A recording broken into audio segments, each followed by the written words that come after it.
Hi, I'm Torte Lini. Here's the 7.37 summary. If you want to see the full description of me fully breaking down for this 4-hour plus video, stay tuned, keep watching. But in summary, you should really kind of understand 7.37 as finishing what 7.36 was trying to do. It was trying to create a diversification in builds and viability of these builds for different heroes, for different roles, like Sven carry versus, let's say, Sven support, which is the main way to play. But more importantly, it's also trying to reduce a lot of heroes that were coming up in prominence because they were very strong early game. Heroes like Weaver now no longer has their free Gemini attack as an innate ability. Templar Assassin no longer has a free Side Blades, so now isn't as strong or as influential in the laning stage. In terms of overall general updates, the real short version of it is that basically Roshan at the second death now drops 100% of Roshan's banner, and then the third one, whether it's night or day, can give you Acceptor's Blessing or cheese and refresh a shard with that cheese. Alternatively, they made it so that you can teleport to Roshan much more quickly if the enemy team is going for it, or if you yourself want to take it from 6 seconds to 4 seconds. Lastly, they classified and improved a lot of innate abilities that weren't clear about if they were breakable with break, either through Silver Edge or hero abilities like Hoodwink, or Nyx now has a break as well with his Axe Shard Vendetta, or which part of it would break or not for certain innate abilities. And I think that's also a really important part in terms of streamlining sometimes a complicated approach of how to kind of go about these heroes. Another change they really put a key point in, this kind of a secret buff to Lycan Sphere, is that now ability blocking is a little bit more streamlined to how we expect blocking to work. So now, for example, if Beastmaster is called a Wild Hawk, dive bombs you, it doesn't break your Lycan Sphere because he didn't target you with it. It just happened as you being the nearest target from that Hawk. Lastly, some key changes that are really important in terms of items are Bracer is no longer giving you that free damage. So now it's a little more awkward for you as a player to get that laning capabilities that you had before. So heroes like Windranger, Brewmother, a lot of universal attribute heroes that were building 1 or even 2 bracers are not going to get that free damage, so they're not as influential in the laning stage. So some nerfs that you might have to consider. Bloodthorn, another popular item that has been nerfed, where heroes like Chaos Knight, Venomancer, or even Brewmother, one of the more prominent picks, was getting a lot of free kills that you could not respond to at a very quick time by throwing out Spider, throwing out illusions, and killing you from the bonus magic damage you would get during the Bloodthorn's occurrence. And then lastly, they also buffed heroes that were ranged during the laning stage that we might not have considered before. So heroes like Drow Ranger is now significantly stronger during the laning stage, and during all periods of the game, I would say. She has bonus frost arrows from 6 to now 10. Another popular hero who's also gotten stronger, not just from actual damage, but more importantly from her new ability called Gorgon's Grasp, which allows her to root enemies for a pretty long duration. They can't turn around.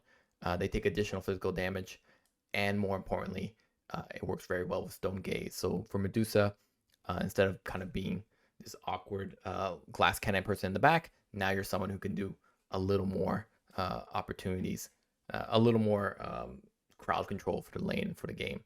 We also saw some nerfs for some big heroes that were very popular during 7.36. So heroes like Tiny, his slash landing has been nerfed across the board. You won't see as much of him, or rather you won't be seeing him that popular.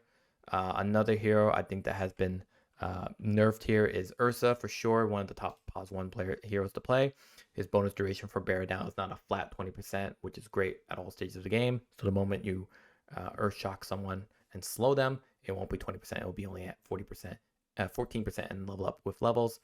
Another hero that I think we should talk about for sure is now Visage, is a hero that can really pull through kind of snowballing as a mid-game hero now that he gets additional bonus gold for anybody he kills while they're under the Soul Assumption effect. And then lastly, we saw some new facets for Hero. We saw a new facet for Visage. Now he's got 3 facets.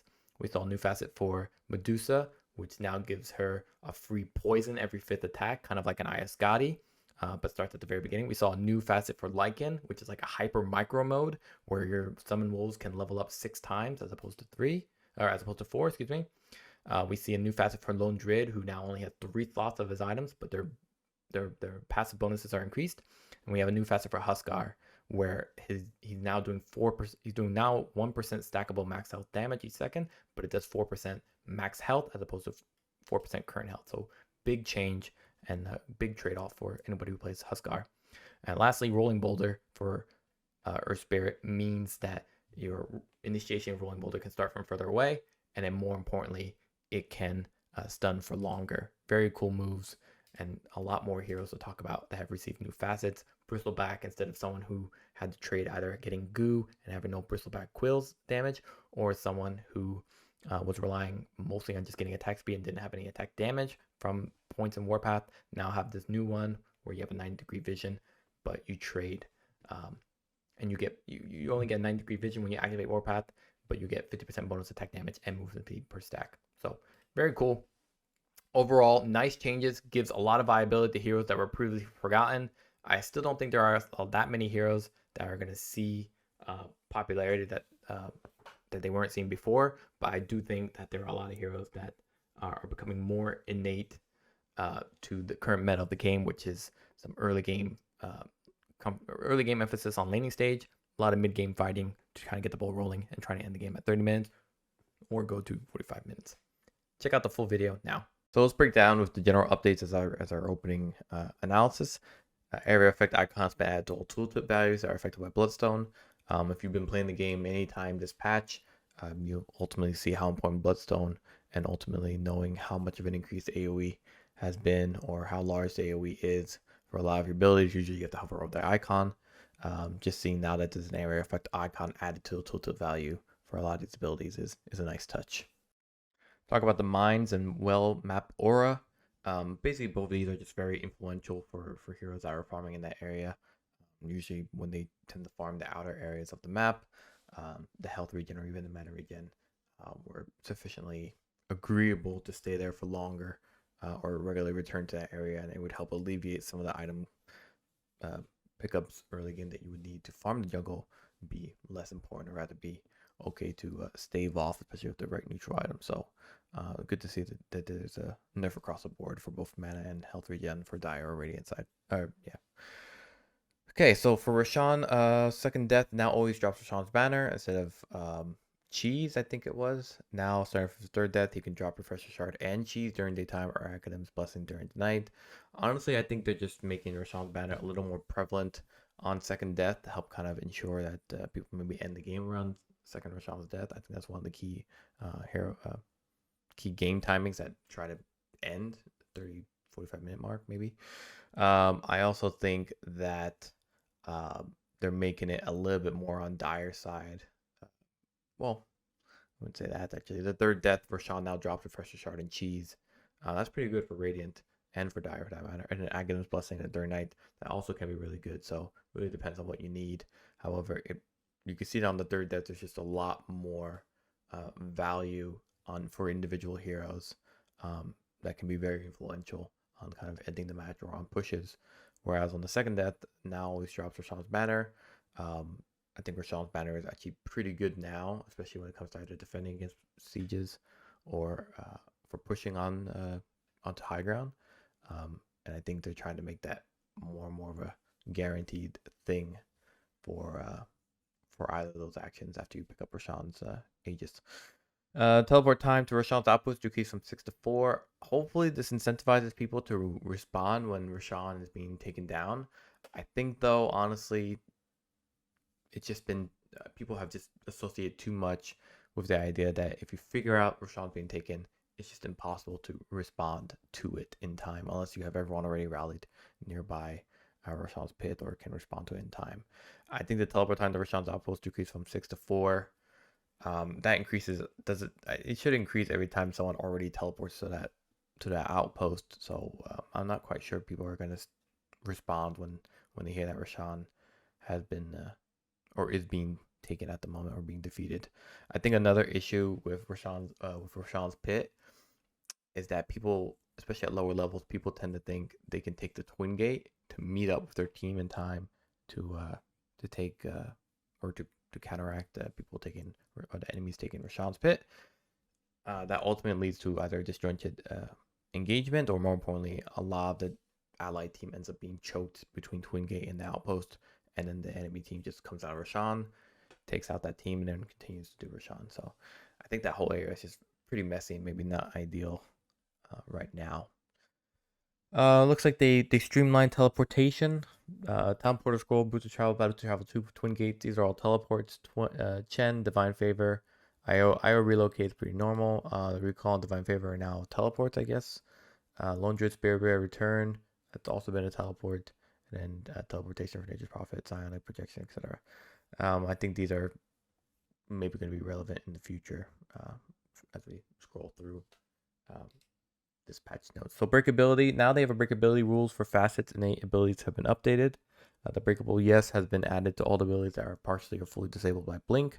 All abilities that are partially disabled by blink have an alt tooltip line detailing break interactions. So what was happening is that you assumed all passives or anything that didn't have an activatable area in their ability were breakable. So a lot of the innate abilities were actually not breakable.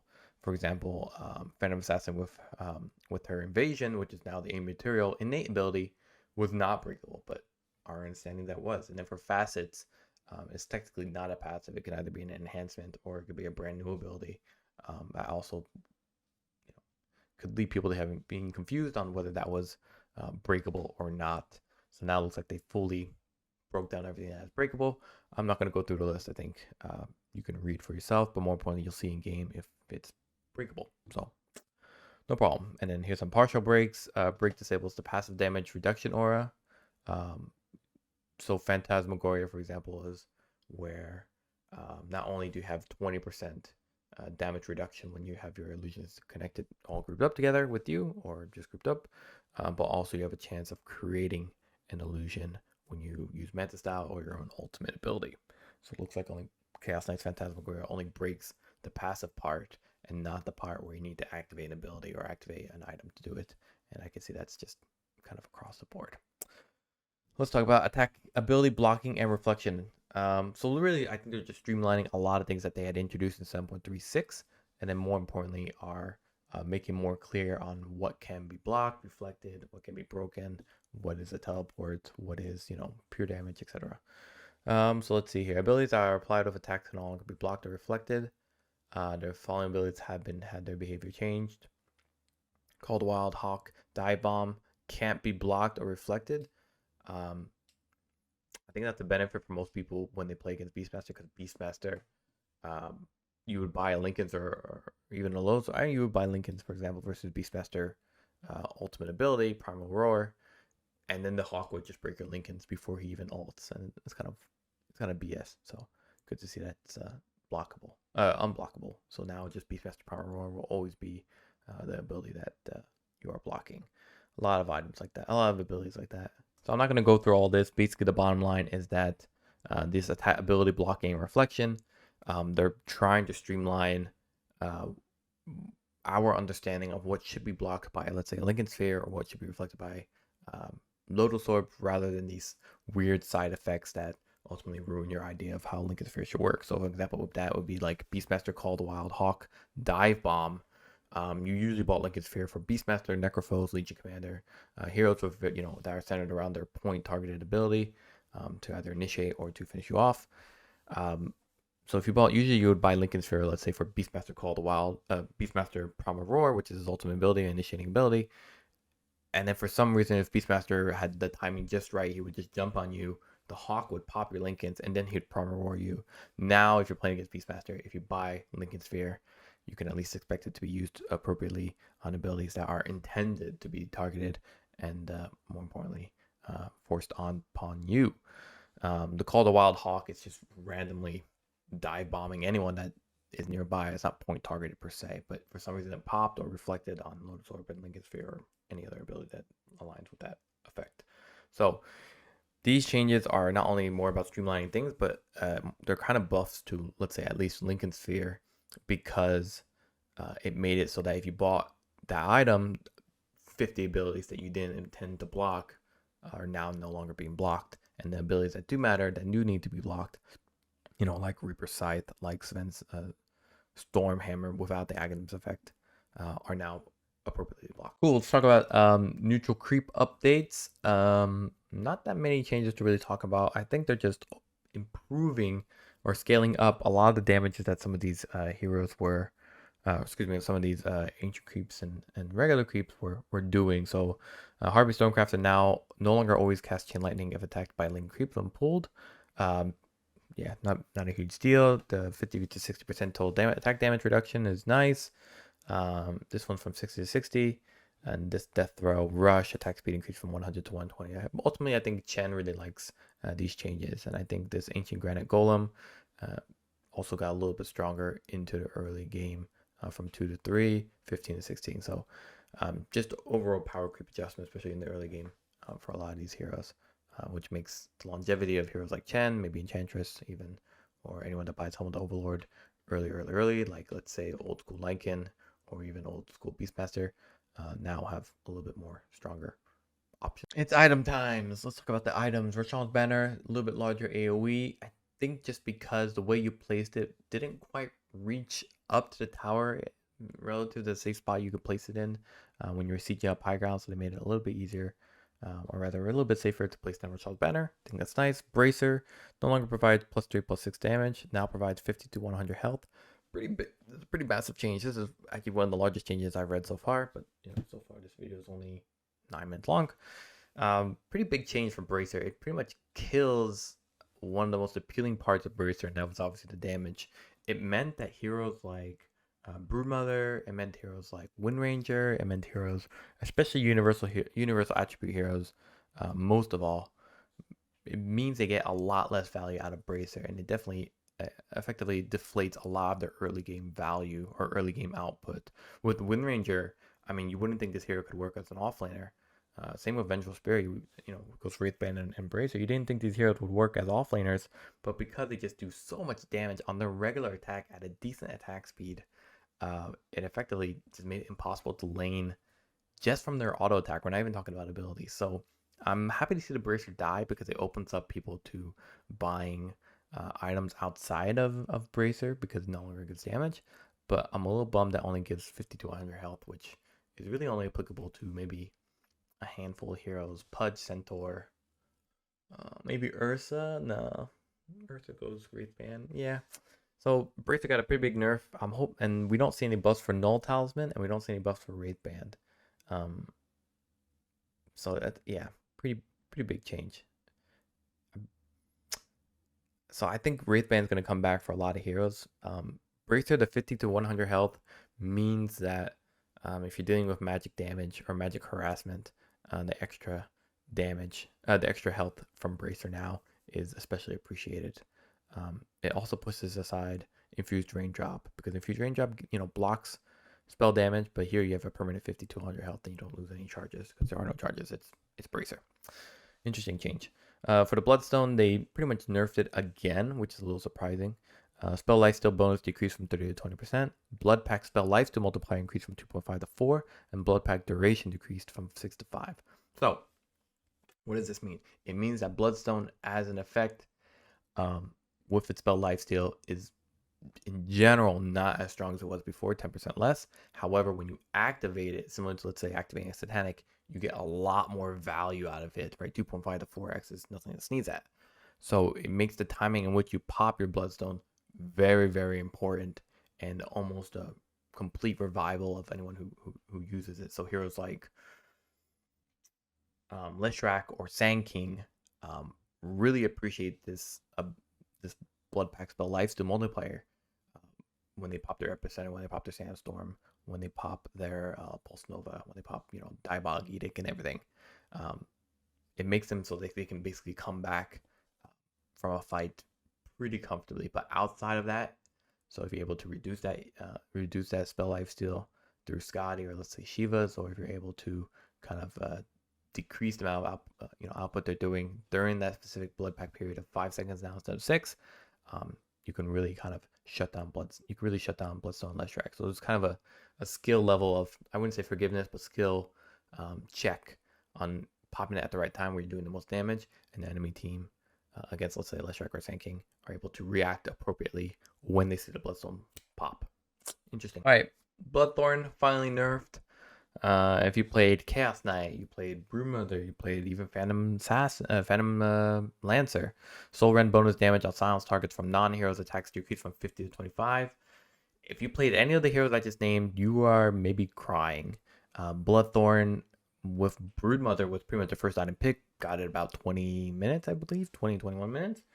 Your Bloodthorn was just, yeah. I mean, you would create a bunch of spiders. You would find a target. It could be someone even like Phantom Assassin, because Bloodthorn does 2 strike damage when it has been casted. And you would send all your spiders to kill that guy, and then they'd be dead.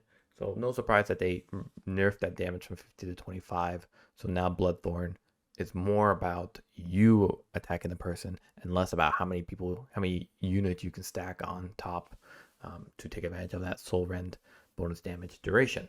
So big nerf. I like it a lot. I think when you're playing against Broodmother and you see a 20-minute Bloodthorn and you have literally no way of getting out of it because you don't have your Manta style, you don't have BKB or anything, and she just instantly kills you, I think it's a little BS. So I'm glad to see it nerfed. Crimson Guard, I hope gets a buff again. It slightly did and slightly did not. So Crimson Guard lasts longer for 35 to 40 seconds. I honestly don't really think people had a problem with Crimson Guard's duration.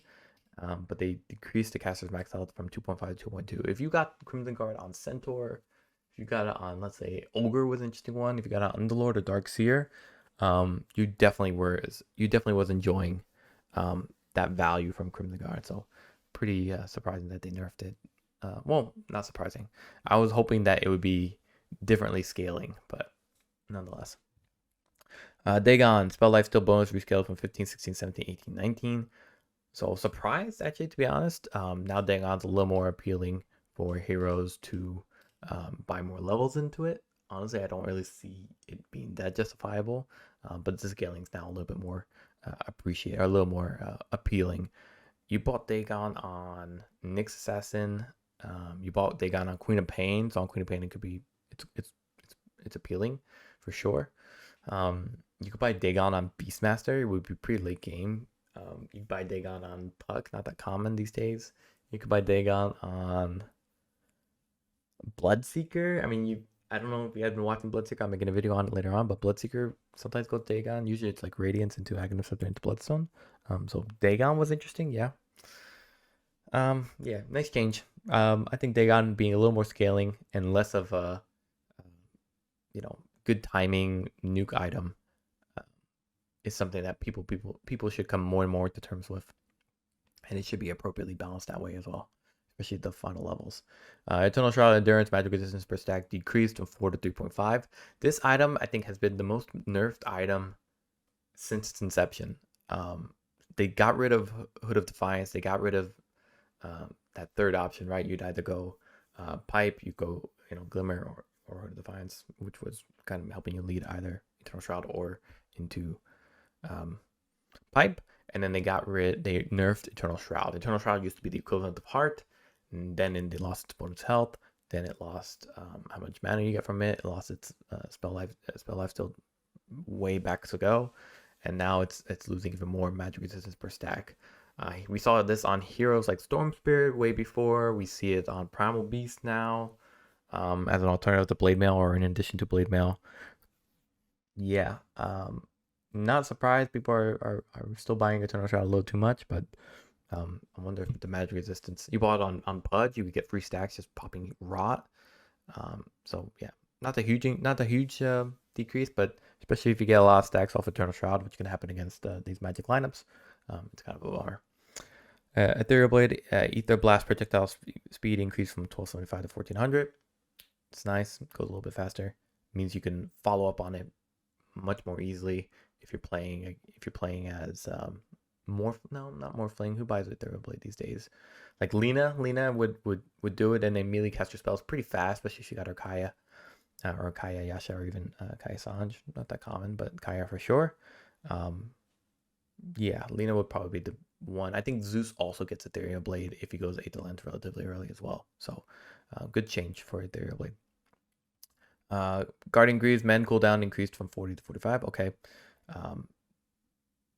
The main part to understand about mend for Guardian Greaves and for heroes like our friend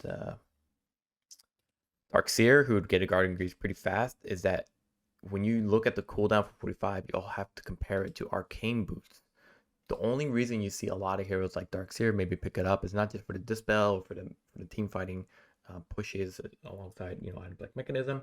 It's that they no longer have arcane boots, so they need a way to regenerate their mana when they spend it a lot. And for Darkseer, for example, he spends his mana a lot. Underlord, same thing, spends his mana a lot for his abilities like Iron Shell, and for Underlord's Rain of Fire. I can't remember Underlord's ability name, sorry. But nonetheless, basically what that's leaning towards is that it's a little less viable to, or you get a little less mana over time when playing heroes like Underlord or Darkseer.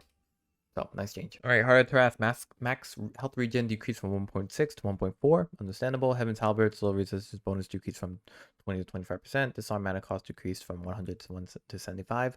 I honestly think we don't see Heaven's Halberd at all. One, because it's it can be some of its duration can be delayed or blocked from when using BKB, but more importantly, they completely gutted the stats when it comes to Heaven's Halberd. I don't think it gives status resistance anymore. It just gives evasion and lifesteal amplification, if I recall. So the appeal to get Heaven's Halberd is almost not there. So they can honestly do whatever they want with Heaven's Halberd, and until they actually make it appealing to pick it up as a mid-game item to stop mid-game carry heroes, you can forget. I'll buy this item a lot less than I would ever visit my imaginary child if I was an abandoned father. So that analogy works somewhere in someone's mind. Lotus Orb, Echo Shell duration decreased from 6 to 5. That means there's a little bit less of a space window for you to use Lotus Orb to reflect back spells. So if you put Lotus Orb on someone before they jump into a fight, or they put Lotus Orb on someone before they start sieging up the high ground, obviously won't last as long, so you need to be a little more coordinated to pull it off. Manta Style Mirror Illusion duration decreased from 20 to 18. 2 seconds seems like it's not that much, but basically what this is doing is that there's a larger period in which Manta Style is down, and also a larger period in which that also affects in compounded terms, or compounded over time, how much you can farm quickly with Manta Styles. So heroes like Naga Siren, like Juggernaut, like Chaos Knight, these heroes who rely on Manta Style either for the dispel or evidently for split farm pushing. Terribly, another example, won't be as farmed, or won't be able to farm as quickly as they were hoping. So small touch in terms of carry potential or farming potential for Manta Style.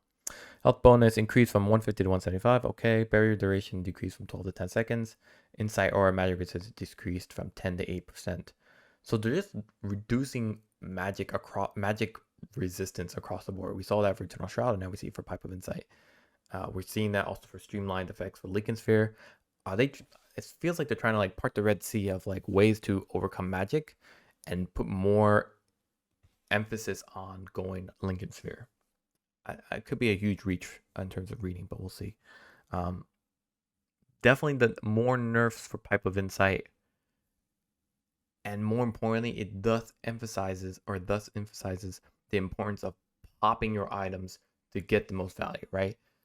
We see here the barrier duration decreased from 12 to 10. That means when you pop it, it has to be at the right timing, otherwise it might run out. I mean, 10 seconds is a pretty big open window, but less than before. And then in comparison to when you pop it, you activate Pipe of Insight, your magic resistance is actually lower for your team, which makes the importance of using it all the more emphasized. Same thing here we can see with Crimson Guard. Didn't they also reduce the cooldown? No, they increased the cooldown, right? So you have the same duration, but when it's done, it's done. Okay, I missed that. I misread that before. I apologize. So Solar Crest recipe decreased from 600 to 500, 2700 to 2600. I don't think a lot of people are buying Solar Crest at all. I'm trying to think who would buy it. I mean, once in a while, Vengeful Spirit. Other than that, maybe techies, Crystal Maiden. But it depends on who you're playing with. I really don't see a lot of Solar Crest, honestly, in the current game. Okay, let's see. Shadow Amulet. Fade no longer requires the target to remain still. Oh, interesting. Fade no longer refreshes its cooldown if cast on self. Fade now slows the target by 35% while invisible. Fade can now be dispelled. Fade cooldown increased from 7 to 8. 15. Fade duration decreased from 15 to 3.5. Oh, interesting. Okay, so Shadow Amulet essentially is no longer. I mean, there would be maybe 2 heroes that would really like Shadow Amulet. One would be, or 3 heroes. One would be Crystal Maiden. You'd maybe get a Shadow Amulet, and you would stay still and then wait for the whole fight to come to you, and then you would pop your ability, your ultimate ability. The second one would be Witch Doctor, whose ultimate ability, Voodoo, not Voodoo Restoration, excuse me. I can't remember the ability's name. I'm so sorry. It's early in the morning, but who would pop his ultimate ability, and it would last long. Death Ward would last longer than the Glimmer Cape. So that's nice that they made Shadow Amulet. So you basically hold on to the Shadow Amulet a little bit longer. Quite rare. And then the ultimate hero I think really relied on Shadow Amulet was Upheaval and the ability Upheaval on Warlock. And for Warlock, because the duration is so long on Upheaval, it didn't make sense to upgrade your Glimmer Cape as quickly as you did before, just because you had a full 15 seconds on Shadow Amulet, which is way better than Glimmer Cape. But now it looks like Shadow Amulet has completely changed. So let's see how it is now. We're going to do this. That means we're much slower. Okay, that's interesting. And it's not written anywhere except on the active fade, so it's not a direct stat effect. Let's see how we compare that with this. Here, your full-blown movement. So it's a straight up downgrade to Glimmer Cape rather than, let's say, a side grade, so to speak. You move a lot slower. It doesn't last that long. Only lasts 3.5 seconds versus this one, full 5 seconds. Has a pretty long cooldown too, 18 seconds versus 14 seconds. Interesting. Okay. Not the greatest. Again, it just, for very few heroes on the fringe of meta, really liked Shadow Amulet. This is a nerf, but it's not the end of the world. So Spirit Vessel, if you read the changes here, it's kind of got a trade-off to in a lot of ways, but it's becoming more and more specified or specific on when you want to pick it up. It no longer provides +6 all attributes, now provides 375 health. Soul Release cooldown increase from 7 to 10. The damage per second decreased from 35 to 25, and Soul Release health gained reduction increased from 45 to 50. So essentially what it's saying is that you want to still pick this up in the early to mid game, when you need extra health instead of these pointless stats that most people didn't really take advantage of, except for universal attribute heroes like Invoker, for example. Now you're going to definitely pick it up in the early to mid game against high health heroes.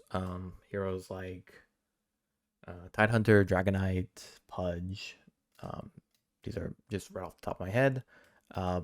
It's not going to be so much about this damage or about picking it up for the capitalization of kills that you get to then follow through on damage or to guarantee the damage. At least not as much. And it's really going to be about, as I said before, the slight increase on health gain reduction against high health heroes. Overall, I think most people are not really going to notice the effects or changes or the reasons not or when to pick it up. It's just leaning a little bit more on the aspects that I was talking about. I think the reason why I'm not that negative about these changes is that I didn't really care about the +6 all attributes, not because I didn't think it was good. I know heroes like Earth Spirit really liked picking this up because it gave attributes for a little bit more damage, but more importantly, it was a great ganking tool for the hero. But I think it's because it's a little bit easier to buy this item and to build up towards this item. Before, it required, I think, 2 more items plus a recipe. It required Fluffy Hat, it required Crown into the recipe. Now the recipe is a big chunk of it as a placeholder, and then the Vitality Booster is something that you generally like to have, especially as a ganking hero. Granted, I don't think a 900G recipe is really nice to face, but nonetheless, I think I like the change overall. Urn of Shadows now requires Sage's Mask from your protection, Fluffy Hat, and 280G recipe. So yeah, earlier in the game when you're building Urn of Shadows, you have a lot more inventory room. So obviously now the build up towards it is a lot of different items, right? It's 3 items. No longer gives +2 all attributes and now provides 125 health. This aligns a lot more with heroes like, let's say, Bounty Hunter, who needs a little bit more survivability because he's playing quite risque, I guess the word you would use, risky. And then the Soul Release cooldown increased from 7 to 10. So Soul Release cooldown here 7 to 10, and it's the same here for Inner Shadows. So overall, nice changes for Items not that significant, but items that were especially egregious, like Bloodthorn, Bloodstone for sure, Bracer have been nerfed, and it should open up more possibilities in the early to mid game. Talk about neutral item updates. The cooldown no longer ticks down if the shovel is no longer in the neutral slot. Really? Okay. So now you can't hold on to Trusty Shovel forever. It basically won't reduce its cooldown, so you pretty much have to give it up when it comes up. Always digs up a water rune when used in the river. Okay, that's a buff. That's a huge buff. That makes it so appealing for so many heroes. Holy crap. Oh man, that is huge. So for like Radiant or even Dire side that are taking neutral camps and they see a Trusty Shovel, they're definitely going to pick that. They're definitely going to... That's fantastic. Oh, I love that. That's amazing. Talk about instant bottle refill. Holy cow. Okay. Yeah. But obviously, if you put it in your inventory, if you don't put it in your neutral shot, it doesn't reduce the cooldown. So you can't hold on to it for that much longer unless you're willing to give up your 2/2 neutral, which some people might. And then they got rid of the Fierce Trinket. Ooh, okay, I like that. If you guys remember neutral items, like if you guys, I mean, if you play this game, you basically understand. But if you guys actually remember tier 2 and tier 1, it was very hard to distinguish between tier 1 and tier 2. Tier 1, it had 3 items that revolved, I would say 4 to 5 items, 6 items. It revolved around mana or damage regarding spells. So a hero like Zeus really loved going Fairy's Trinket because it reduced your health, reduced your mana cost on spells, and increased the damage you dealt. And it was just very, very appealing. And then you would have like an item right after, like Whisper of the Dread, which gave you spell damage but reduced your vision. And so it's like, well, I kind of like the Fairy Trinket, but I also want to upgrade to something that I in my head have presumed is better because it's tier 2, when that might not always be the case.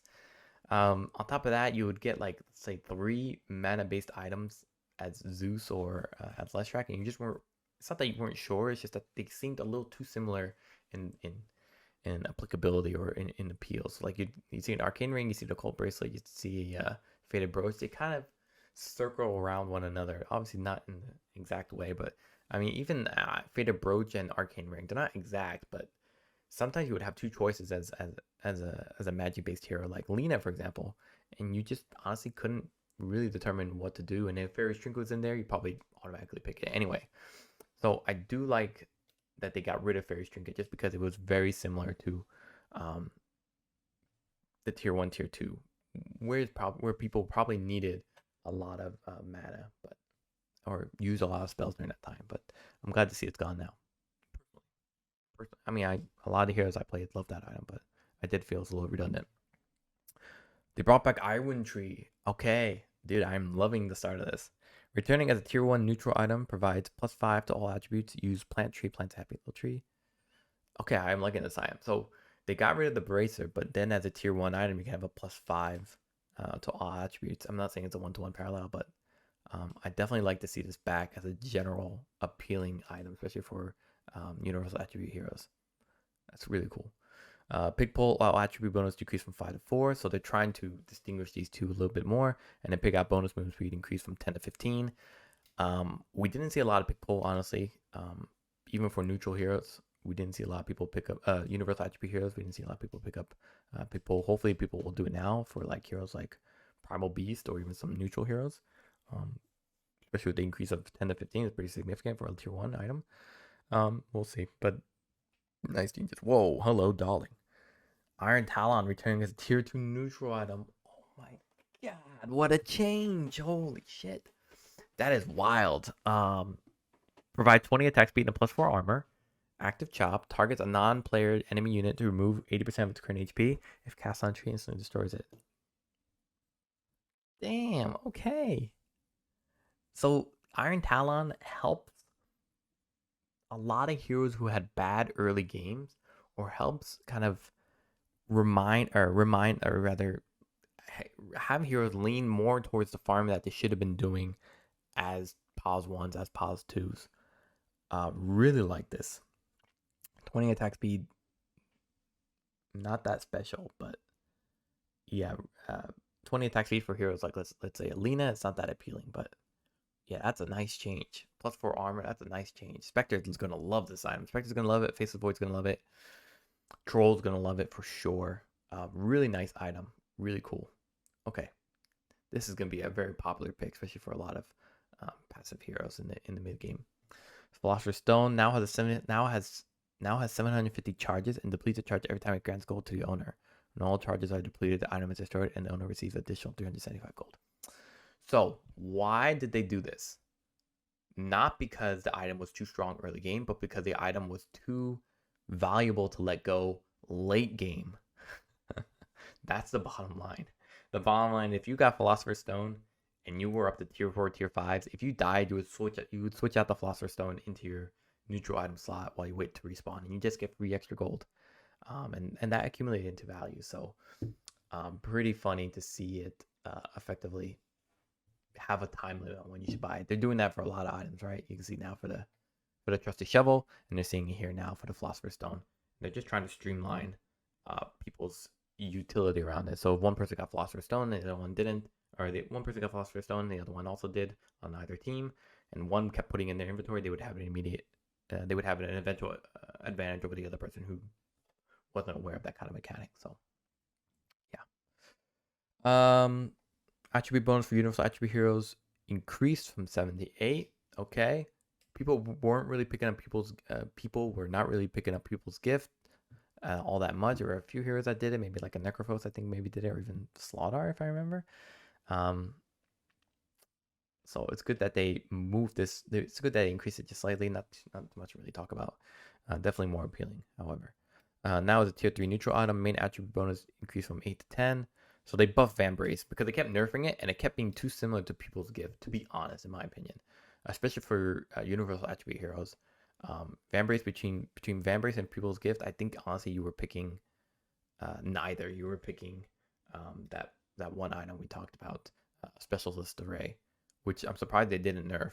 But now with Specialist Array, and then you had People's Gift and then Vambrace, again, it was kind of very similar or kind of in the same lane of item choices for universal attribute heroes. So now Vambrace is now a tier 3 item. They buffed it back.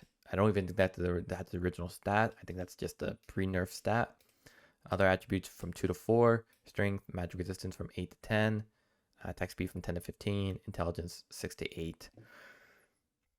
I honestly feel like this is only appealing for maybe agility heroes and maybe universal attribute heroes. I can't remember what other tier 3 item neutral items you had as choice here.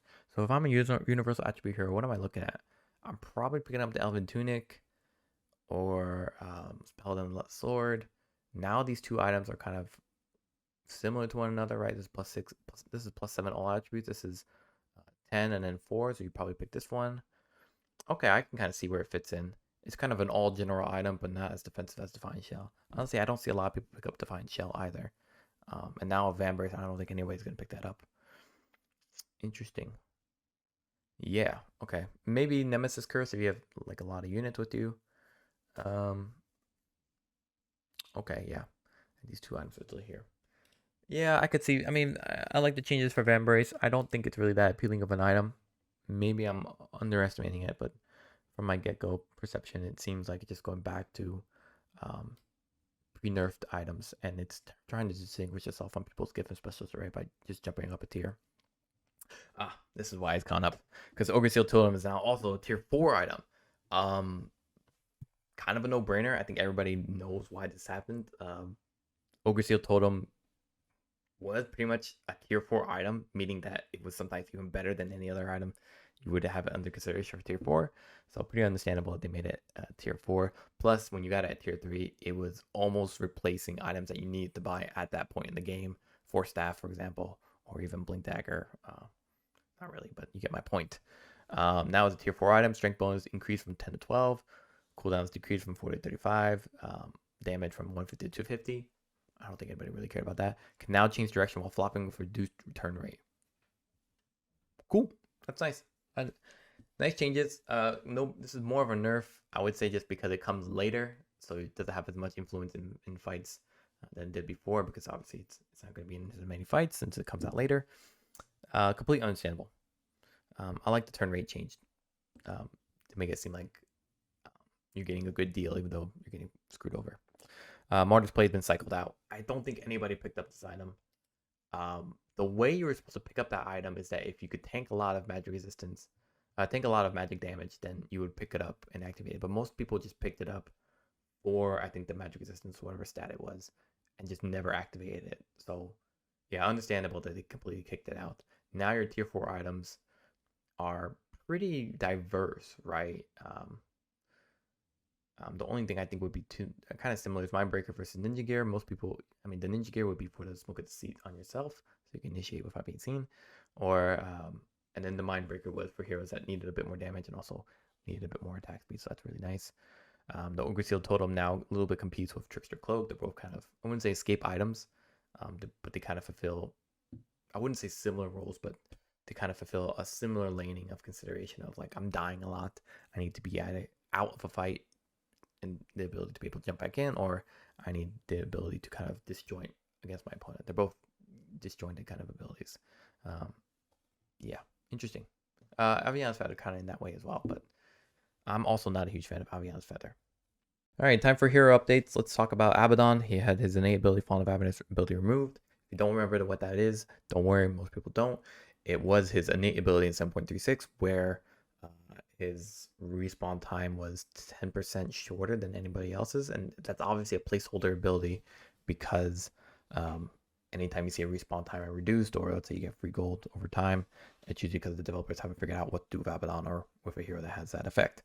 So now he does have a proper innate ability. It's called a Withering Mist. Basically how it reads is that any ability that damages the opponent, like Mist Coil or your shield, your Aphotic Shield, or your Cryptid Avernus attack, applies a 5-second Withering Mist debuff, and heroes or enemies are affected by it by having their health regeneration, healing, lifesteal, and spell lifesteal reduced by 35% if they are below 40% HP. So it's a conditional innate ability, which already kind of sounds an alarm bell for me in being concerned, where I have to meet the kind of scenario, situation, or condition where I have to be damaging the opponent leading up to them being 40%, because that's the one upside where if you apply a debuff and within the 5 seconds a Leshrac or Dragonite or a Huskar fall below 40% HP, then they have all their forms of regeneration or sustainability reduced. So I kind of see where this will be appealing. I just don't really like that there's a condition that the opponent has to be at 40% HP.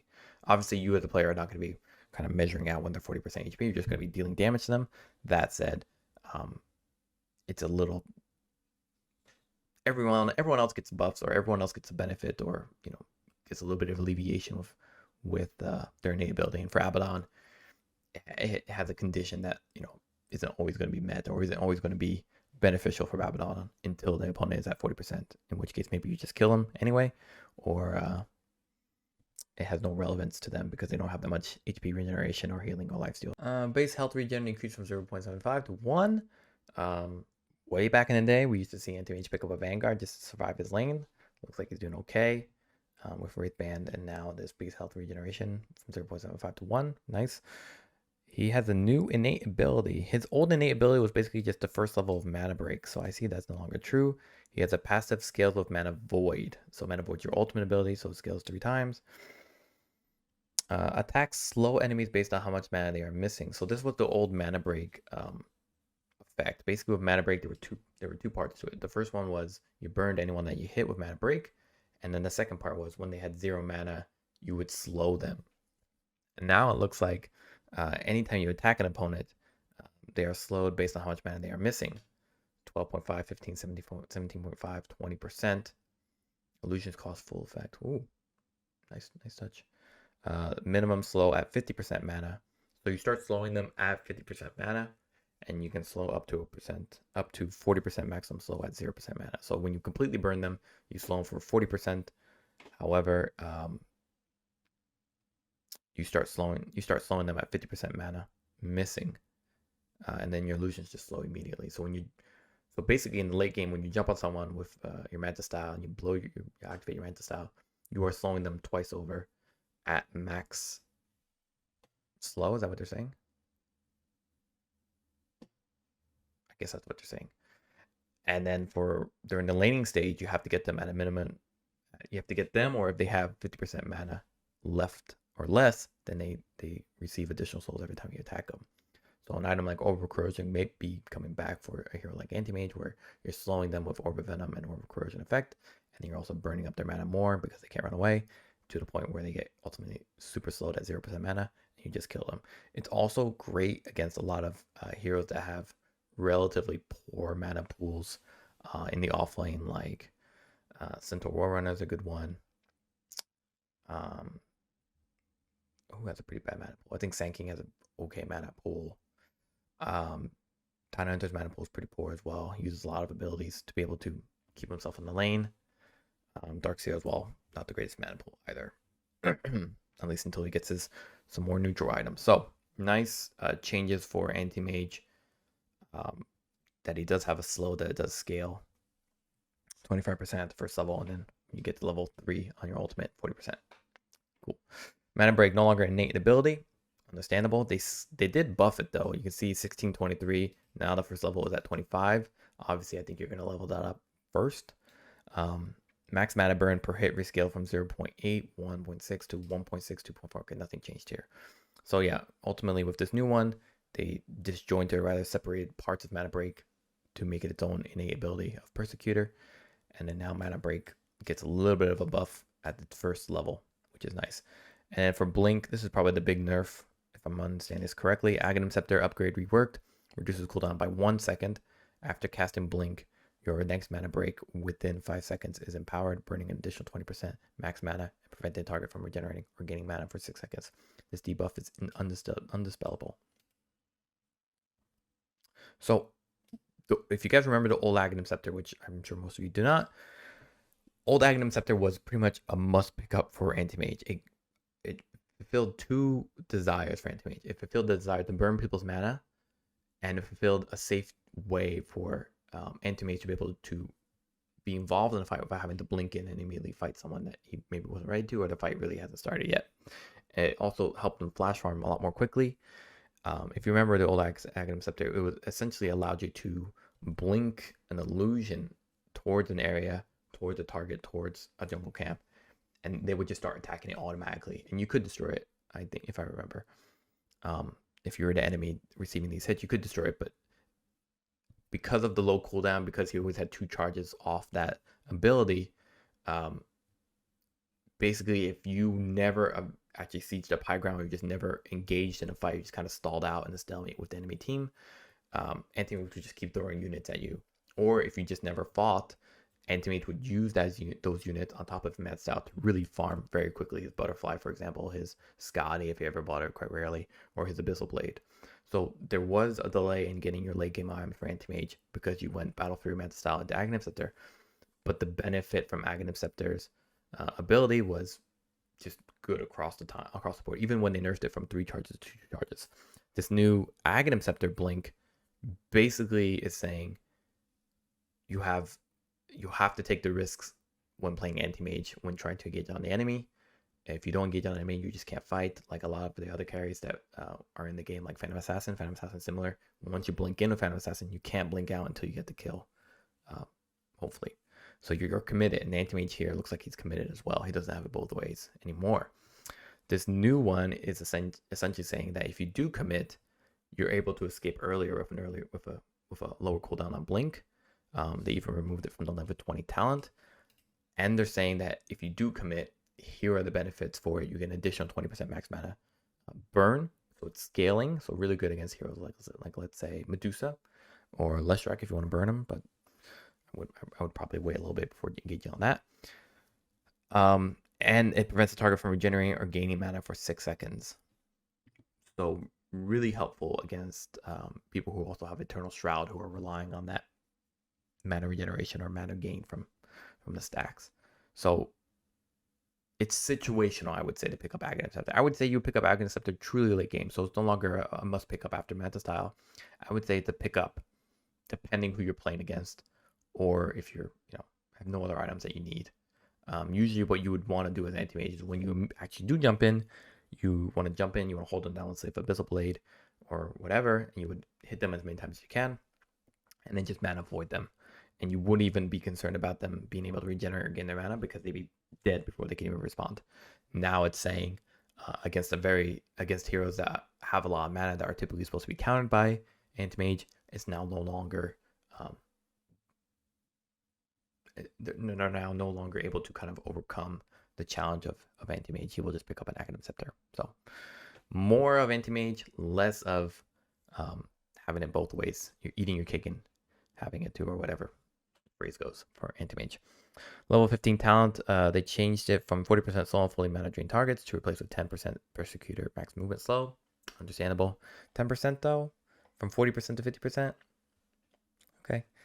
Minus 1 second blink cooldown. Now it's your Acceptor effect with 0.07 mana void stun. So if we check out Anti-Mage now, how does it look like in terms of level 20 talents? You have the mana void damage multiplier or 0.7 mana void stun. So it's a full second stun, which is pretty great. However, I think the mana void damage multiplier is way more appealing. It scales more. Basically, if you look at the damage for mana void, 0.8 to 0.95 to 1.1, effectively what it's saying is that by getting this level 20 talent, you're getting a level plus. You're getting 150% of a level increase for it instead, which is way more appealing than a full second stun, which honestly doesn't really matter if you're just going to kill him anyway. Let's talk about Arc Warden. The order and disorder, basically what they're doing here, they're trying to distinguish it more and more. I think usually you pick up the disorder as your facet, but they're trying to basically make it so that if you do pick up disorder facet instead of the order facet, you get a lot less value out of, let's say, Flux or Spark Wraith. That's pretty much it. If you pick up the order one, then obviously you get more. Right. You get almost a 50% decrease if you, or practically a 50% decrease if you pick up disorder over order. So that's all there is to know when it comes to Arc Warden. Now here, level 25 talent, magnetic field affects creeps and buildings replaced with flux silences when target is alone. Is that really that appealing for people? Basically, your 25 talents are no distance penalty for Tempest Double. That's probably the more appealing choice. The flux silences when target is alone basically is saying like you can now just, if you find someone, if you're split pushing and someone tries to fight you one-on-one, you throw down a flux on them and they effectively are silenced and you can just kill them with your illusion. So it's kind of playing two halves of a coin here, where no distance penalty for Tempest Double means if you start split pushing with him by teleporting him to a different lane or to a lane and then pushing it down all the way up to the tower, he's just doing full damage. So it's very scary. Pretty much just pumps a ton of damage. The alternative is instead of forcing yourself to be able to pump a ton of damage and just push out lanes very quickly, you can have an opportunity to kind of silence and even kill opponents who try to kill your illusion or prevent your illusion from pushing. So both talents are very appealing. I think in general you probably choose a no distance penalty for Tempest Double just because you can pick up a Hex, which is something that wouldn't be unheard of for Arc Warden, or even Bloodthorn would be appealing as well for Arc Warden, or generally you just man fight them with your magnetic field anyway. So I think the flux silences when target is alone is a little redundant. However, maybe I just missed the old talent, which was obviously very, very strong. Beastmaster. I love this hero, but definitely needed to be nerfed, especially for people going beast mode. If you went beast mode on Beastmaster, you were having a grand old time. Fantastic hero, really great hero. So I'm not surprised that they nerfed him. He was definitely an underrated pick in the off lane compared to heroes like Enigma, Darkseer, or even Moonranger. So let's see what they have done to him. So Wild Hunt and Beast Mode looks like they lost a level. Looks like they no longer have Inner Beast as an innate ability. Now it's this new ability called Rugged. Passive can't be leveled up. Beastmaster's melee hero damage block chances increase from 50 to 100% versus non-hero units. If you don't know what this is about, because one, you came into Dota before Stout Shield, after Stout Shield was removed, or if you just don't know this secret, it's not really a secret, it's just a part of the game. But if you were a melee hero, you had a 50% chance to block 16 damage from attacks. That's it. It's basically when in the old days you would buy, when you played any melee hero in the game, any at all, except maybe Tidehunter, you would buy an item called Stout Shield, and Stout Shield effectively gave you a 50% chance, or gave you a chance to block damage as a melee hero, and it helped kind of counterbalance against heroes like against ranged heroes who obviously don't take as much attack damage because they're much further away, especially if you're a melee hero. So, but the problem was that for a lot of melee heroes, they had to buy basically 2 items in the starting game, in the starting time. They had to buy a Stout Shield and they had to buy a Quelling Blade. I have 6 slots, and there were no backpack at the time, so you already had 4 slots. You already had 2 slots taken out of 6, and you also had the old TP scroll in some cases. So now melee heroes, or now for a long time now, melee heroes just have a 50% chance to block non-hero units damage. So not heroes, but non-hero units. And now for rugged, for Beastmaster, he loses the first level of beast mode, but he gets a lot more survivability in the lane, where 100% block versus non-hero units of 16 damage. This makes also jungling with Beastmaster a lot more comfortable, especially if he stacks ancient or even large hard jungle camps. Losing a level in beast mode is kind of a bummer, especially since it synergizes so well with your beast units like Boar, and with the Hawk with more attack speed. It meant you did more Hawk dive bombs, or they occurred more often. Wild Axes, they have increased the cost from 50, 55, 60, 65. The reason for this was because if you picked up Arcane Boots for Beastmaster, you didn't have any concern whatsoever after that. So you pretty much rushed Arcane Boots and went straight into Acceptor. And on top of that, you maxed out Wild Axes almost every single time. So what effectively happened is that you had a hero that had no mana issues for 3-4 minutes. He had a very low cooldown ability that just damaged everyone in its path. And on top of that, it amplified his damage, so he would be able to easily last hit. It was basically the perfect storm of an offlaner, or of a hero in general. You can even play mid lane if you want. So they made it a little bit of a compounding effect where if you don't get any points in Wild Axes, or if you delay it for maybe more points in Boar or in the Beast summons, then you would keep the mana cost low. But if you max it out, then the mana cost would be higher, and that had a compounded effect. Right, 15 mana cost increase, not that big of a deal, but if you're using a very low cooldown ability like Wild Axes, that shit accumulates after 4, right? 4 is 60, so you're paying pretty much for a 5th Wild Axe every time you use 4 Wild Axes in terms of mana cost. Inner Beast no longer innate ability, evidently. Bonus attack speed rescaled from 5, 10, 25, 40 to 55 to 15, 30, 45, 60. So level 2, or rather now level 1, is now 10 to 15. That means beast mode is inherently giving you less of value in terms of this facet, right? It rescales from 10, 20, 30, 40, 50 to 20, 30, 40, 50, but now you get more out of Inner Beast. So if you pick this facet, you're not getting as much from it when you activate the bonus attack speed. Still nice though. And then for Inner Beast here, bonus attack speed per unit rescale from 12245 to 2245. Not that big a change. And then Drums of Slam, that's the Aghanim Scepter effect for Beastmaster. And basically, your shortest drum interval increased from 0.4 to 0.5. Damage per strike decreased from 90 to 85. And no longer increases stacks when attacking buildings. So this one's kind of a no-brainer. I think people didn't know that happened, but it was pretty annoying.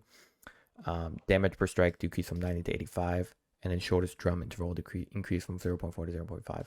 Means that you're just doing less damage with Drums of Slam, which makes it a little more balanced for people playing against Beastmaster. Bloodseeker, not much to talk about. Sanguvor now provides full heal values when denying. It used to only give 50%. It was one of the big reasons people stopped picking that hero. Now that's been changed, that's nice. Level 10 talent, Blood Rage spell amplification increased from 10 to 15. Level 15 Blood Right damage increased from 120 to 135. I will say this for anybody watching, and if you do notice it, please say in the comment so I know you actually watched it. Start picking Bloodseeker. I'm deadly serious. Start picking Bloodseeker. I think he's actually going to be quite strong with his new build. I already have a guide for it, so just look for it. It's not played all that much as the current build that's Glipnir and BKB, but I think Bloodseeker is actually very strong now. There's a new build for Bloodseeker. It's almost unstoppable. They did nerf Bloodstone, but nonetheless. The new build for Bloodseeker, and again, I have a guide for it. The new build for Bloodseeker is it's like Radiance Bloodstone in Radiance Aghanim Scepter Bloodstone. So here's the build everybody knows. 31 million games played. Here's the secret one. 11 million games played, only 2 million subscribers, so not that much. It's Phase Boots Radiance Black King Bar into Aghanim Scepter Bloodstone. And basically now they buffed this part too. So it used to be 10% blood rate spell amplification, now it's 15%. And basically how it works is that you're basically just running at people and just killing them. You're just going hard at them because it's a new and a kind of an old build, right? The Aghanim Scepter, if you guys don't remember what it is that it effectively allows you to it effectively gives you a shield, but also does damaging around you. But then with Radiance, it does even more damage around you. And then on top of that, you have a BKB to kind of help block this damage, but also to prevent yourself from being slowed or affected by opponents. And then on top of that, you now have the Bloodstone. So it increases the AoE of both your Radiance and your Ag Scepter. And obviously it does a massive healing when you activate it. So it not only counteracts the self-damaging effect of Aghanim Scepter ability, but it also obviously does a large amount of output, and you get a significant healing back. So the sustain is just absolutely insane. I recommend trying this build if you haven't already. I think it's going to be secretly the strongest build for heroes. I think. So we'll talk about Bounty Hunter. Bounty Hunter, not that big of changes here. 22 to 20 for his base intelligence. It's not a huge deal. I think you're picking up drums, so it helps. So early game is going to be a bummer, but once you get drums, it's not going to be a huge deal. Big Game Hunter streak extra gold increase from 10 to 20%. If you don't know what Big Game Hunter is, it's when you kill or assist on a kill on an enemy who has a kill streak, you gain 10, now 20% extra gold. They reduced the cast range for Shuriken Toss on Aghanim Scepter. Honestly, I don't know anybody who should be buying Aghanim Scepter for Bounty Hunter anymore. It's just not as great as it was before, but more importantly, you just need other items. And relying on Shuriken Toss cooldown is honestly just not that appealing for a hero, right? The cooldown is 5 seconds. So every 5 seconds you can send out a Shuriken Toss. In my honest opinion, that's not that great. It means you're just not doing a whole lot except for throwing out tracks and throwing out Shuriken Toss. Obviously, you could do it a little bit more now with the Aghanim Scepter effect, but I personally just find that Bounty Hunter players should get off the idea of being able to deal as much damage as they can in the early game or in the late game and focus more on the capability of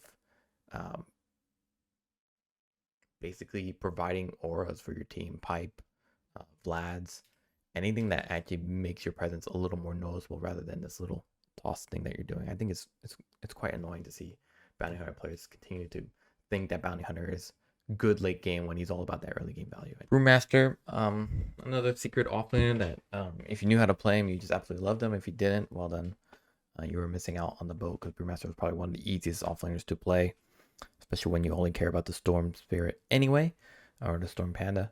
He has a new innate ability. His old innate ability was basically a level in Drunken Brawler. That's obviously gone now. He has a new innate ability. Whenever Brewmaster respawns or comes out of Primal Split, he gains 20% attack damage bonus. Duration when responding is 30 seconds. Duration after coming out of Primal Split is 15 seconds. Pretty cool. So now they're trying to kind of offset the idea of Brewmaster just playing around his ultimate and just not really fighting or really do much after his ultimate. A 20% attack damage bonus is pretty wild since Brewmaster is going Radiance anyway. So you're just getting a massive bump in even more damage for a hero that, quite honestly, does a lot of damage. Especially now that, especially with the idea that you go Drunken Brawler, Fire, which would allow you to increase your attack speed. Or you can even pick one that I think does crit for you, if I understand correctly, this hero.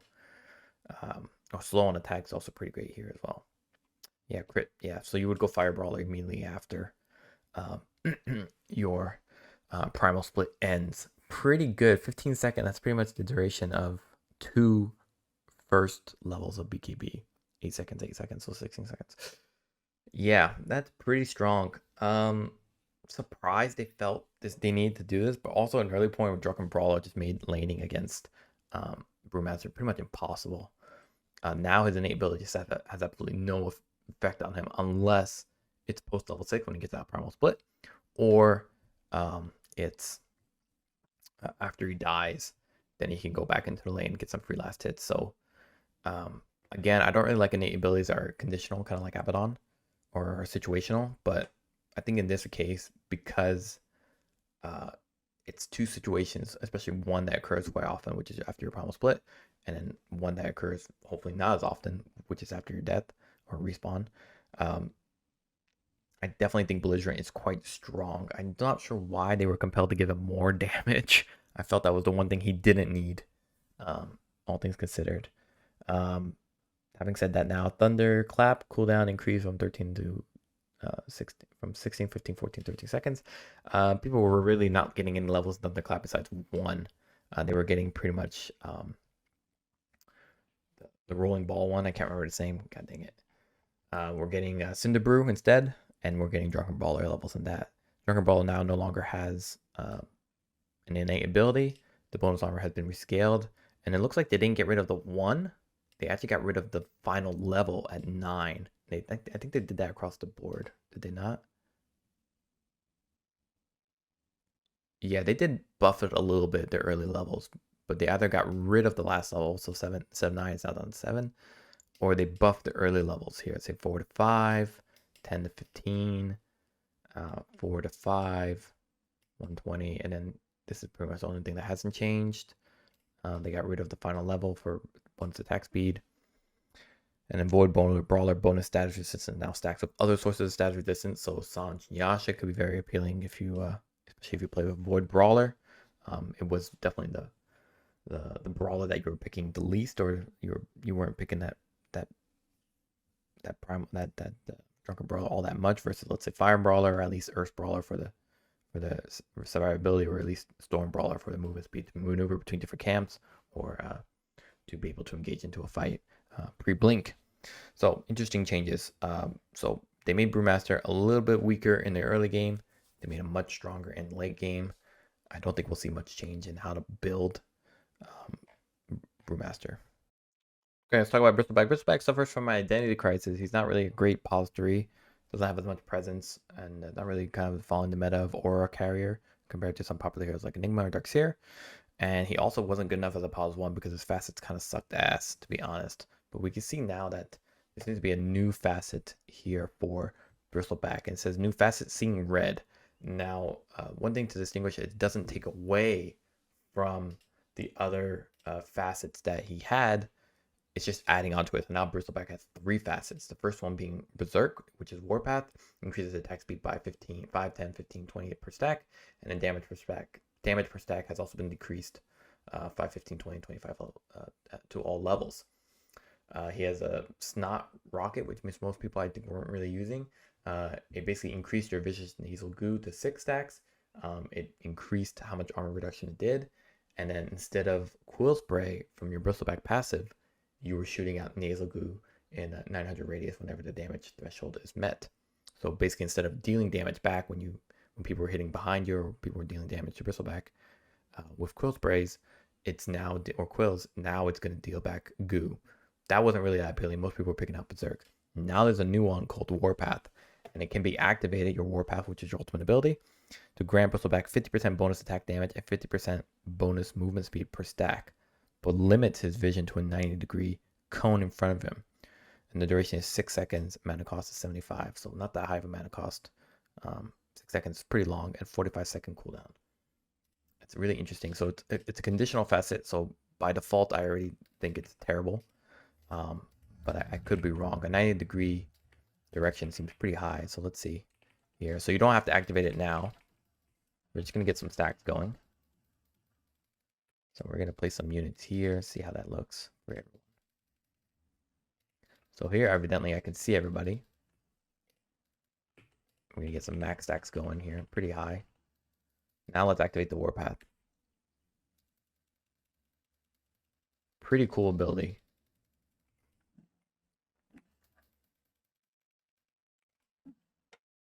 For 70, you move 72% faster and you deal 45 bonus damage.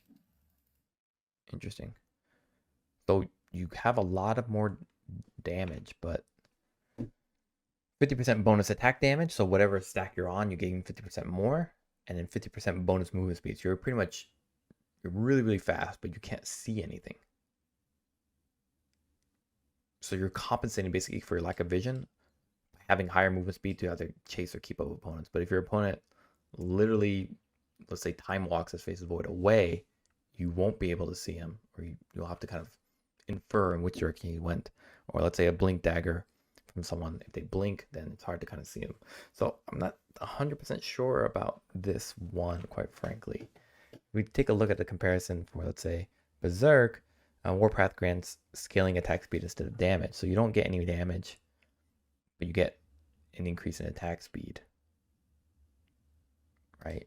And this one is damage. Instead of damage, it's attack speed, and your damage per stack is only 5. So at least this one you still get damage, right? It's just not that significant. Whereas this one, you lose too much vision. I honestly can't see the appeal of it. The only real reason seeing red might be maybe appealing for someone. I mean, even if you have no stacks, you basically can't see anything. The only appeal for this seeing red is the idea that you're in a lot of team fights and everybody else will be able to see for you and you have the appropriate vision regardless. That's the only way I could see the justification for this one. The other one tiny little buff from seeing red is that activating Warpath gives you stacks of gives you 1 extra stack of Warpath. So that could be an appeal for, that could be a justification for someone. That could be an argument for it. Interesting. I wonder if people are going to do it or not. It only lasts 6 seconds and it's 45 seconds. So it's about 39 seconds of where you are not using it. Other than that, Warpath is played exactly the way it was. So technically you could go Warpath. I'm thinking a little bit bigger here. So technically you could go this one, and that way you don't lose anything from the other facets, right? With Berserk facet, you lose your damage stack. With the Snot Rocket, you lose Quill Spray, or rather the Quill damage from Bristleback. With the Seeing Red Warpath, you don't actually have to ever activate Warpath if you don't want to. And you keep the original Bristleback, which was one of the key complaints when 7.36 came out and they saw Bristleback. So actually, I do understand this facet now. The last thing also I see is that this also lets you farm more quickly. So maybe during fights, like chasing an opponent, you're not really picking Seeing Red. But when you're maybe taking a jungle camp, which obviously is not running away from you, then having that extra damage and movement speed means you can maneuver camps much more quickly. I definitely understand it now. Seeing Red is underrated already. I think people are already dismissing it, but maybe I didn't. Maybe I thought about it a little more clearly. New innate ability. So the old Bristleback innate ability was with Warpath basically. Now it's a new innate ability. Hero has 10% damage and debuff duration amplification against enemies that are behind them. So goo, armor reduction slow, as well as your Bristleback Quill Spray now does more damage. So your Aghanim Scepter is essentially buffed a lot more here too, and your Ag Shut effect. Aghanim Scepter Quill Spray count decreased from 6 to 5. Yeah, understandable, especially now with this prickly. And then Warpath no longer innate ability, and then it's just scaling back the first level that they had put in there. Cool, interesting change. I like this change. Talk about Broodmother. Necrotic Webs. Debuff now only applies if Broodmother is in the same network of webs as the target. So Necrotic Webs, Broodmother well, I don't know now, but was effectively the best pause 1 hero to play, or one of the best pause 1 heroes to play. Can even play pause 2 or pause 3. One, because of that Bloodthorn effect, but also because her late game scaling was just insane. I never got to do a video about it, but if you saw my previous videos about best heroes to play in that patch, Broodmother was there for sure. The reason, I mean, basically Broodmother was 3 stages. The first one was the overall safety of playing Broodmother in lane, especially with Insatiable Hunger, which is such an appealing ability. Incapacitating Bite as well meant that you had increased damage. It meant that you could slow opponents if they try to fight you, or if you had a great setup pause 5 hero. It also meant that you can easily jungle pretty early on, or at least sustain yourself, get your health back through jungling. And you can maneuver the map very quickly, or maneuver the lane very quickly with webs, which made catching Broodmother a little bit difficult. Her laning stage is definitely her weakest part. Her mid game, where she finally got her ultimate, where she can shoot out webs of spiders, or shoot out nuking damage that's slow with spiders. It definitely was the more annoying part. It meant that she farmed very quickly. She got one of the largest items, most expensive items at the fastest time possible, which was Bloodthorn. And then that was her second phase as well, where she'd pop Bloodthorn and throw spiders on anyone that came near her, which would be a great way to repel enemies back while she farmed even more quickly. And then the third phase was her true late game carry potential, where you could straight up rampage against people by picking up your Ag Shard, which doubled the duration of your insatiable hunger, and also doubled the effect, the increased damage effect. It basically increased your base damage to 100% for 8 seconds, and the ability lasted 16 seconds. On top of that, it also meant you can go Butterfly, which had a compounding effect. When you hit level 25 talent, you had a lowered BAT of Broodmother. The Butterfly then thus increases your attack speed incredibly quickly. So you had incredible damage, 100% plus split base damage for your universal attribute hero that also had a very easy lane that also just could attack very quickly.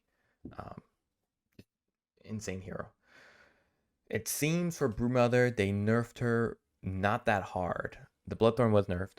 Necrotic Webs, Spin Web debuff now only applies to Broodmothers in the same network of webs as the target.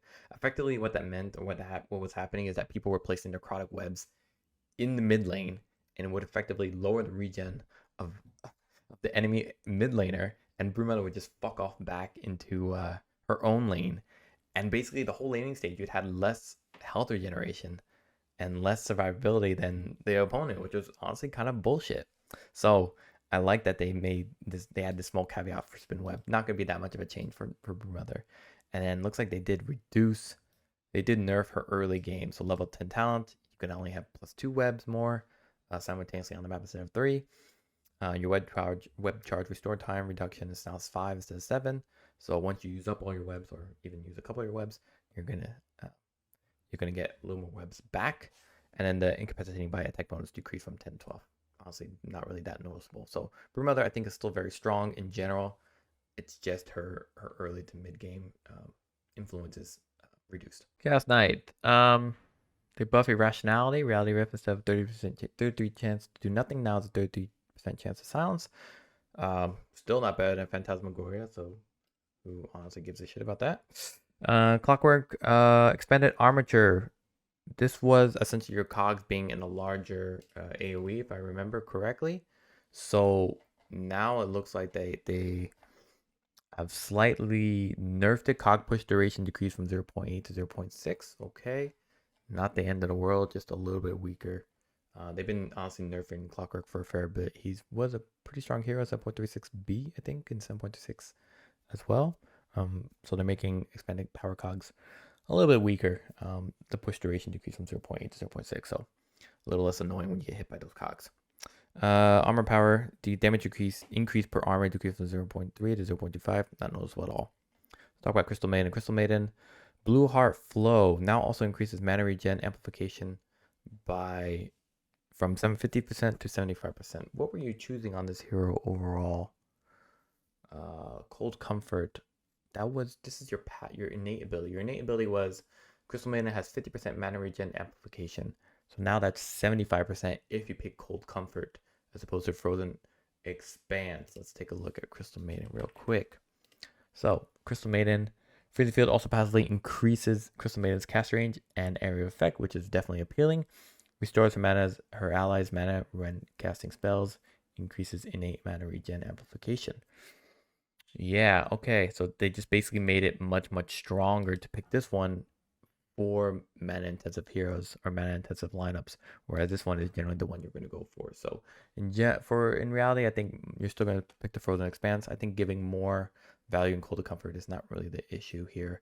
It's just a little bit reliant on people realizing that they're going to get more mana and then not building still big huge mana regeneration items if it's not needed, or if it's excessive or overcompensating for what Cold Comfort is supposed to be achieving. Okay, Darkseer base strength decreased from 22 to 20.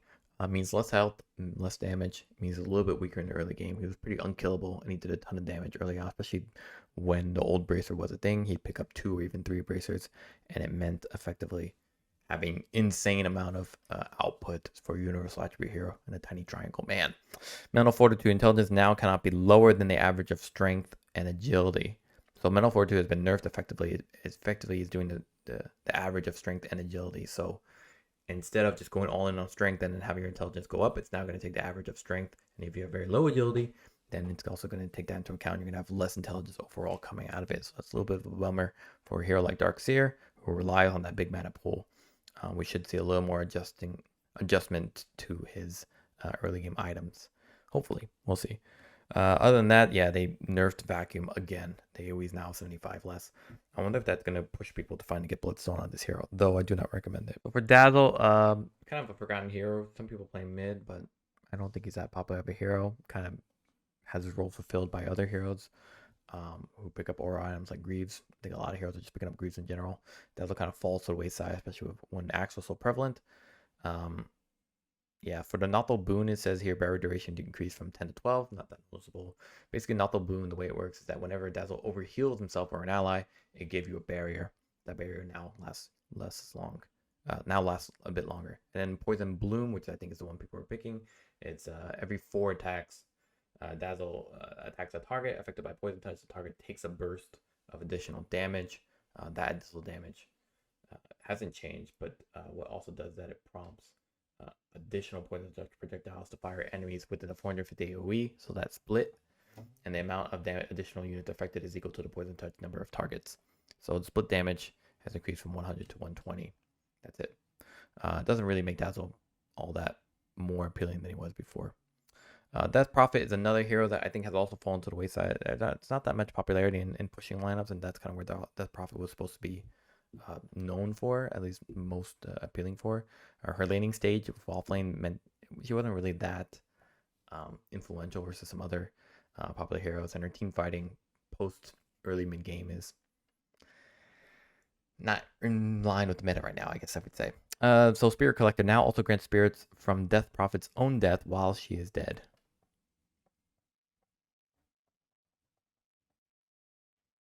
What? So if anybody dies near her if anyone dies where she has died, I guess her next ultimate with Spirit Collector will keep those units when they're activated.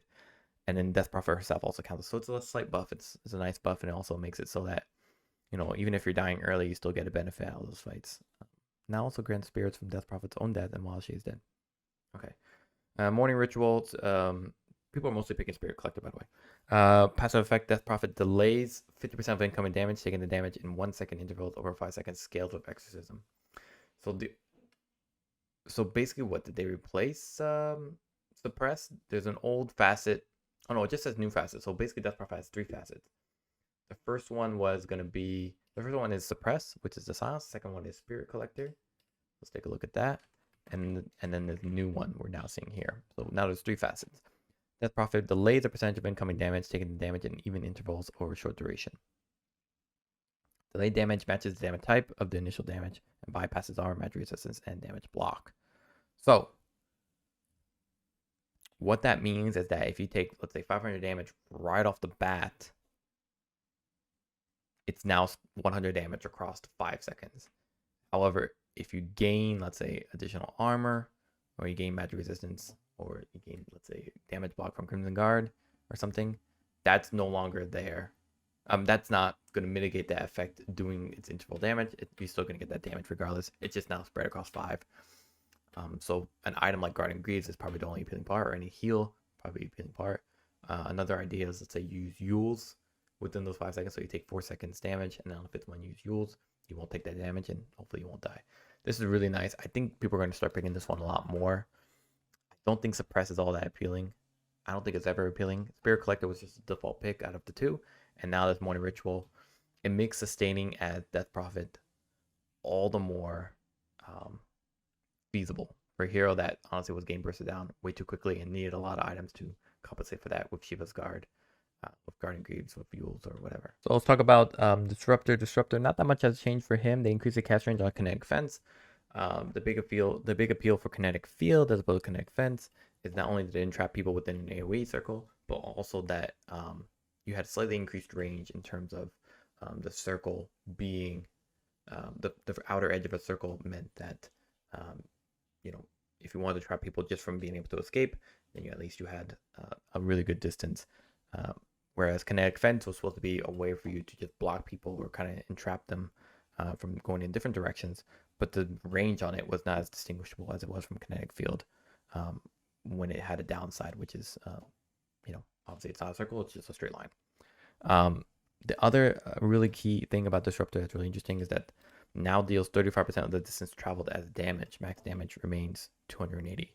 So originally what would happen is that if you cast Glimpse, it would just do base damage. Now it's going to do a percentage of the damage distance, always relative to the max damage you can deal. So I wouldn't say it's a buff.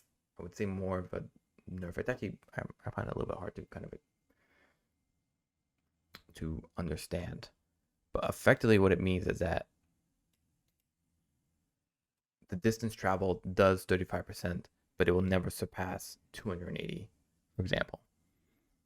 So it's a little more gradient in terms of its damage based on the distance travel. So a nice change for, in general, just a small adjustment change for Disruptor. His level 15 talent, 275 glimpse max damage replaced with 10% plus 280 glimpse distance to damage. Max damage is just an adjustment based on the new glimpse damaging scaling damage. Okay, let's talk about Doom. Doom has a new facet. This one we know where Devour now has 2 charges and Stolen Creep abilities are upgraded by 1 level. That's the one people are currently picking. Devil's Bargain, I think most people are not picking that, but it's really good for early game where you'd buy a lot of bracers, for example, for a lot of damage, and then you can just sell it back for 90% of their value. And then lastly, the Impending Doom is the one that's new. It says every 6.66 minutes, Doom's duration is increased by 0.06 seconds. Doom's DPS is decreased. So let's compare here. Doom does 70 damage per second. However, now he does 60 instead, but it's increased every 6.66 minutes, which is just hilarious. So it lasts longer, but deals less damage. Is that appealing though in general? I don't know. 16 seconds instead of 16 seconds, but you don't even get a full second out of it, do you? So every 6 minutes, that means, yeah, I don't know. The damage is decreased, but yeah, basically early game it's less valuable, but later as the game gets later, it now becomes more valuable in blocking, healing, and eventually dealing more damage. But you are dealing significantly less damage per second overall by 10. So I'll let some other math wizards do the math here, but in my honest opinion, it doesn't feel that appealing. 6.66 times, let's say 5, that's 33 minutes. So 5, that's a 0.6, so that's a 0.66 times 5, that's 3.3 seconds increase. Yeah, in my honest opinion, this doesn't seem that good. Maybe I'm misreading it. Basically, you would pick this ability if it's not about the damage, but more about preventing people from being healed, and more importantly, preventing them from casting spells. Yeah, I don't know. I don't think so. I think this is still the best one, to be honest. You farm faster. It's not a trade-off. That's always been my complaint with these facets. Some of these facets, there are trade-offs, and if you have a facet that has a trade-off and you have a facet that gives you free stuff, the free stuff seems to make the most sense usually. The trade-off is usually too much of a trade-off. So I'm not 100% sure this is all that great. It's a cool idea, but not my cup of tea. Dragonite, the Corrosive Dragon facet is probably the most popular one. Most people are picking that anyway. Looks like they reduced the armor reduction from 0 at level 1, or 0 at its start, and then 1, 2, 3. So it's pretty much 1 reduction across the board. That sucks. They did buff Dragonite in 7.36C to make his splash a little bit better than before, but in my honest opinion, this is kind of a big nerf for the hero. Losing that extra armor reduction, it's just 1, but I mean, you had it from the get-go, which would have been really nice. 7.36C, they increased the cleave damage to 5%, which is also just not that noticeable. I think people are still going to choose Corrosive Dragon. It's just that early game, it's not as pervasive. Okay, let's go a little bit faster here. Drow Ranger multi-shot movement speed penalty decreased from 40 to 25%. Basically, people are not picking really this ability or this facet for Drow Ranger. Most people are picking the Vantage Point. Vantage Point gives you 20% more damage when attacking from high ground. The appeal for that is because you have Glacier for Drow Ranger as her Ag Shard. It meant that you get free damage whenever you use this, right? So now that Sidestep lets you move a little bit faster. You can even activate, let's say, Shadow Blade.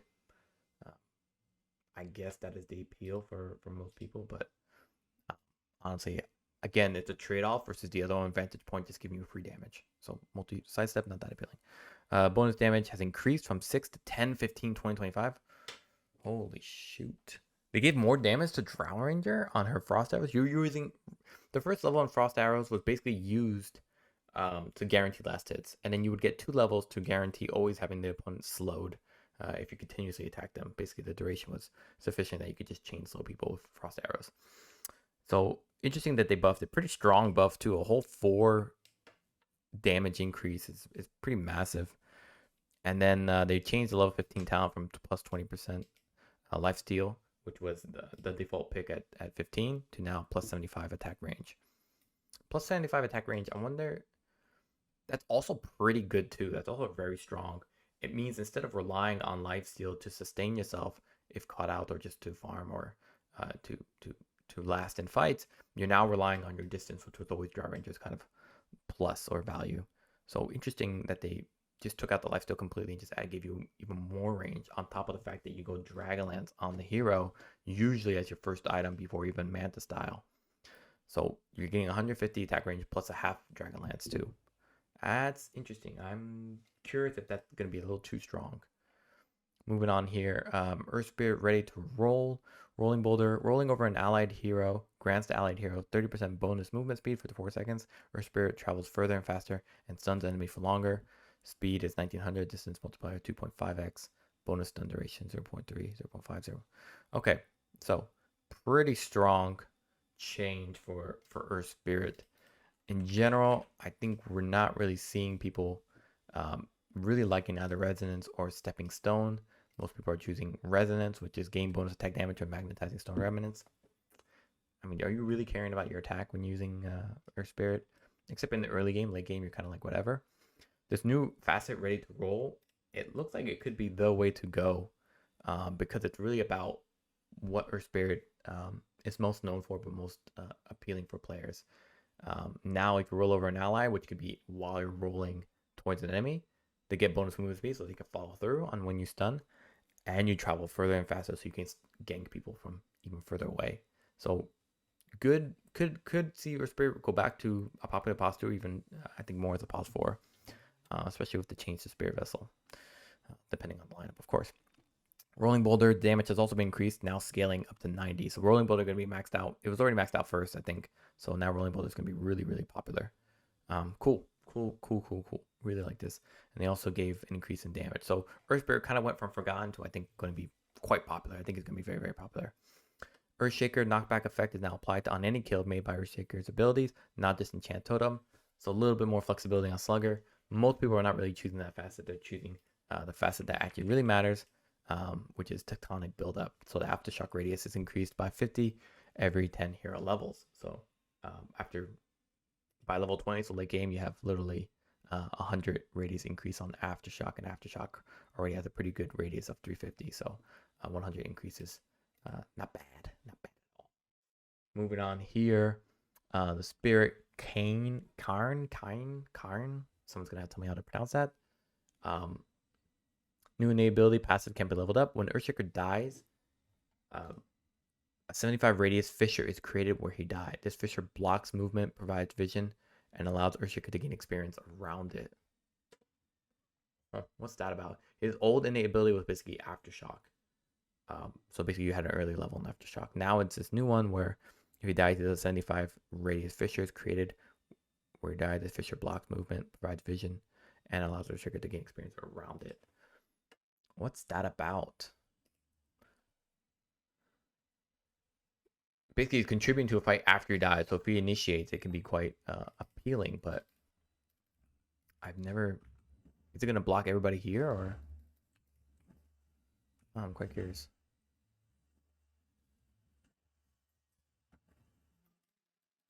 Okay, that radius is very, very small.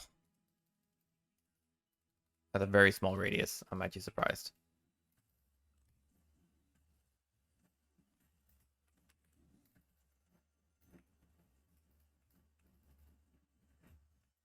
Doesn't stun and it pushes them out.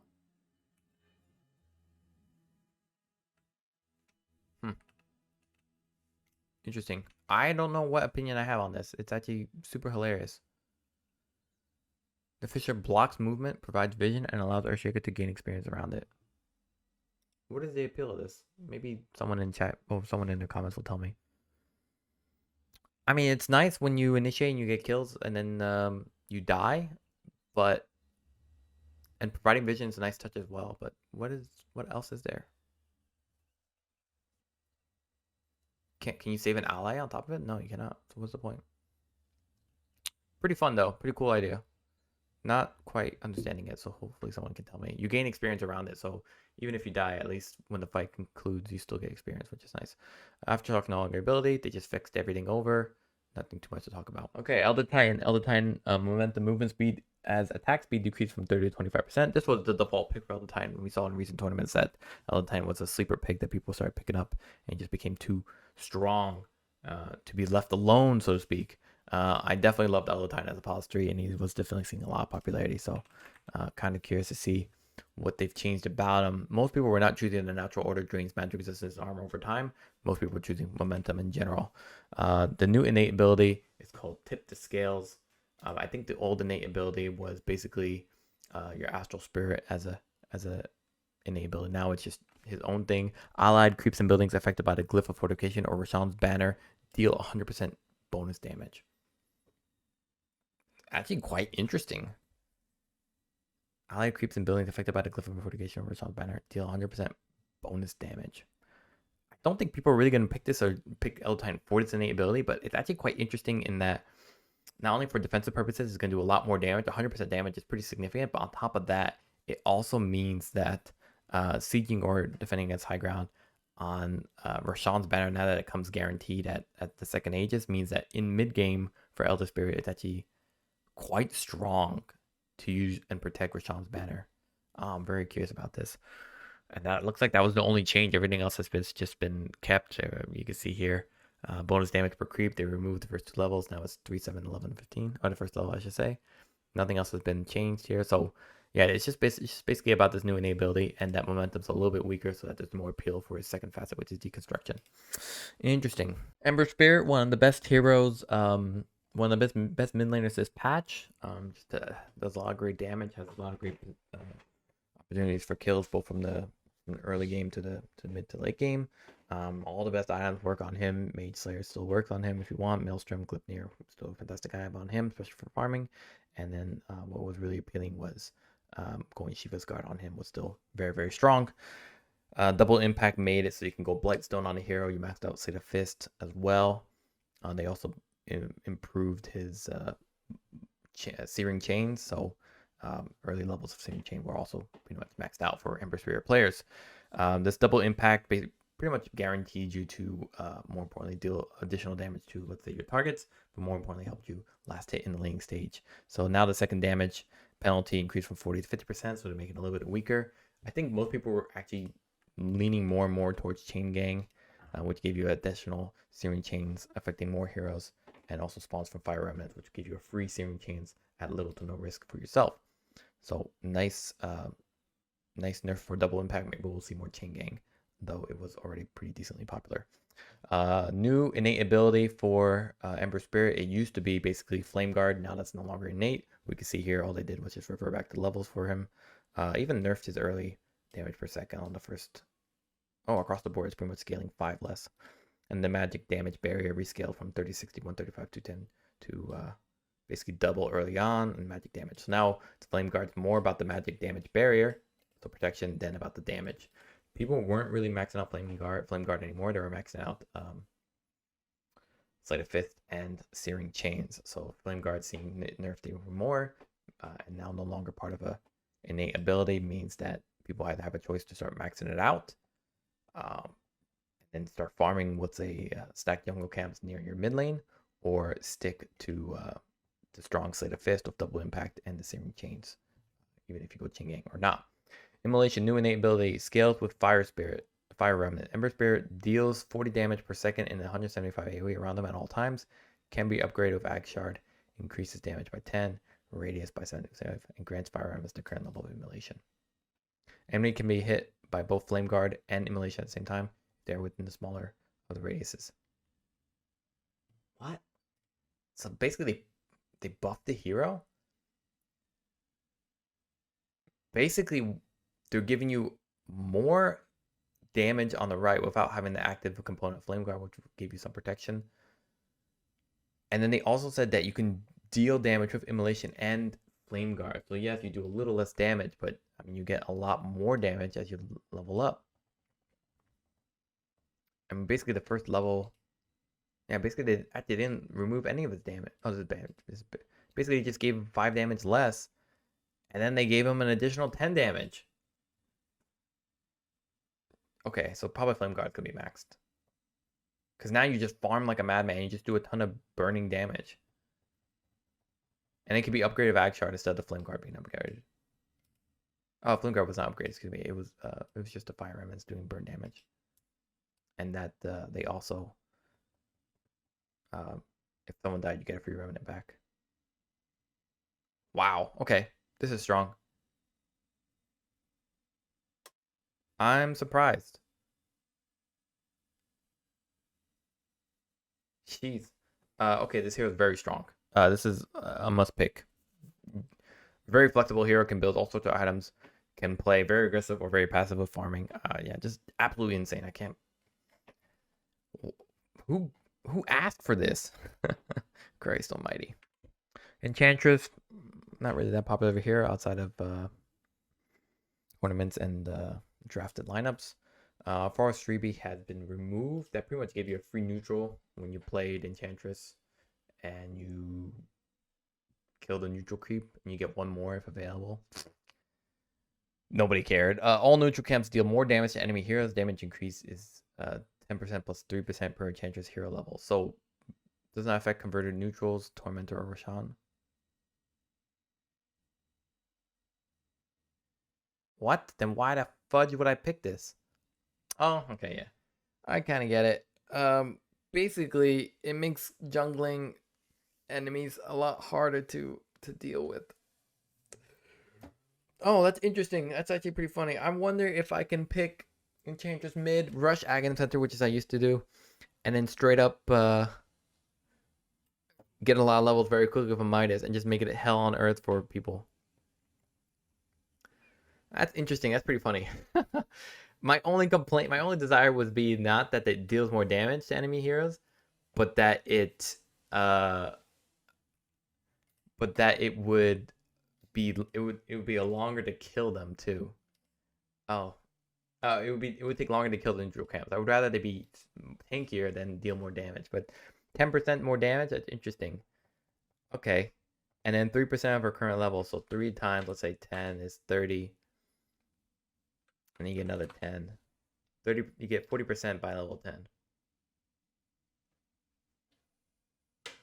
It depends on who's jungling, right? Depends on who's jungling. That's interesting. Not a game changer, but it's interesting. I'm not gonna lie. Enigma Event Horizon 9/11. I don't know why I did that. I'm very tired. I'm sorry. Enigma movement slow rescale from 15 to now scaling to with Black Hole. Yeah, okay, fine. Basically, it's gonna start at 9, and then it'll be 11. So basically a 4% decrease. Event Horizon really only matters when you pick up drums, which is around level 3-4, and then when you have Black Hole, that's when you're really trying to chase people down. After Black Hole, if you don't really kill them, or if you need to slow them so they can get closer to cast your Black Hole and have your Edelins kill the unit. Okay. Gravity Well, it's also something people really noticed about Enigma.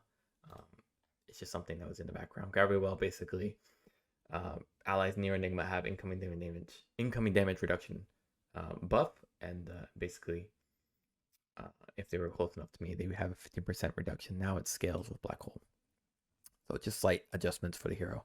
Faces forward, Chronosphere, so nothing to do with the time zone. Is it? Facet Chronosphere renamed from Temporal Impunity to Chronosphere. Talk about straightforward. And then they also wrote no longer prevents damage for a short duration after time walking. I didn't even know that. Wait, what? Face of the Void is not that popular, surprisingly or unsurprisingly, depending on how much you play the game. Face of the Void just was not picked all that often compared to heroes like Ursa, like Troll, like Weaver, like Broodmother, heroes that can actually do a lot in the lane and even be aggressive depending on their boss 5. More importantly, Troll was just easily stamped out in a lot of current lineups. Just a lot of sustain in enemy teams from their auras meant that Face of the Void was not really able to output as early as you would hope. Now it says now it's basically a choice down to time zone or chronosphere. He doesn't really get basically the old time walk from 7.36, which was basically Face of the Void is guaranteed to backtrack any damage for 1 second after casting the time walk. That was basically what it was before. Now it's no longer there. And then they increased his 8-week time zone for Face of the Void at level 25. Not that big a deal. Grimstroke, Fine Art, Stroke of Fate. Bonus damage per target increased from 20, 35, 50, 65 to 20, 40, 60, 80. The Fine Art one, if I remember, is basically allowing you to do curved vector targeted Stroke of Fates, which is basically that big damaging thing. Also now does bonus damage, so nobody noticed. It's been increased at the later levels from 65 to 80, so it scales a little bit better. So it definitely justifies, if you go with this Fine Art, it definitely justified to max it out, but honestly, I wouldn't recommend it. Gyrocopter, damage has been rescaled, 50, not that much increase. Hoodwink is one of the best pos 4 heroes to play this patch. If you're not playing Hoodwink, I think you're honestly don't like to win. Very strong hero. They buffed the Go Nuts Hoodwink, which was actually the one that nobody's really picking. Most people are picking Hoodwink for the tree bounce trick shot, which basically made your laning stage very comfortable and very easy for anybody who played Hoodwink in the laning stage. So instead of you just relying on your auto attack and doing not even a bounce, just throwing an acorn shot on an opponent, you now do 2 acorn shots on someone, which made it incredibly difficult to lane against Hoodwink. So looks like they didn't nerf trick. Looks like they didn't nerf the trick shot treehouse or treehouse trick shot. Looks like they just buffed Go Nuts Scurry, which was the old Scurry before 7.26, and it gave you bonus cast range. And it used to be the thing you maxed out to ensure that you as Hoodwink could cast, let's say, Bushwhack and Acorn Shot without getting specifically targeted. And it worked on all your abilities. So Clip Near and Atos meant that you also were casting it. It worked on all your items. So yeah, basically Scurry allowed you to cast those items from much further away. The bonus cast range has been increased just by 50, and they're just making it a little more appealing. I think most people are still going to pick Treehouse Trick Shot. That said, looks like they increased the mana cost significantly. Hoodwink's mana pool is not that large, so it looks like a rather big bump, 15 more. So it's rather the highest level being 85 is now at the lowest level, and now you have 100. So it scales the same. It's just starting very high, so it's not that great for Acorn Shot and for Hoodwink, and that means her early game is significantly weakened unless you start out immediately building mana regen like a Ring of Botsy. Even then, level 15 talent has also been nerfed from +2 to +1, and the armor corruption decreased from -4 to -3. So pretty significant. This Acorn Shot bounces from +2 to +1, makes it not as noticeably valuable. It's a 50% reduction basically. I wonder if people are going to start choosing Bushwhack damage instead, though then again, it's not that appealing either. It's not even a full level increase, right? Total damage 90 to 180, that's 90 increase. That talent is almost nothing. It's not even a full level, 70%. Huskar has a new facet. Cool. So Huskar, pretty much his popularity rises and falls in line with Ember Spirit. If you see Ember Spirit in the game, then you're picking Huskar. If you don't see Ember Spirit, then Huskar doesn't really get that pick because Ember Spirit was so popular. I don't think Huskar was really able to keep up with him, or rather to apply as much value, because his new facets were negligibly appealing. The Nothal Transfusion, which is Life Break, also heals friendly units. Don't really care about that as Huskar. And then the other one was Life Break also slows enemies in a radius around the target, which was also kind of secondary because you didn't really care about the slow on other enemies, only on the target, right? That's kind of how Huskar has always been played. So now we have a new one called Incendiary. Burning Spear. Spears also burn enemies for 1% of the max health each second. Cost 4% of max health instead of 4% of current health. Duration decreased from 9 to 6 seconds. Level 25 talent is plus 4 seconds Burning Spear's duration instead of 6 seconds.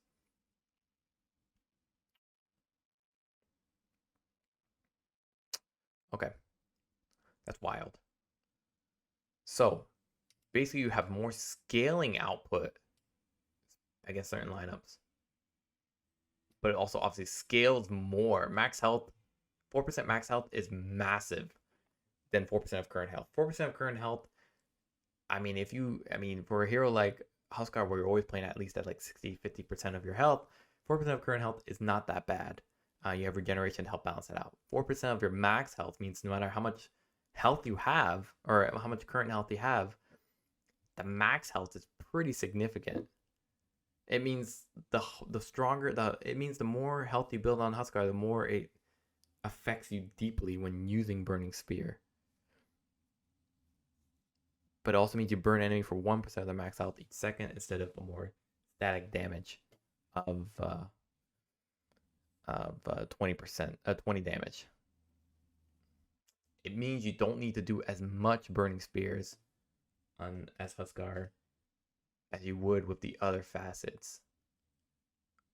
But the trade-off on cost is just so huge. 1% of their max health each second. And I assume that stacks, evidently. So, yeah. So, if you're getting like 10 stacks, you're doing 40% of your max health. No, you're always doing 4%. Excuse me. But you're doing 10% of someone's max health. So let's see here. And what's the point of leveling it then? It also means... Oh, you do it in addition to. Ooh. They know this.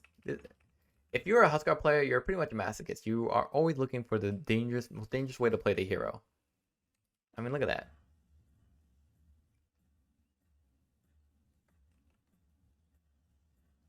Ooh, I'm gonna try this build. I am not 100% sure about it because look at that. Look at how fast my health is just dying.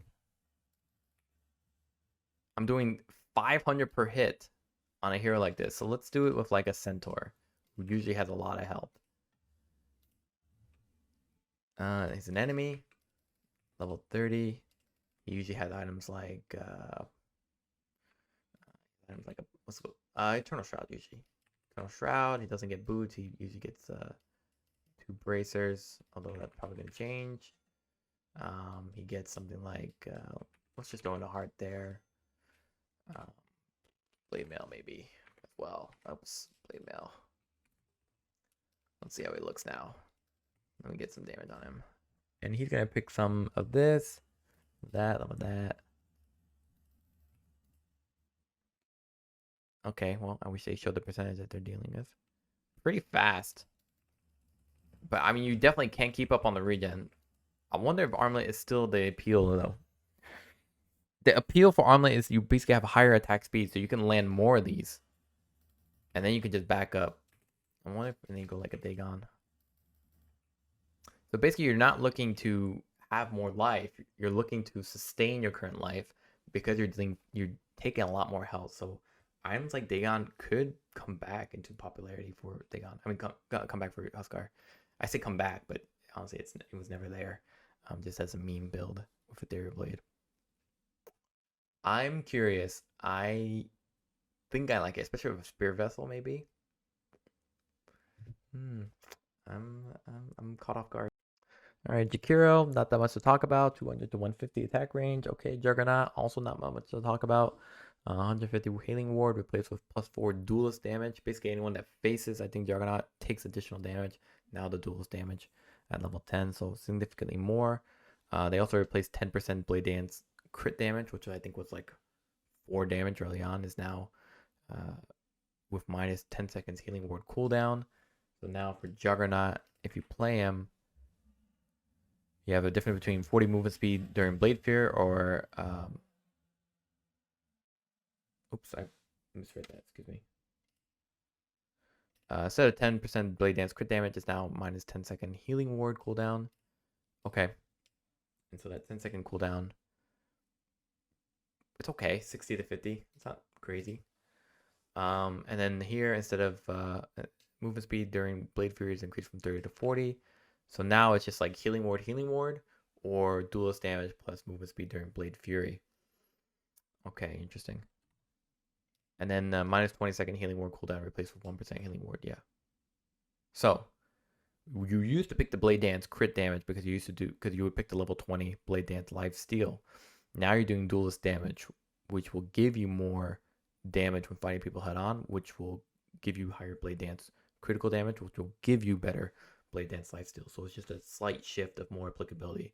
Instead of your damage at level 10 being increased only when you use Blade Dance, only when Blade Dance occurs, it's now in general when you're fighting specific targets. So it helps with jungling for Juggernaut. It's actually pretty significant. 4% is nothing to sneeze at when you get 10% by default. 40 plus 40 movement speed during Blade Fury or 1% Healing Ward. The 1% Healing Ward is actually very significant as well. It's basically a full level, 2 to 3, 3 to 4. That's scaling of a level of 1%. That means that 1% Healing Ward heal is actually pretty good, whereas the 40 movement speed for Juggernaut is not that desirable. As far as I know, people are still relying on Swift Slash and Omni Slash to be your main forms of output, and having Blade Fury just overall be kind of your escape mechanism or just to follow through on damage, on top of the fact that now it also dispels debuffs, means that it's not really that appealing to have extra movement speed during Blade Fury. I think you're still going to choose the 1% Healing Ward heal. That's actually pretty strong. All right, Kunkka has been forgotten to the sands of time here compared to other heroes. They kind of nerfed him a little too hard. It looks like they're getting rid of what he was most known for, which was basically creating Waterworld within a fight. Now he has a new ability called Admiral's Rum, and it's a new innate ability, cannot be leveled up. Taking damage from a hero, building or Roshan that would reduce Kunkka below 65% health, automatically triggers Admiral's Rum over 10 seconds, providing 10% bonus movement speed and delaying 20% damage taken. Delayed damage is dealt evenly over 10 seconds once the buff ends, stacks additively with other sources of Admiral's Rum.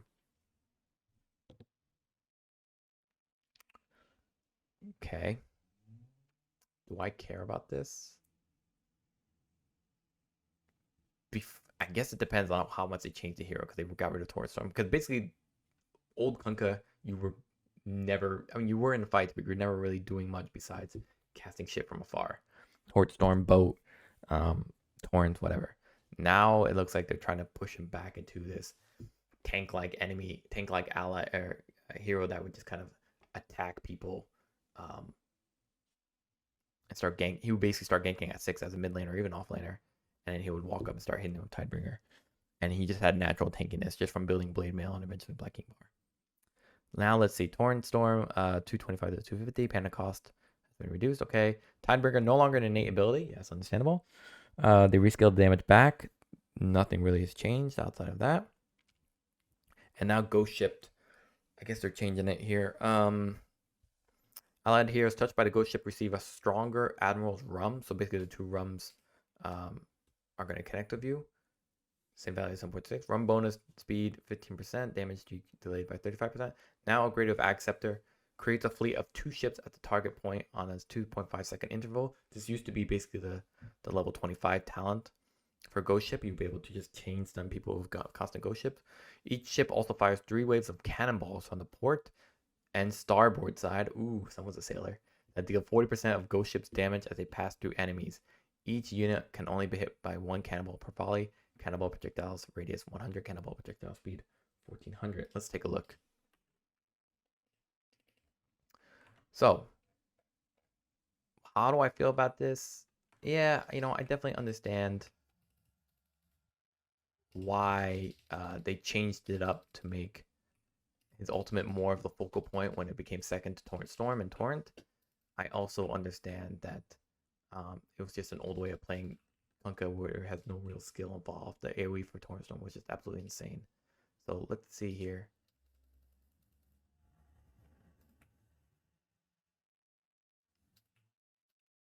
Am I doing it wrong?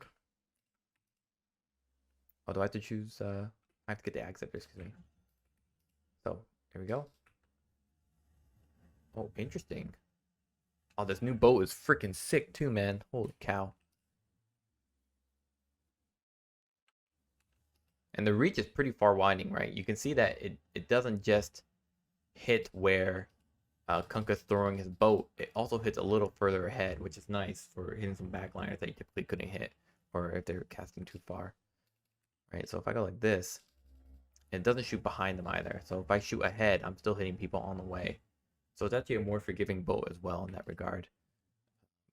Pretty cool effect. And they can still get hit by the cannons too. So they're going to get hit by the cannons, and they're going to get hit by the boat itself. So Ghost Ship has actually got a significant buff. It makes Acceptor all the more appealing. However, what it also means is that you don't have 3, let's say, incapacitating abilities, Torrent Storm, Ghost Ship, and Torrent Storm. You now have 2, and that you're reliant on that cycle to make an impact in fights. So basically less of a mess and more focused outputs of damage, and higher damage as well. Talent Ghost Ship Fleet replaced with 100 spell AoE. So basically all your spells have been increased. That's pretty cool. And so I guess Bloodstone also means that your AoE is pretty massive now. Look at that, they're getting stunned. Even from there. Look at that. Ooh, that's pretty cool. Interesting. Okay, interesting. Interesting change. I don't think this brings back... I'm not sure if it brings back Kunkka yet. I'm not 100% certain about it, but I do recognize that they're trying to angle him in a new way, or angle him in a way that lets him keep what made him really strong recently, which is not about the Tidebringer damage, but about control in the fight. They're also trying to give him a bit more damage and a bit more AoE damage rather than just rely on the Torrent Storm. Lini Commander has a new innate ability. That's pretty interesting. Her old innate ability, I don't even think I remember. I think it was just a point in her passive ability as a whole. So kind of happy that they gave her a new innate ability that isn't so drab or plain. And I guess we're going to probably see that in the future patches as well. Attacking an enemy hero that has a higher level than Lini Commander increases her HP regeneration, lifesteal, and incoming damage heals by 50% for 4 seconds. Always applies when attacking a hero that has that max level. Attacking an enemy hero that has a higher level than Legion Commander increases her HP regeneration, lifesteal, and incoming damage heals by 50% for 4 seconds. So they're trying to make it that if you decide to duel someone, and it's basically not trying to say duel people higher level than you, you'll outlast them. Because what will happen is basically you don't get the damage, right? It's trying to make duel late game more appealing. Basically, Legion Commander duel late game, it didn't really, it wasn't used to increase your damage. Basically, you weren't looking to win the duel all the time late game. You were basically looking to use duel as a way to hold down an opponent for everybody to then gank them for whatever seconds it was, 4, 5, 6 seconds. I can't remember. Now it means even if Legion Commander is behind, if she duels someone, she'll be able to outlast that fight, or at least survive that fight with basically Moment of Courage or any HP regeneration she has, or if she pops her W before she jumps into the fight, which is also understandable as well. Yeah, and it then means you can always apply, and that's, I think, amplified by the fact that even if the hero is at max level, like so level 30, you will always get that benefit. I also think early game, if you decide to man fight someone head on, you will get some lifesteal back. You will get a lot more lifestealing. So harassment with Legion Commander on right click with Moment of Courage is now inherently better.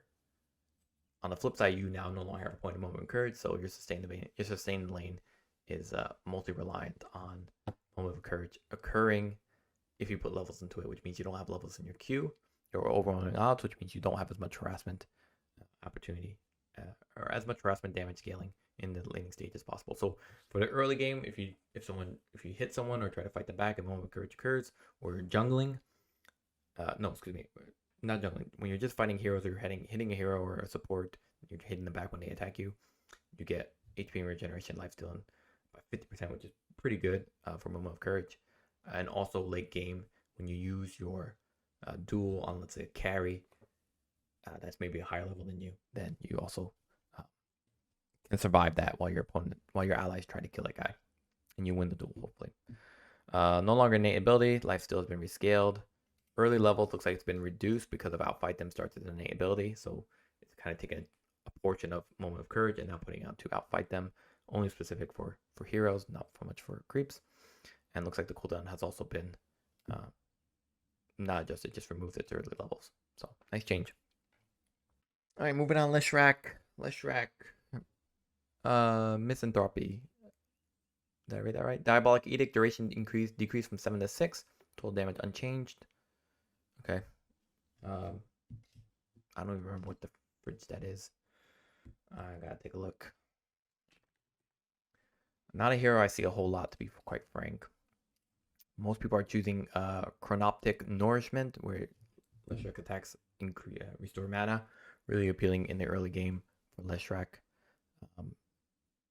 Only grants mana when attacking enemies that have mana. So basically only range creeps. 50% mana restoration penalty when attacking creeps. Okay. Diabolic Edict. So basically it's just justification for harassment and range creeps, though at a penalty. Diabolic Edict hits enemies with an increased explosion rate, but it no longer damages buildings. They nerfed that. I guess it was stronger than I anticipated. I never considered it. In my opinion, misanthropy is basically a trade-off. If you go basically Diabolic Edict with the facet, you are doing more damage to heroes, but now you can't push towers, which was half the appeal of Leshrac.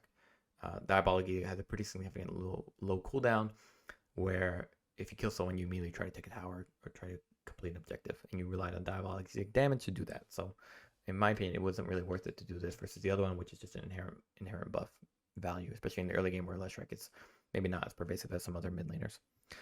Damage decrease as well for Split Earth, no biggie. Let's talk about Lifesteal. Lifestealer renamed from Corpse Eater to Rage. So I think we can infer what's going to happen. Don't have to read the rest here. No longer gains permanent HP when killing creep or hero. Move to Feast innate ability. Cool. Okay, so doesn't matter which facet you choose now, Rage or the shitty one. I don't even know the name. We'll just call it the shitty one. Unfeathered. You now have permanent HP when killing a creep or hero. In my opinion, that's a nice change. I don't think anybody's going to pick Unfeathered, but it's nice to see that they now give Unfeathered a little bit of a buff. Now Feast. In addition, Lifesteal gains permanent max HP whenever he kills a creeper or hero. Max HP per kill 1. Max HP per hero kill 15. It's now here, so you just inherently get it, right? And it starts at level 0. It starts immediately from the point of the game. So that's nice. It's a nice change. Nothing more to say. Lifestealer as a whole is probably not the most popular hero. But against a lot of heroes that he does play against, like let's say Ursa, Troll, I think the ratings accept to build is still relatively popular for the hero. Okay, I'm gonna sit up straight because I like Lina. Lina is one of my safety heroes for pause 2, so I'm definitely hoping something's better here.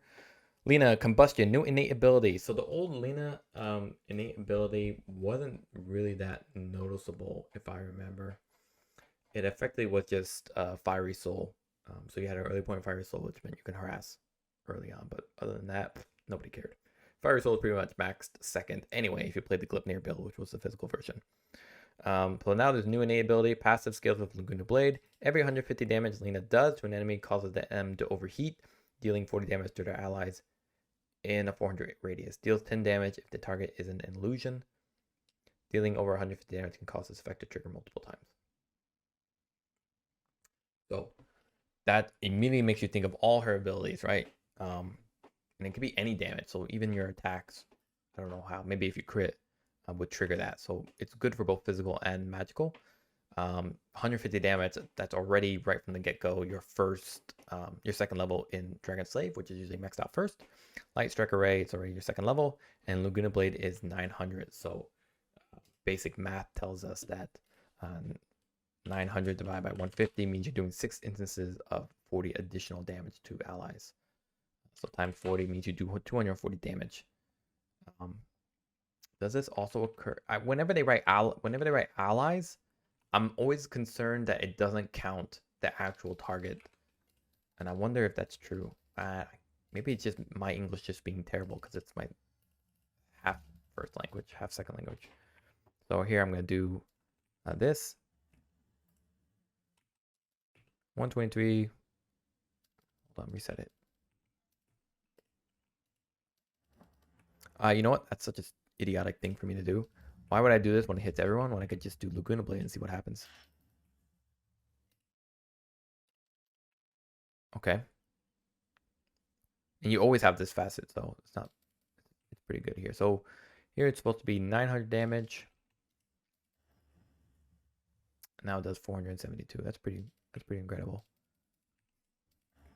Now if I go Kaya, also seems like a really good ability too. Pretty incredible.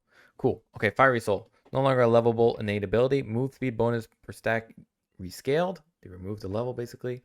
Attack speed bonus rescaled as well. They just removed the level. So Lina as a whole, I think it's quite strong. Really nice ability. I think the only confusion I have is if it looks like it does do it. Excuse me. I wonder if Combustion Head was doing the extra damage, but it looks like it did. Because it says total damage 742, right? But these guys are getting 519 right off the bat. I don't think it does. Excuse me. Combustion. I think it's just allies. Yeah. The 400 radius, I think, is quite large for Lina. 400 radius is pretty significant, right? This is like, it's pretty much half of this, which is pretty massive. And that radius is increased when we pick up Bloodstone. It's not an item you pick up usually on Lina, but I can now see the appeal for it. Especially now that it's going to affect Dragon Slave. Yeah, 170, 1000. Oh no, excuse me. It only affects Light Strike Array, excuse me. That would increase the width of your Dragon Slave. Does it? Let me see here.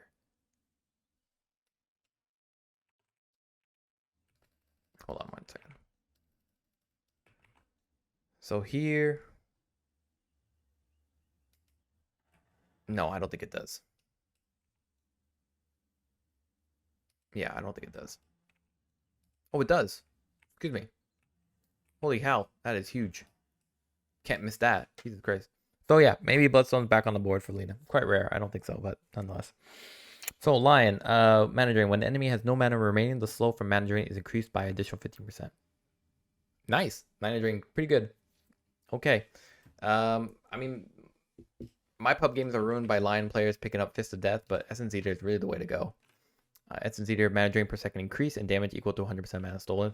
Now there's even more incentive to spam mana drain.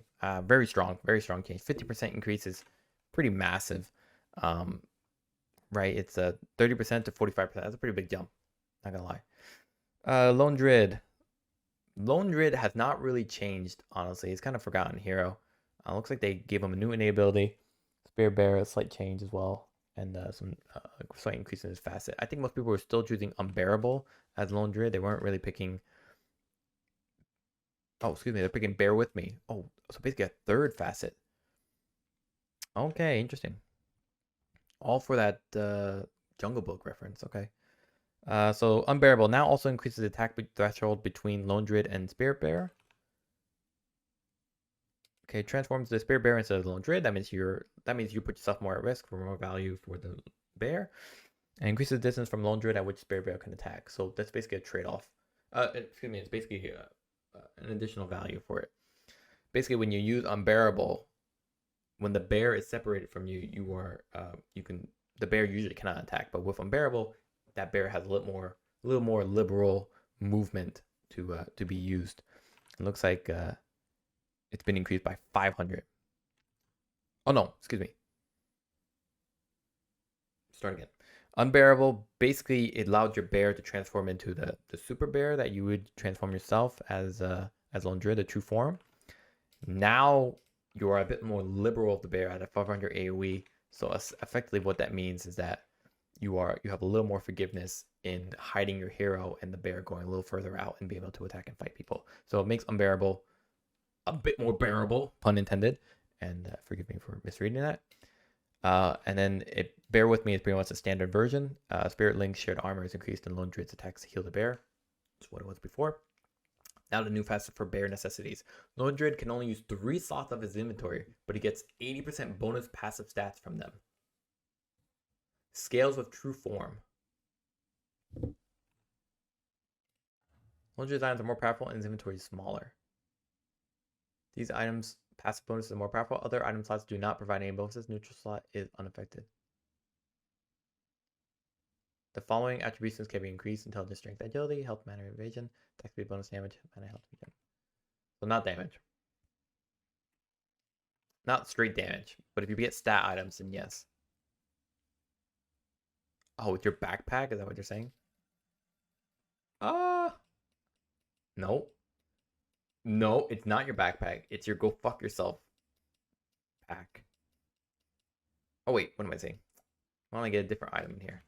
And not one that's a consumable. Okay. Dude, I'm such a moron. Okay.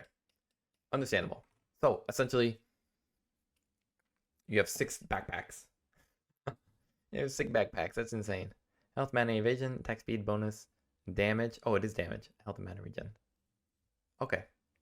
So, pretty good. Interesting. Does that affect the bear as well? I don't think so, right? So it's almost a buff for Lone Druid, because you as Lone Druid, I'll tell you what your item build is for Lone Druid. It's Magic Wand, it's Boots of Speed, it's maybe an Ag Shard, Treads, maybe an Ag Scepter, and then it's Wraithband, Wraithband, Wraithband, Wraithband, Wraithband. So you now, as Lone Druid, obviously you don't have as many slots, so you're pretty much building 1 Treads is 100% needed. You're building maybe a Wraithband, and you're building Magic Wand. And then you're going to eventually just replace those items with more stuff that you personally feel is strong. Okay. I'm not sure. It basically emphasizes more and more Lone Druid in that mid-game opportunity, mid-game placement where he's really about... It doesn't increase your movement speed, I just noticed that.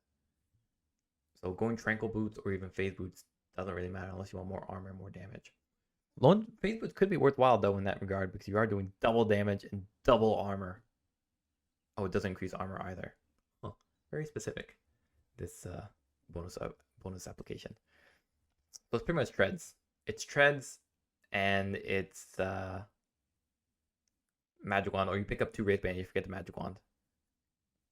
Because the active component of Magic Wand, where you get health and mana back, is not it's not increased. So you pick up 2 of these pretty much. Pretty interesting. Okay. And it makes damaging Lone Druid during the laning stage much easier. Okay, I'm curious. I'm thinking Bear Necessities might be the way to go, but I'm not sure if pros will lean into it just yet. We'll see. Definitely an interesting change up. It's a trade-off again, so not a go-to pick for me. But if I had to play Lone Druid, I would actually try this out. New innate ability. His old innate ability was basically just the bear. Now it's Lone Druid can reroll his neutral item token once per tier. Okay, that's pretty cool. I like that. I've not always need it, and most of the time you're just fine with what you have. But yeah, okay, interesting. And now Spirit Bear can no longer equip its own neutral items. Now copies and shares a cooldown with Lone Druid's current equipped neutral item. That's way better. Basically, you had to. You basically wouldn't have a neutral item for Spirit Bear until tier 2, because you would give him basically your tier 1, because you weren't exactly using 2. You weren't exactly getting 2 neutral items. And so it always meant that Spirit Bear had a shittier neutral item, even up to tier 5. Now Spirit Bear gets the exact neutral item as you do. That's pretty great. It means you can't pick 2 distinguishing neutral items. maybe one for Lone Druid, which is like more mana, I don't know, versus Spare Bear. Well, Spare Bear uses mana too. Yeah, this is just inherently a buff. This is very strong, and I think with Bare Necessity, it makes it even more appealing. Interesting. Okay, interesting. Luna, Selmane's favor ability removed. If you guys didn't know what that was I guess basically her innate ability. Now Lunar Blessings are innate ability. You basically got a point in Lunar Blessing at level 1, so you can have guaranteed damage for Luna during the laning stage to guarantee last hits. Now it's no longer there. Excuse me, you weren't getting Lunar Blessing as your first level. You were getting Moonglaive as your first level, so you can guarantee. You were getting Lucent Beam as your first level, so you could guarantee the last hit on a range creep. So now Lunar Blessing is your innate ability, can no longer be leveled, grants 1 attack damage per level to Luna and allied heroes, and 400 bonus night vision, plus 20 per level to Luna only. Luna receives double attack damage bonuses, and night Lunar Blessing is global. Very specific. It's like a bank contract here. So, grants 1 attack damage per level to Luna and nearby allies, which is great. Luna also receives double the attack damage bonus. So instead of 1 per level, it's now 2 per level. So now your starting last inning is just insanely great. That's insane. And your harassment for your allies is pretty great. What's the AoE? 1200 AoE. Okay, you are golden. That's really strong. Luna's looking really good. Holy cow. Especially early game. Her early game is just, it's whatever up until she gets to the jungle. Then she's just jungling like madman.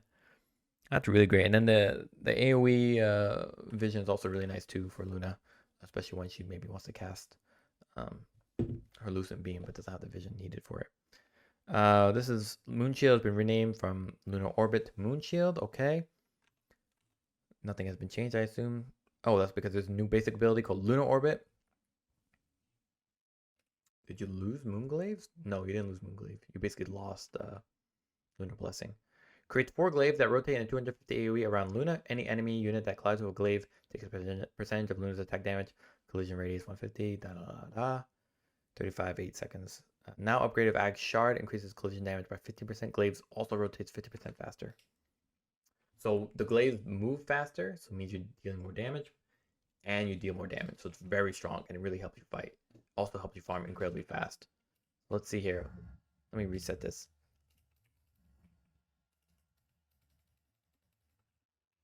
Pretty fast. And let's see if Moonglaives. I don't even think it's that noticeable, honestly.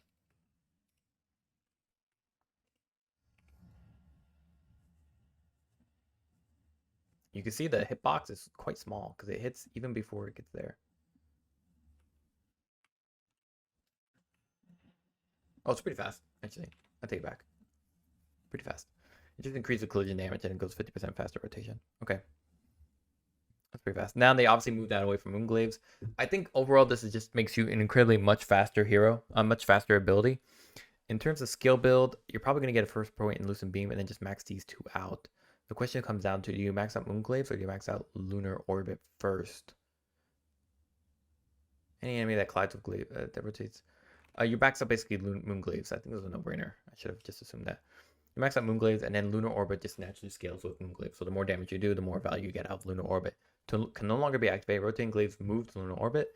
Items are upgrade removed. All right, bounces increase from 2, 3, 4, 5 to 3, 4, 5, 6. So getting a first point in Moonglaives already has a significant bounce. Means you can actually start farming much quickly, and the stack camps are taken out much faster. So even though Luna was basically seen as an insane mid-game farmer and coming online around 30 minutes, just ending the game there and then, they decided to make her even stronger by giving her free Lunar Blessings, give her more farming speed with Lunar Orbit, giving her a free shard that does even more, and having Moonglaives the default level up regardless.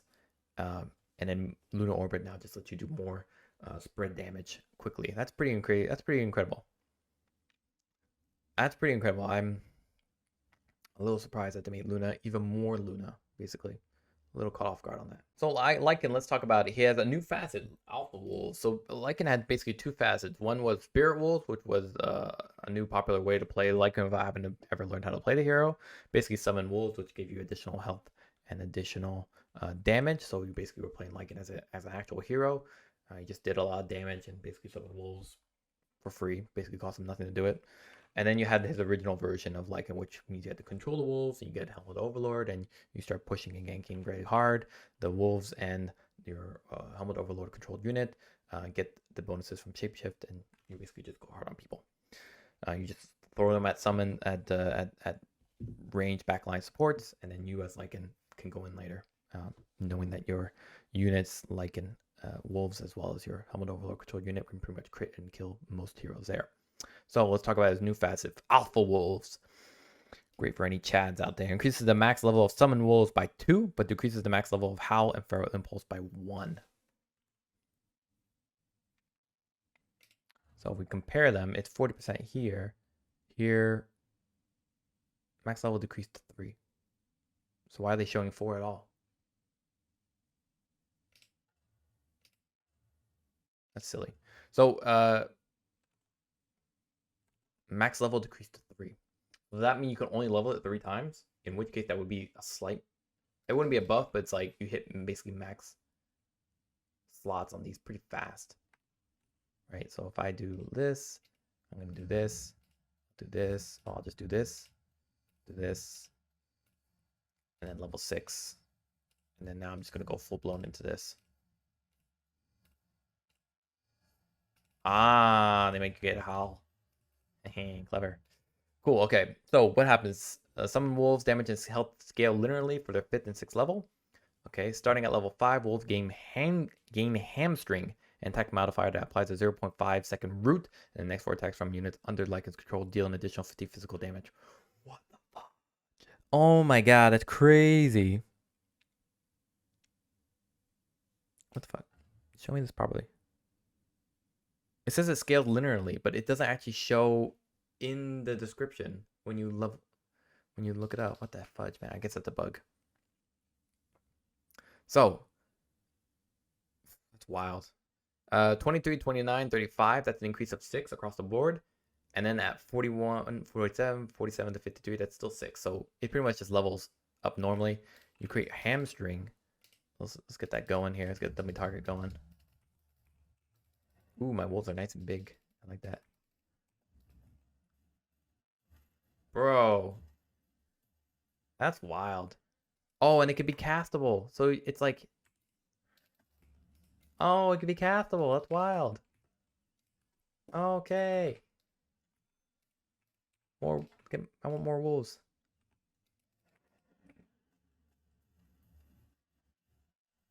That's cool. Okay, so basically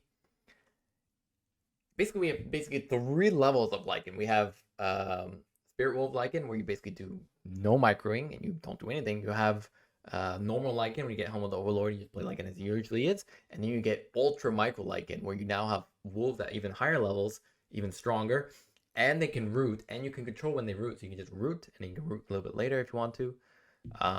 You can target when they root if you want to as well. So you tab and then press the hotkey, which is F.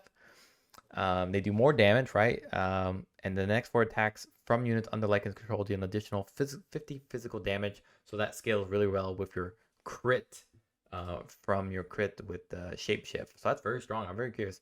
Starting at level 6, wolves gain Hightail. When activated, wolves get a burst of energy, gaining hasted and phased movement, 100% evasion, and 20 attack speed for 8 seconds. So the wolves are basically, yeah, they're basically even more micromanaged wolves. And what's really crazy is they're able to run away when they start getting targeted. And they gain more health, right? So it scales at 5 and 6. So they're just really strong. And it makes aura building for Lycan and his wolves all the more appealing. So like Vlad is on there. Helmet Overlord, of course, might be on there. Also Curious, evidently, even Greaves you can consider, since you don't need any boots on Lycan anyway. So it doesn't really matter. You can get more attack speed with Boots of Bearing, though that's also kind of redundant. So with Shapeshift. I'm just thinking off the top of my head. Don't take it too seriously. Wolves summoned with Aghanim Shard are improved when leveling summon wolves past level 4. So even Aghanim Shard gets buffed pretty hard too. Wolves summoned with Aghanim Shard are improved when leveling summon wolves at past level 4. And don't forget, you also have increased talents for the wolves, right? Plus 10 damage, which is pretty nice for wolves that increase in damage only by 6. So it's a full level plus. And then you get 350 summon wolves health. They get even more health with that. Basically doubles their health, if not more. And then you can compensate for the lack of Feral Impulse, which is increased by 10 by grabbing the 25% Feral Impulse damage at 20 instead of 6-second shapeshift duration. And then you can get more wolves at 25. I see some scaling value for these wolves late game. You can haste them down, maybe split push, or even push down a tower really quickly. I like this one a lot. I'm definitely going to try it. I think it's really, really strong. I I could be wrong, but the scalability of summon units is awesome. I'm definitely curious to see how it's going to work out. I like it a lot. I really do like it a lot. So let's move on here. I got to play Lycan now. I got to play them all the time.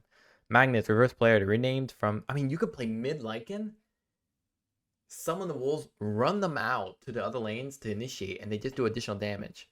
Oh, that's wild. Magnus, reverse polarity, renamed from run through to reverse polarity. Skewer no longer deals additional damage when skewering enemies in trees or cliffs. Move to base ability. So basically reverse polarity or reverse polarity. Not that cool. Yeah, okay. Now Skewer deals additional damage when skewering enemies into trees or cliffs. Tree hit damage increased from 10, 25, 20, 32, and the cliff hit damage from 100 to 120. So technically it's a buff for reverse polarity because now you still keep the skewer value, but you can either keep it, you can keep yourself a reverse polarity, or you can go reverse polarity, but I don't know why anybody would do reverse polarity. Marcy only has a slight change. Bodyguard. There's basically just two forms of Marcy. One is the way she's always been played, which is you get lifesteal for your ally and your teammate. Sidekick. Doesn't matter how far apart you are, or it doesn't matter how far apart you are, but the alternative was Bodyguard, which had a duration of how long it would last, and it really only had to appeal if you as Marcy were within the range to attack back an enemy. Basically, that was Bodyguard. Marcy can protect an ally counter attacks directed towards them if she's in range of the enemy. So that was the downside for it. And then you can activate Bodyguard, if I remember, as well. Yeah. For 6 seconds, whenever the ally attacks or is attacked by an enemy, Marcy counterattacks. That was the only downside. That was the real issue with Bodyguard. Basically, Bodyguard was the fact that that it was only within 6 seconds, whereas the Sidekick one, it's all the time. There's no duration on it. They both gave lifesteal for Marcy, but one gave lifesteal for an ally and Marcy, whereas the other one only had the Bodyguard, no lifesteal for the ally, and you didn't get any anything outside those 6 seconds. You still yourself get Marcy. It's just had a limited window, so it didn't seem that great. Now it seems health gain from lifesteal now also heals Bodyguard ally, so they made Bodyguard a little more appealing.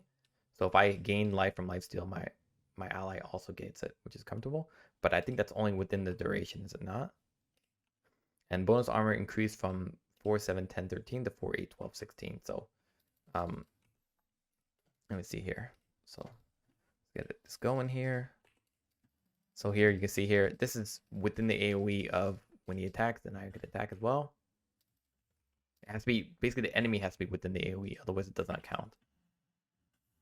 And it forces moves you to it, so. Oh no, he had pretty decent range. So now if I do lifesteal, so let me get an armlet going here. Let me get some loss of life here. If I get armlet going, this will not heal my ally. He does not have everything. So basically, yeah. It's still within that 6 second time window, so it's not really that appealing unless you really are coordinated or during the early game where it's just you guys fighting one target. I think most of the time you're going to still stick to Sidekick overall. Medusa, the facet has been removed. Okay, so now Medusa has 2 facets, but one is Engorged, which is the default pick. Mystic Snake grants Medusa attack damage, which was really annoying. You basically could not deal with her in the laning stage, which is pretty hilarious. And now they have this new facet, which I'm kind of curious about. It's a new facet. Medusa applies a poison to every 5th attack, slowing enemies' movement speed by 35%. Attack speed increased, attack speed by 80, and cast speed by 50% for 1 second. The poison attack counts as an attack modifier for the purposes of Blitz Shot. Got it. So basically, it's like a Scotty before you even get Scotty. You get it from the get-go. Medusa applies a poison to every 5th attack. So your attack speed, which is something you're always doing anyway with Disperser, Meta Style, and even Butterfly, or rather Butterfly by default, and Dispersion maybe down the road or earlier on. You basically get a poison every 5th attack, so it's pretty fast for Medusa, not a huge deal. The movement speed slow is pretty incredible. The other movement speed you have is with Mystic Snake, where it would it used to slow at least. Now it doesn't slow anymore. Is that what they're saying? I could have sworn it slowed. I guess not anymore. Oh, there's a new ability too. Okay, shit. Spoiler alert. I thought it slowed. I could have sworn it slowed. I guess it used to slow in the past. I know it used to affect turn rate, but they got rid of that. So now I guess this is your main form of slow. It's definitely more. I wouldn't say it's more appealing than Gorged. It's just a different style, and it's more for. I think it's more for late game than early game, because early game getting a 5th attack in is just kind of brutal. But at least with Engorged, even when you're farming, because you go Arcane Boots, you basically get attack damage regardless. Empower her next 3 attacks with +1 additional damage for each 6 mana restored, lasts up to 5 seconds. Yeah, so pretty good. This Venomous Volley, very good late game when you have to deal with, let's say an Anti-Mage, you have to deal with, let's say, a Juggernaut, you have to deal with, a Spectre. Heroes that like to jump on you and kind of burn your mana out, or try to man fight you. I think for Medusa, this is definitely an appealing ability. Also to chase people down. Now combined with Scotty as well, which is probably going to be her default pickup if it wasn't already after Butterfly. It just means that you pretty much beholden people within your range outside of your ultimate. But even with Stone Gaze, I mean, you're doing a pretty decent slow. Pretty wild. Let's see this new Gorgon's Grasp here. Mana Shield, no longer a livable ability, now has a base 2.4 damage per mana, and then gains 0.1 damage per mana per level. So now they made Mana Shield a little more scalable, not on you getting any points in it, just in it naturally getting scaling mana. So it makes it a little more comfortable, I think, early game, right, for Medusa. Am I correct? Because now you're not getting an early point in it. You're just, which give you a big buff in mana, and now you get, now you just inherently get it. So base damage per mana 2.4, damage per mana per level 0.1. Total damage per mana 0. Damage per mana per level. Okay, I understand. Illusions absorb 60% less damage. Yes, of course. So, just a little more scaling for Mana Shield for Medusa. Means she doesn't have to level. It means she can have alternative options. She was leveling Mystic Snake into Split Shot anyway. I think it was just a single point in Mana Shield, if at all. Mystic Snake no longer slows movement speed or turn rate. Okay, I'm such a moron. I should just read. So yeah, it did snow, but obviously it doesn't need to slow anymore with Venomous Volley. Maybe it's Gorgon's Grasp. Cooldown increased from 13, 12, 11, 10 to 15, 14, 13, 12. So big nerf. And it's definitely because of Engorged Snake was being a little absurd in terms of its damage. It basically gave you a pretty insane amount of damage. Lasts up to 5 seconds. So basically on the old cooldown, at 10 seconds, every 5 seconds, you would gain your damage back. Again, Gorgon's Grasp, new basic ability. Medusa fires a volley of arrows into the sky that land in 3 groups in a line, with each grouping larger than the previous. So kind of like Gyrocopter. Enemies struck by a grouping of arrows take 150 physical damage and are rooted and can't turn and take 150 physical. Can't turn and take 100 physical damage per second for 2 seconds. Initial radius 150, radius growth 50, cast range 625. What? You giving her more control? That was kind of her downside.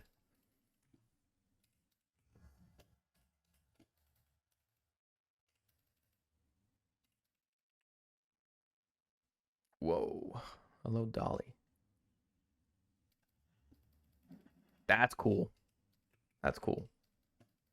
It looks cool. If it's good, I don't know, but it looks cool. And you get affected even if you walk in after, or no?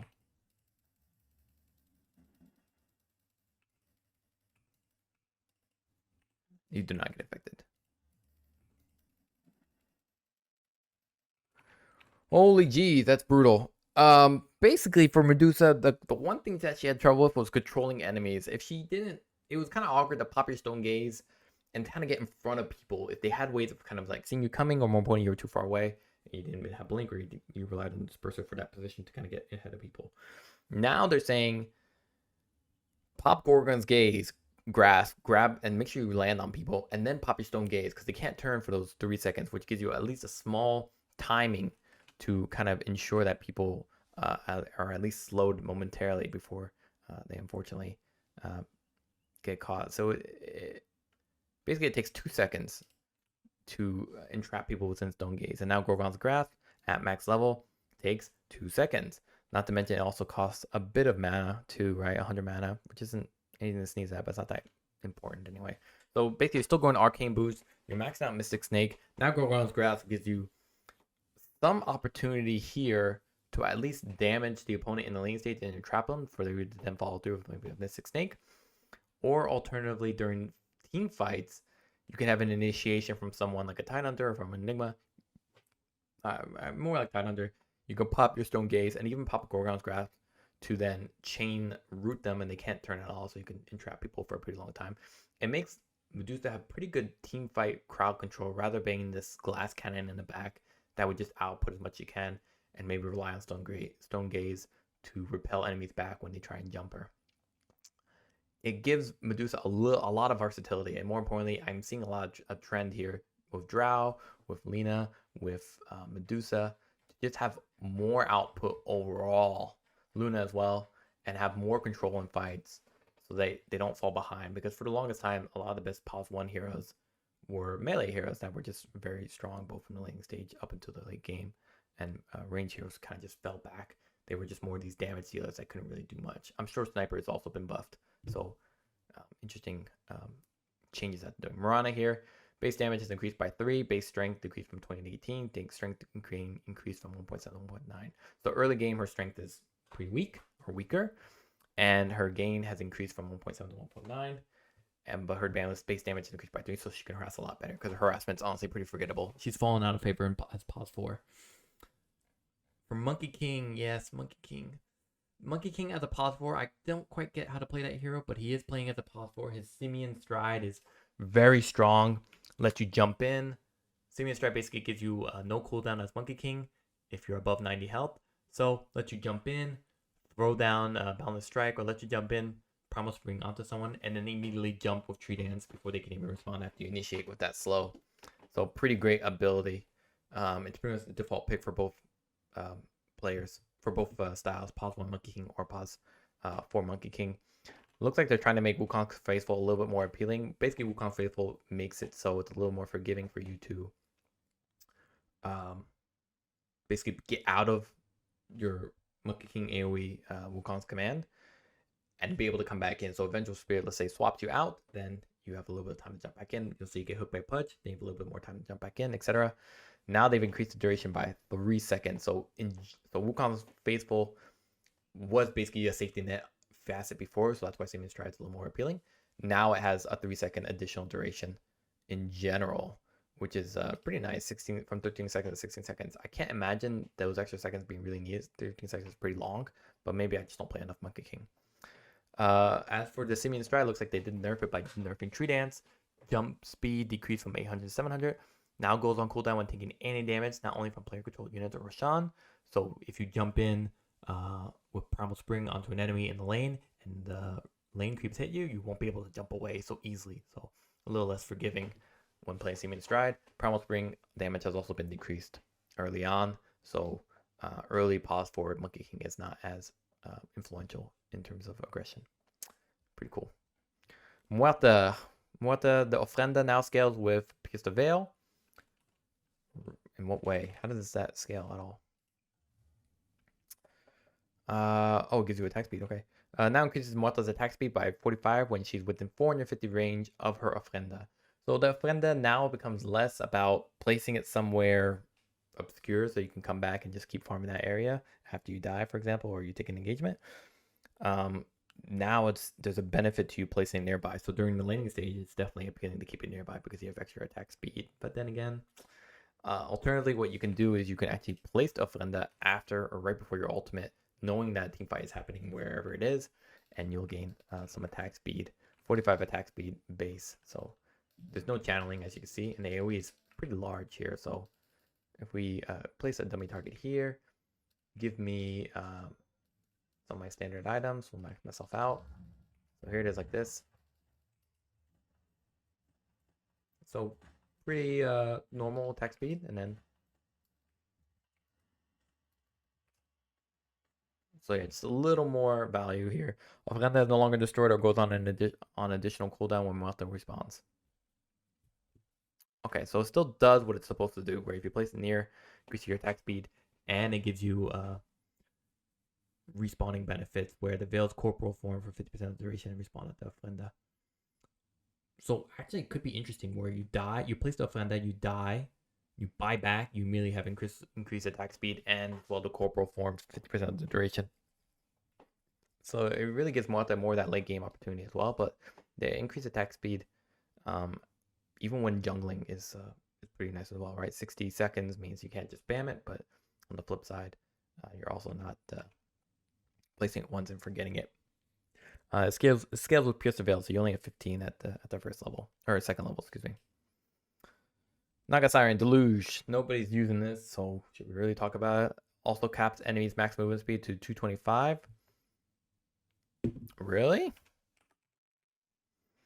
Naga Siren can create a splash around herself and illusions, damaging enemies and reducing their status effect. Most people are choosing Riptide for evident reasons. Duration decreased from 5 to 3 seconds. Status resistance reduction from 20 to 35%. This is actually a pretty big buff. It's basically trying to push more and more Naga Siren as a support build, especially as Pause 4, especially with the buff they've made to Ensnare in previous patches. But in my opinion, I can't really see Naga Siren just being picked. In terms of illusion heroes, because of the popularity of Gleipnir and even Battle Fury and the heroes that are playing with these items right now being very popular, there isn't much justification to play Naga Siren. It's pretty much Chaos Knight or nothing right now, because at least Chaos Knight has reduced damage when he plays grouped up. Nature's Prophet, another forgotten hero that's gonna fall to the wayside. Ironwood Treant is the pick, I believe, for Nature's Prophet in terms of facet. The other one is the Soothing Saplings, which I guess you do care about, but I know some people feel very strong about Ironwood Treant for backdoor pushes, especially in Turbo. Now also increases Treant Vision, daytime vision from 500 to 1200, and nighttime vision from 500 to 800. So basically, you can use the Ironwood Treant to see beyond the trees when enemies are trying to juke, or you can use them as a really good scouting tool. So a little more versatility for Nature's Call. Now it requires a single target tree to be selected to cast. So now you just can't summon this stupid thing wherever you are. You need at least summon a tree. Tree movement speed also has been increased from 300 to 350. Okay, so a little more applicability for Ironwood Treant. I think it is the default pick, but I know a lot of people are picking the healing one, Soothing Fat Saplings. Wrath of Nature now hits all visible targets, does not increase damage past the 16th bounds. Aghanim Scepter min-max and tangle duration decrease from 2.3.8 to 1.53. So basically, instead of Wrath of Nature being this random thing where you would use Wrath of Nature, guaranteed you would use it on your main target, and you hope the guy bounces on other people. Now it's just going to hit all visible targets, which not only increases your farm and push, but more importantly, makes it a little more reliable as a root and tangle ability. Curse of the Old Growth now uses the same treant multiplier as Spirit of the Forest when calculating damage from treants. So Nature's Prophet gains 6% bonus damage for each tree within 300, and a multiplier of that same bonus for treant within 1200. For each treant within 1200 distance of him. Now Curse of the Old Growth also has a multiplier as Spirit of the Forest. Okay, which just means like, wait, does damage too? Yeah, it does. I mean, I knew it did DPS, but so now the treant is also using Spirit of the Forest as its multiplier. So 6% bonus damage per treant nearby. Pretty interesting. So now Ironwood Treant means that Crystal Old Growth is not as good, or does it count as multiple? I think it counts as one, so that's not that appealing. So Crystal Old Growth more for the Soothing Saplings, but man, your farming and your push capabilities is just insanity. It's actually pretty wild.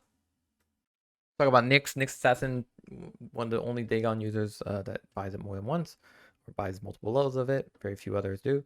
No longer scales with Vendetta. Mana Burn no longer has a damage threshold. Now only triggers from Nyx ability damage.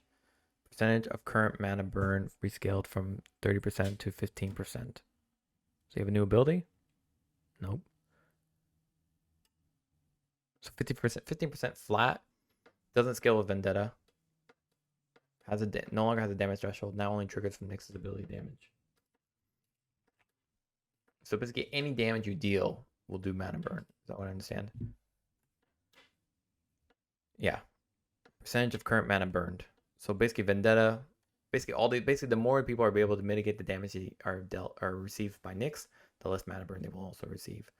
This one was kind of annoying where before the mana burn was, the moment you attack with Nyx Assassin on anyone, even Medusa, if she has 9,999 mana burn, you always dealt half that damage, always dealt mana burn half of that, which felt kind of insane. But now there's more of a scalability in mana burn, and more importantly, it's not reliant on Vendetta, which was only good into the early mid game, and late game you didn't really have the chance to get that close to opponents. Most people are choosing the Scuttle facet just because it gave you 15 seconds of Vendetta to be able to engage anywhere, so it gave a little more late game opportunity for Vendetta, which was a lot of damage, right? It's your ultimate ability. So I don't think this mana burn is going to matter all that much. I think people are still going to stick to Scuttle just because of, I mean, basically mana burn, because of it doesn't offer free unobstructed pathing. With Vendetta, it means you're pretty much shutting out your entire ultimate ability as the game gets later. Nick Sense now also reveals enemy heroes in Fog of War. Whoa, that's crazy. Nyx Assassin can detect heroes within 350 units of himself. Radius decreased from 400 to 350. So they made Nyx Assassin a little easier to gank with him when you don't have vision on the map, which is obviously a big issue for newbie players. Well, big issue for all MMR games. Radius decreased from 400 to 350. Understandable, considering now you can see enemy heroes in Fog of War. So all you have to do is scout them out, and then you can just kill them. That's cool. That makes it so early game Nyx Assassin can be more effective in what he's doing, because pretty much you play Bounty Hunter instead of Nyx Assassin, in my honest opinion. Vendetta Aghanim Shard upgraded. Vendetta applies break for 4 seconds. This was sorely missed. Basically, you picked Nyx Assassin before for the break. Hoodwink and Nyx Assassin were both two heroes you picked for the break. Now that Hoodwink's the only one that had break, Nyx Assassin fell to the west side. Now that Aghanim Shard upgrade applies a break for 4 seconds, means it's very nice. However, you are doing less damage overall, because the old Aghanim Shard, I think, used to do additional magic damage, or used to increase your used to do magic amplification to all your damage outputs. So basically you're not going to have that much of scaling damage, but you're able more early game to deal that damage, because now you have that Nick sense of innate ability, and on top of that you have Scuttle to be able to find these people and more importantly reach them more easily. But now you don't scale as well, so you pretty much can go Dagon 1 Arcane Boots into Dagon 5 without the juggling of wondering if you need to pick up this Ag Shard. You only pick up Ag Shard if you need the break. All the other changes are not really here we don't really have much to talk about here. Vendetta applies break, no longer 25 talent. Now you can get it at that 40-50 minutes, and it's replaced with plus 80 agility, which, do people really care about that? I don't think people really care about plus 80 agility. It does give you a bit more right click damage because you're a universal attribute hero, but I think the 600 mind flare radius just has incredible value in general. So talking about Ogre mana regen per strength decreased from 0.03 to 0.02. Why are they nerfed it? Nobody really likes Dumb Luck. I'm gonna be honest. I think Dumb Luck is terrible. Most people are picking Learning Curve. It seems like it's a bad trade-off, but the reality is getting 3 ability points at level 2 means you have a pretty good timing window with your pause 1. Ogre's played as pause 5 right now, or even as pause 4. So most people aren't picking Dumb Luck. They're picking the other facets. So the nerf to this makes it all the more justified. Omni-Knight buff, yes. Omni-Knight might be back, boys. Degen Aura radius increased from 300 to 325. Purification now upgraded with Ag Shard. After a 3-second delay, the target is purified again with 75% effectiveness. Wow, twice over. 3-second delay though, pretty huge, but for those long team fights at the end of the game, 3 seconds is nothing. That's pretty crazy. I mean, you can basically pop Purify, and then if you're being dueled, you get Purified again. Pretty nice. And what's also great is you basically get double the purification at 75% effectiveness. That also includes the damage. So you're now going to be farming pretty good with this as well. Yeah, we like this. Oh, we like this a lot. We like this a lot. Repel now provides 60% magic resistance. Yes. Now cooldown increased from 45, 40, 40, 35, 30 to 55, 50, 45, 40. Understandable. Aghanim Shard upgrade removed. Basically, the repel was really great, but it was basically caught in between 2 areas of value. The first value was that you would use it as a debuff immunity, like Black King Bar, and people would jump into fights. But if you also used it when someone was debuffed, kind of like Abaddon with Vital Shield, but even better, you would get a lot of bonuses out of it if you're able to debuff. And so it kind of caught you between like, I want to place it on someone so they could just jump in and just basically have back-to-back BKBs, but I also want to save it because then it gives them bonus strength and HP regen per debuff, and so they get a lot of more value out of it in terms of sustain or even output. So I like this change now where it gives 60% magic resistance, so it doesn't really clash with BKB. But more importantly, it's still playing that kind of dual-faced, two-faced kind of situation where you apply it early on, 60% magic resistance, so when that ally target jumps in, people use the spells, doesn't really take that much damage, but he still gets stunned, so BKB is still important. However, you can still use it to debuff immunity, and they've also increased the cooldown, so you can't just keep throwing on the spells as much, but to be honest, it doesn't crit out much. So I'm going to do damage here, 90%, and then, oh yes, we like that. Hammer of Purity has been properly converted to be an attack modifier. This removes the delay between the melee attack hit and the pure damage application. Nice. No longer spell stealable. Nice. No longer procs magic stick. Nice. Mana cost decreased from 30, 40, 50, 60 to now 45 at max level. Nice. Cooldown decreased from 10 seconds to 4 seconds. Nice. Holy cow. That is good. That is a short cooldown, man. Damage decreased. Oh, not nice. But 20 damage reduction for effectively you could do it more. Really nice. Bonus damage, base damage decreased from 50, 80, 130% to 100%. Basically, they reduce the damage, but you can output it more. So for a hero like Omni Knight, it means they're trying to ensure that if you do go like this old Phylactery build, which you can't anymore, but they're trying to ensure that you don't insta burst people rapidly, but you're still able to tear them down within a time of 3 to 4 seconds, right? With basically 2 hits of Hammer of Purity within a 4-second interval, and then Purification. And then it's more leaning, or there's more need to get scaling damage because you have less base damage and also less scaling damage. But obviously with less base damage, that means the only thing you can raise now is your scaling damage. Oh, Guardian Angel. Guardian Angel was strong. Guardian changed from unit target ability to point target ability. Okay, so, ooh, cool. Now applies Guardian Angel to all allied units of 400 AOE. So before the current version or the previous version of Guardian Angel, where you're able to just click someone and give one to yourself as well, you used to have to be near your allies to then be able to pop your Guardian Angel to everybody within an AOE, and it was awkward because you as Omni Knight, if you're playing support, you just wanted to stay in the back, pop Repel, pop Purification without being at any risk, kind of like Aphotic Shield and Miscoil for Abaddon. Now with this new Guardian Angel, it plays similar to your range of Purification and Repel, so now you can do it from a pretty far range here. This is with 8 to lens, so look at that. They're all within similar reach to one another. I think they're actually exactly the same, almost by 100 less. So that's nice. No longer has 2 charges, understandable. That was pretty strong. You were able, if you got Acceptor, you were basically able to you were basically able to give someone Guardian Angel to the end of time. It was basically for like an incredibly long duration for almost all fights. So it was pretty wild. Cooldown increased from 76 to 90 seconds naturally because now you're doing more in a radius, but obviously it takes longer, almost double the time. It's pretty long. The mana cost has also been increased, not that much. And Acceptor upgrade has worked because obviously you don't have any more charges. Now provides a global cast range, which was the old version of Acceptor. Increased radius and allows it to affect buildings. Also amplifies health regeneration and incoming heals by 100 for the duration. Affecting building? Really? Ooh, that's hot. That's hot. I like this a lot. I like it a lot. It gives Omni Knight a lot more influence in fights. It gives him a lot more team fight capabilities rather than just an IO type hero for one specific carry or hero, whatever that is, your ally. And I like Guardian Angel a lot more because instead of focusing on your timing to use your Guardian Angel at the precise moment where it's going to be maximized in its duration, now you just have to focus on hitting as many people as possible.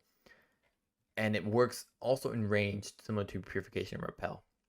I think that's really appealing. And on the flip side, there's Degen Aura and Hammer of Purity for when you play more melee, when you get up and close, especially in maybe the early game if you want, for example.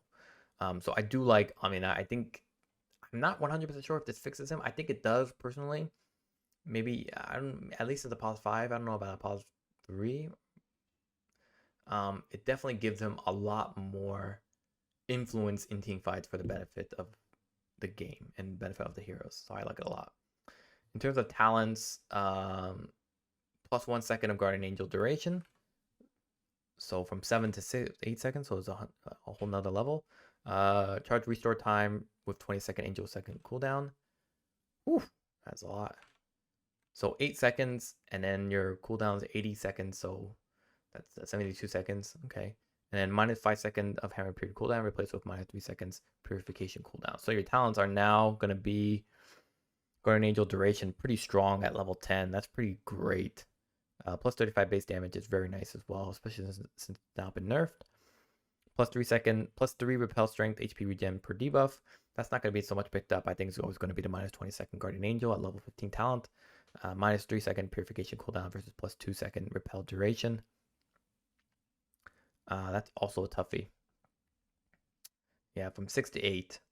Whereas minus 3% Purification cooldown means you're doing 300 damage at 12 seconds, and then another one 3 seconds later. So that's 12 to now 9. And then you're reducing the cooldown again from 9 to 6. That's pretty strong. 2 second repel duration. I mean, you can just pick up a BKB if you want. That's pretty strong. That's pretty great. I think people are going to pick that a lot. Pretty nice changes. Really nice changes. Omnight looking a lot more viable.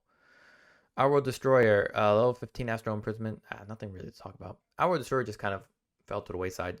Doesn't maneuver that easily around different lanes versus like Shadow Fiend or like Lina or Ember Spirit. So, and Outward Destroyer doesn't really win lane as strongly as he did before, and it can't really take advantage of it as much as other heroes. He needs a bit more items. So I do not think there's much to talk about here. Pangolier, if you haven't seen my video on Pangolier, he's played more of a tanky right clicker. I wouldn't say right clicker, but more of a tanky damage dealer rather than a big burst hero, Swashbuckle. Looks like they rescaled his damage now to be a little stronger late game, but weaker early game. So it's going to be all about that multiplier for Pangolier when he uses Rolling Thunder. The multiplier being 100% of your total attack damage as damage. And then the Swashbuckle has also been nerfed. PA, if you haven't seen my PA video on Methodical, check it out now. Blur now disjoints projectiles, which is a nice touch. And the cast time has been reduced. Cool. Venomancer, Juxtapose. So Venomancer has kind of been caught between a rock and a hard place. The two facets he doesn't really care about all that much. This one doppelganger spawns additional illusions with the amount depending on Venomancer's current health, which is spawns an additional illusion for 25% of health that Venomancer is missing. So basically this convergence was basically if you had 10 HP and you summoned an illusion, it only had 10 HP. That illusion only had 10 HP anyway. It would just instantly die. So all it would do was just benefit people that had like Radiance or Maelstrom or Chain Lightning, and honestly just didn't offer anything more from you. Whereas Divergence, the juxtaposed illusions spawn on random nearby units and deal more damage but can't be controlled. This was also just not that appealing for Venomancer. I might have to update this guide. Looks like they did buff it. No, they nerfed it from 4% to 2%. So I think maybe people are going to go back to Convergence, but honestly not that strong of a change. New innate ability. Okay, new innate ability. Passive can't be leveled up. Items that grant bonus damage instead of grant base damage for 65. What? Items that grant bonus damage instead of granting. Oh, items that grant bonus damage now grant. That's what it should say. Items that grant bonus damage now grant base damage. Bonus to base damage 65%. For 65% of the original bonus damage amount. So why is that really good for someone like Venomancer? So Venomancer, so items like, let's say Desolator, items like Daedalus, these are items that you don't really want to pick up on PL, even though he would really benefit from it, because obviously the illusions don't get that bonus damage. But now that they grant base damage, the illusions do get it. Plus it means you can go like Desolator or Daedalus, and those effects would now do significantly more damage with your illusion, and you have more chance for it to occur. So already you're thinking maybe like a Maelstrom, instead of that giving you base bonus damage, which your illusions don't get. Now you have a chance of more Chain Lightning, obviously with a cooldown, with its internal cooldown. Mind did. So really interesting. I think this is going to really change the hero. I think this is going to really change the hero. I'm actually quite curious to see how this is going to work out. Really great early game, really great mid game. Gives him a little more versatility. If he builds items that are outside his generic pool of Heart, Butterfly, Diffusal. I'm quite curious to see if people are going to do it more. I mean, even here, it gets 35 damage. That's base damage now.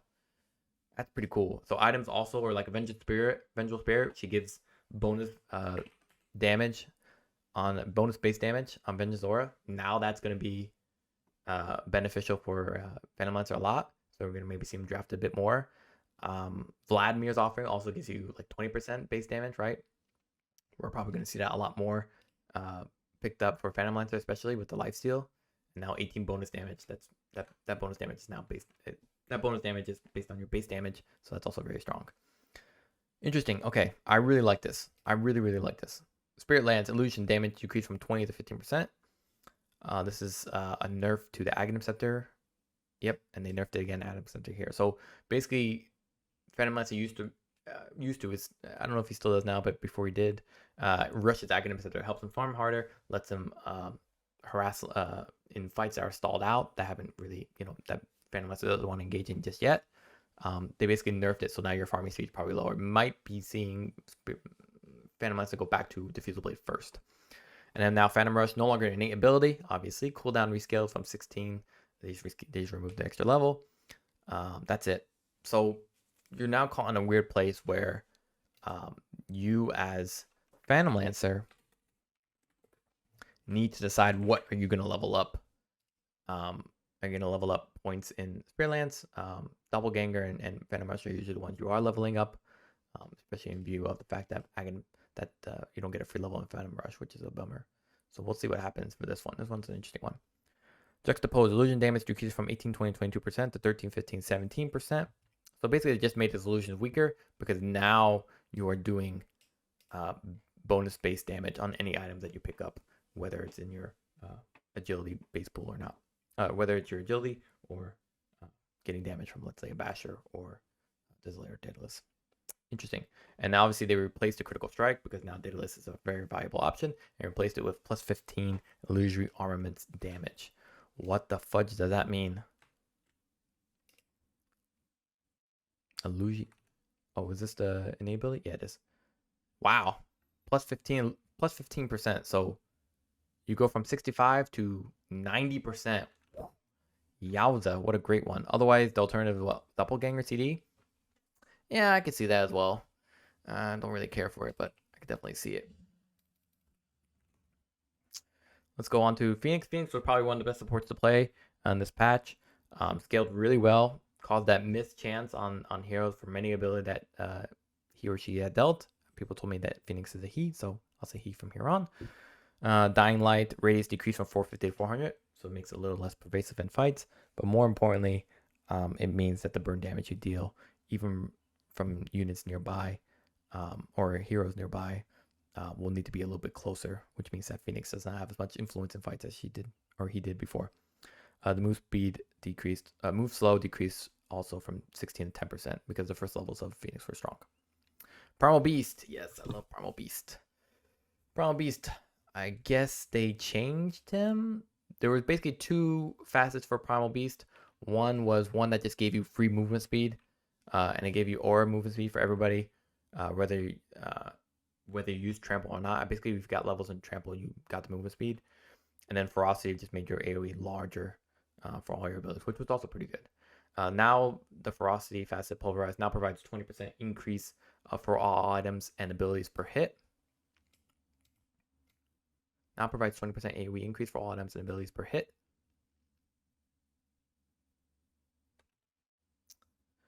Each pulverized hit increases the AoE bonuses of Primal Beast's abilities and items. Each hit increases the area effect of all abilities and items. Provide 20% per hit. Buff lasts 10 seconds. So I don't know how the hell I'm supposed to read this. Oh, the buff duration lasts 10 seconds. So basically, you pulverize someone, and each hit will increase the AoE for 10 seconds. So I will basically pulverize someone to the full duration, which is a good amount of hits. I think it's like 1, 2, 3, about 3 hits. So basically increases it by 60% if you get the full hit in, if you get all the hits in. Last 10 seconds, so pretty much you trample right after, or you can use Onslaught, or you can even use Uproar, and it'll reach more people from around, or even Rock Throw. So pretty nice change. It's pretty big. Basically builds around your Pulverize and to ensure you can actually pull it off. As for Trample, which was the probably default pick before, self bonus movement speed increased from 4 to 5%. Active added bonus decreased from 6 to 5%. So in general, you have more increased movement speed, but you get less when you activate it. So not that much value. So instead of 11%, it's now 10%. Is that what I understand? Yeah. So Ferocity definitely appealing because you're now a little more effective, and Bloodstone also looks really, really strong here. However, Romp and Stomp looks like it's just generally very good and doesn't predicate or doesn't rely on a scenario where you're able to pop off Pulverize. So kind of interesting about that. And now Uproar, the 8% slow is now 5, 6, 7, 8% because people were getting almost no levels or 1 level in Uproar. And it meant that you got a lot of value out of just a single level of Uproar.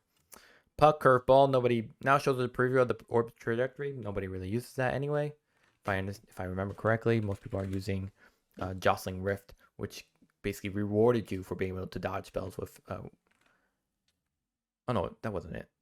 Excuse me, that was the innate ability, right? Yeah. Jostling Rift, basically, Waning Rift can push or pull targets, which was nice. Basically, in combination with Dream Coil. Yeah. Pugna. Ooh, a lot to say here. Pugna, a reward to Ruin now also gains spell amplification per destroyed allied targets. So let's see here. We have runes. Pugna receives 1.25% spell amplification per destroyed tower. Now also gains spell amplification per destroyed towers. Spell amplification decreased from 1.5% to 1.25%. So the old Pugna facet was basically whenever an enemy tower is destroyed, Pugna permanently gains 1.5% spell amplification. It also works now on allied towers. So whether you're winning or losing towers, you get cool stuff. Notice that doesn't say buildings, it says towers. So maximum of 9 plus 2 is 12, 24. Interesting. Spell amplification decreased from 1.5% to 1.25%, obviously to balance it out. And then another word here, damage to mana health increased from 25 to 30%. I think most people are choosing, I don't know what they're choosing. They're choosing Siphoning Ward, apparently. Restores mana and health to Pugna based on how much damage is dealt on the Nether Ward. So pretty good at hiding the Nether Ward anyway, so I definitely understand why people are going to keep choosing Siphoning Ward. However, Reward to Ruin now has a little more flexibility. Other than that, 200 health replaced with 2 Nether Ward health. That's very nice. The 200 health for Pugna wasn't really important unless you were truly catching yourself off guard or you're blowing all your health, healing your allies by level 10 onward. The talent of 10% decrepify movement speed to allies replaced with -1 second Nether Blast cooldown. It's pretty normal. Nobody was using decrepify to increase the movement speed of allies, or nobody was thinking of it as an immediate move. So they'd rather just slow the enemy instead. +3 Nether Ward health replaced with +350 health, or instead of the cooldown blast. Basically it's a buff here because you have -1 second Nether Blast earlier at level 10 instead of level 15. That's now giving you 30% decrepify movement speed to allies. Yeah, I'll probably choose a 350 health, to be honest. And then the duration increased from 1 second to 1.5 seconds. Now let's talk about Queen of Pain. Queen of Pain, the current build for Queen of Pain was really weird. I have a video on it if you haven't seen it already. It's going to Masochist, which gives you bonus at spell amp, but any percentage damage you dealt on spells was reflected back to her. So your first item was Dagon because you did additional damage, which was amped up by the Masochist, and it gave you spell Lifesteal, so it helped balance out any damage you dealt out. Basically made you farm really hard and also made you push out really quickly as well. Make you gank pretty successfully as well. So bondage, the return damage has been increased from 10 to 15%. I don't even think about that ability at all. Shadow Strike mana decreased the mana for Shadow Strike has been decreased from 125 to 100, so it's a little more feasible to do Succubus spell Lifesteal on enemies. at a lower cost means you could spam more Shadow Strike, especially with Aghanim Scepter down the road, whether you do either facet. Other than that, they replace level 10 talent with 35 attack speed against Shadow Strike units. Alternatively, you can just choose +8 strength, which is what people were doing. And here, level +40 attack speed is now just straight up +30 damage. Instead of -1 second Shadow Strike interval damage, -1 second Shadow Strike damage interval. Yeah. +30 damage looks appealing here too. So overall, Queen of Pain hasn't really changed all that much. Maybe we'll see more Shadow Strikes and thus the talents chosen for it, especially in view of the 10 and 15 now makes it so that if you do max out Shadow Strike with the Succubus facet, your early levels of ganking, especially at 10 to 15, when you reach into the mid game as well, you have a much more buffed up output, right, with your Shadow Strike, attack speed, and your damage. So you can right click harder, especially early on, which is kind of the appeal for Queen of Pain for some players. Razor now also lowers. So let's talk about Razor. Let's see his facets here. They have Dynamo and Thunderhead. Dynamo is Razor's gains 1% spell amplification for every 20 points of attack damage. So it really works with your static link, which was a default pick. And Thunderhead was Storm Surge, lightning strikes more often, and hits all units within Eye of the Storm's area of effect when it is active. Most people are choosing the obvious one, Dynamo, because you just got more from what you were already doing, whereas Storm Surge, Thunderhead didn't really work out unless you had a really good Eye of the Storm, and sometimes you might not even fight with Eye of the Storm. Anyway, so now also lower strike cooldown by 2.5 during Eye of the Storm. Cool. So if you do Thunderhead, Eye of the Storm, yeah. Now also lowers strike cooldown with this item. So let's see here. Strike cooldown is a 3. Now lowers it by 2.5. So what are you doing? 0.5. Now also lower strike cooldown by 2.5 during Eye of the Storm. Oh, you have to activate Eye of the Storm. Let's see here. By 2.5 seconds. So it must be 0.5. So it's actually pretty incredible damage, if I'm really honest here. So here we're pretty much gonna strike. Oh, he has to attack me, right? No, he has to use a spell. So he takes that damage. Now let's do this.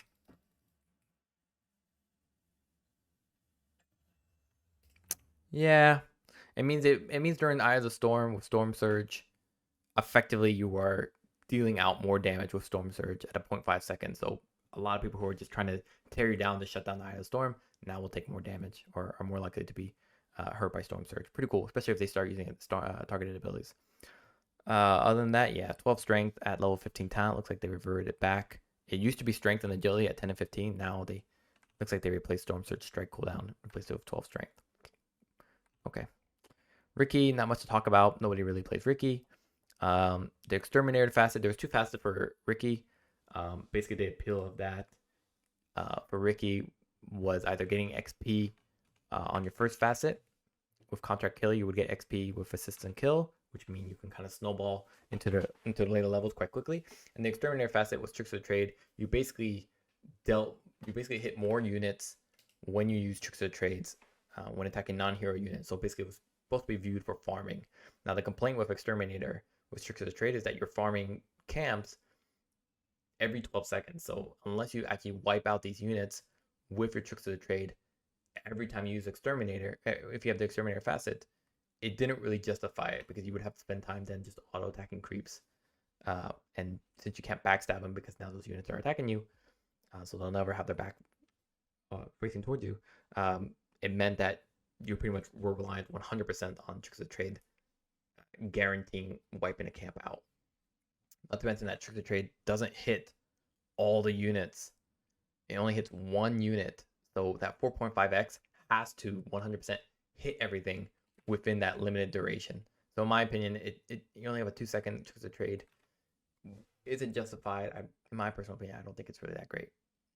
I think he's still picking Contract Killer. For Rubik, another underrated pause for in pubs, but very popular in high-level games as well as tournaments. Rubik was pretty much a block pick opportunity, or pretty much a block pick hero for a lot of players. Because you knew Enigma or Darkseer was coming out in the off lane, you would pick Rubik on the first phase, knowing that if they do pick those units, then you're playing with a Rubik. the Might and Magus for Rubik meant that you were doing a significant amount of damage early on, and your attack damage was also pretty crazy too. So you were maxing out Arcane Supremacy anyway, and you had Might and Magus, or Magus, I don't know the word. And that means you had significant damage from the get-go because it was based on your spell amplification, which Arcane Supremacy gave you. Now it looks like they also nerfed this, especially the early levels. So late levels, you can see 21, 26, 22, 26 means that your early levels of Arcane Supremacy are significantly less influential in giving you that bonus attack damage, which means you can't deny or harass as comfortably as you could before. Sand King. So Sand King is finding a resurgence, which we didn't see before. After the nerf Dust Devil, it looks like they're trying to buff it up again. But basically, the new Sand King is playing like the old Sand King, which is Sand Shroud. The only key difference is that you're rushing Bloodstone, and I'm going to have a video about it for next week, hopefully, if not later. And basically, your goal of Sand King Dust Devil was that you were looking to use Bloodstone to basically farm very, very quickly your stacked jungle camps, especially stacked ancient camps, knowing that you had a free Caustic Finale as an innate ability, which meant you can wipe camps very quickly. And then during fights, we know Bloodstone was pretty much making Sand King pretty unkillable, plus all your abilities have massive AoE, right? Caustic Finale, I think, has a massive larger AoE because of it. Your Sandstorm, your Epicenter, your new Stinger ability, and I think your Burrow Strike had a wider width to cast its effect. So definitely seeing them kind of push a little more into Dust Devil picks, but I'm not sure it's going to happen. Area effect increased from 300 to 450, 600. Pretty large increase, especially since you get Bloodstone anyway. Not sure it's going to be enough just because people are really hooked on this new Sandstorm, or rather old Sandstorm, Sand Shroud facet. Max health damage rescales from 6, 9, 12, 15% to 4, 8, 12, 16%. So again, early game much weaker because Sand King was being played like mid and pretty much winning his lanes. Duration rescale from 6 seconds to 4.5 seconds. So there's a smaller window to get your Caustic Finales popped off. Ag Scepter upgrade removed. Looks like it is going to put it somewhere else. The old Ag Scepter upgrade for Sandstorm was pretty broken. It pretty much allowed you to do Burrow Strike effects within your large AoE of Sandstorm, which was already pretty massive AoE. And then Bloodstone, whether activated or not, meant you were doing significant increased insane damage. Stinger now procs Magic Stick. Mana cost increased from 30 to 35, 40, 45, 50. I didn't even know it didn't proc Magic Stick. I thought it did already. The mana cost has been increased because people were leveling it and pretty much getting free low mana cost out of it. I mean, 30 mana cost for a pretty great ability was BS. Cooldown increased from 14 to level 5 to now 6. Yes, okay, so it's a little bit higher. It's just scaled a little higher. Bonus damage is now extra physical damage instead of bonus attack damage. Someone's going to have to spell that one out for me. So it's just straight up bonus damage, and I guess it doesn't scale more if you get like a Daedalus or something, is my interpretation of it. Bonus attack damage decreased from 40, 80, 120, 160 to 35, 70, 105, 140. And I guess it also cannot be blocked by Vanguards or by Equivalent Guard now, because now it's counted as a spell. So basically it's a spell ability that deals physical damage type, but it doesn't count as an actual attack. Okay.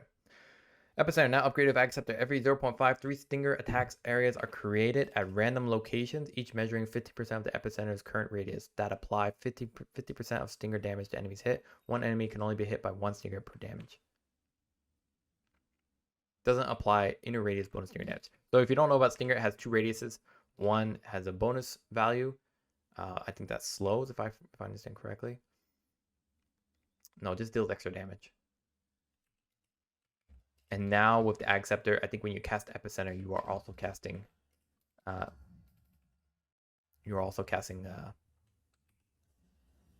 Stinger charges.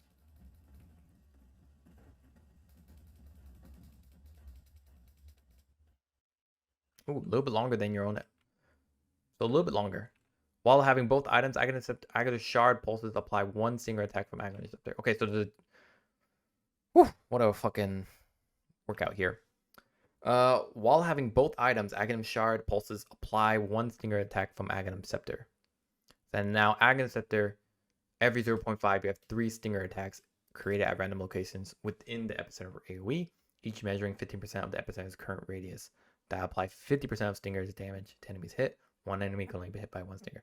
So basically, it's trying to make epicenter more of your focal point rather than Sandstorm, Sandshroud Facet with just random Burrow Strike Impales that was happening by Acceptor. Now it's saying you're all in on epicenter. So when you jump in with your epicenter and Sandshroud, that AoE is also going to start dealing Stinger damage.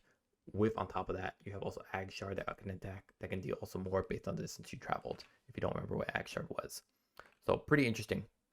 Pretty. It's really all in on epicenter. So you still go to Bloodstone build and everything. It's just now you're really reliant on nailing good epicenters, and more importantly, those fights not being punished for how long they last, but rather finishing early on the basis that you are dealing massive damage when you jump in. So you're really a game. I think you're pretty much a fight finisher at this point. Level 10 talent says sandstorm damage per second replaced with 8% Stinger slow. That's going to slow down your farming significantly. You're pretty much relying on that damage per second to really punish those during those long lasting fights I mentioned. 50 Stinger damage replaced with 150 Burrow Strike cast range. Okay. And then the 12% Stinger slow replaced with 25 sandstorm damage per second. Okay, got it. So essentially, yeah, your sandstorm is now at 15, so it takes much longer to get. And then that means you don't get the cast range that you would typically want. And that means you don't, yeah. So basically, you really want that sandstorm damage per second, but losing 150 cast range on Burrow Strike means that you're reliant on blinking properly. You don't have as much range to catch people out or reach the back line. Shadow Demon.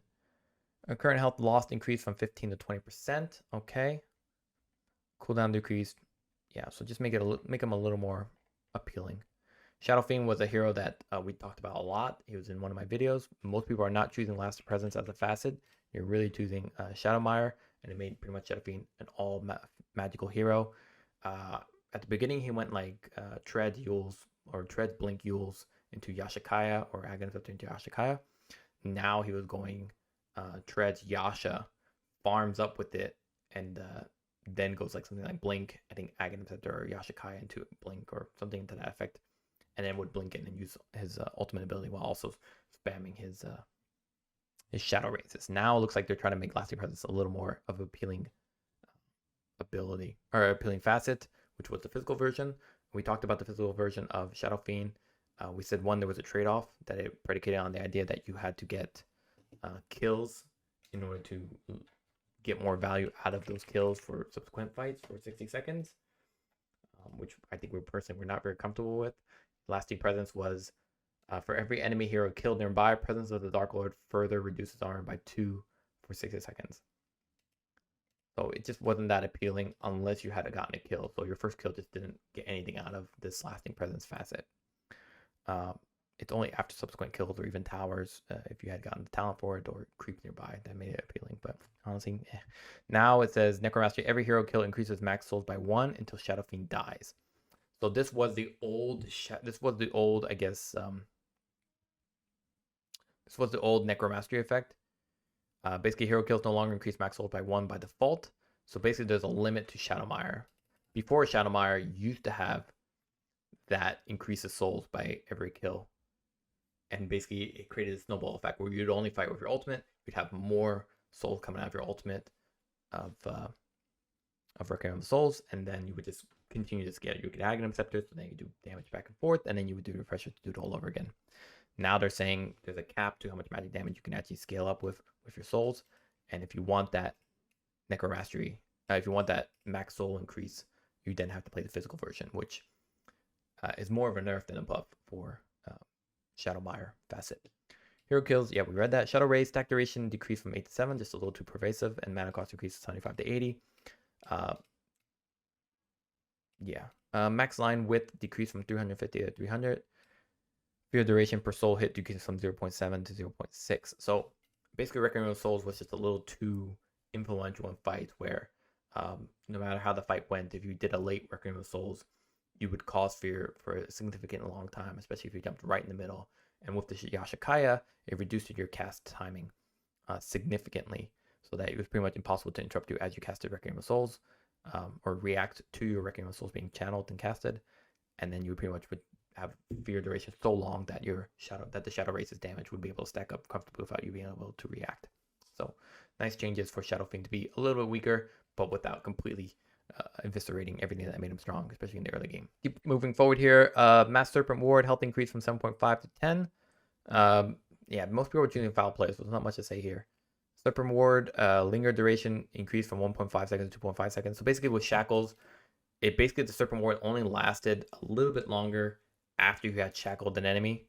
So basically you couldn't do like an instant shackle into Serpent Wards to help you farm or flash farm camps, or to basically just be more focused on dealing damage on an enemy rather than shackling them and relying on your 4 wards from your Aghanim Shard. Now it's a little more flexible too. 1.5 seconds was pretty short, so now you get it a little bit longer. Everything after that, they brought back the Hex breaks, which makes Hex again a very viable candidate to level up second, I think, at level 15 talent. And then level 15 talent attack range increased from 140 to 160, okay. And now the level 20 talent Hex breaks replaced with 1.5 second shackle duration. Nothing really to talk about. Brain Drain, even though Silencer has been remade again, he's still not that great of a hero. People have been trying to play him mid. I honestly think he's just terrible. Let's see what they have changed about him. The permanent intelligence steal decreased from 2 to 1.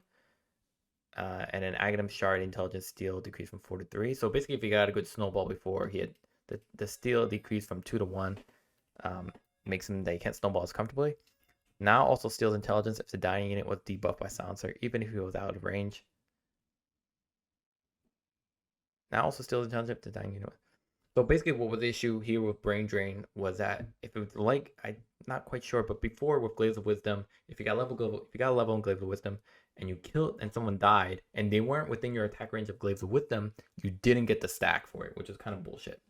Now it looks like you do get the stack if they're at least affected by, let's say, your Last Word, your ultimate, or your Arcane Curse, which is probably the most likely one.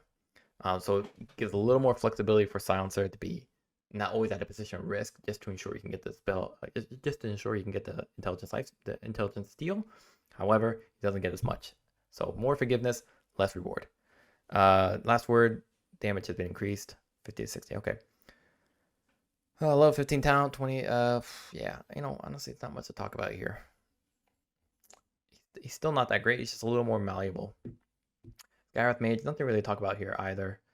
For Slaughter, it's just a small buffs. I'm going to skip a few of these if you don't mind. Base damage increased by 3, so Slaughter a little more viable in the laning stage.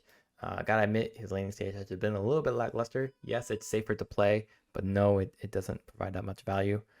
Level 20 talent, Shadow Dance attack speed increased from 80 to 90. Level 25 Shadow Dance duration increased from 1 to 1.25 seconds. Okay, not that big of a deal. Just a little bit of a buff and a little bit stronger early game. Snapfire. Fire Snap Cookie. Impact damage increased from 70, 140, 210, 280 to 70, 145.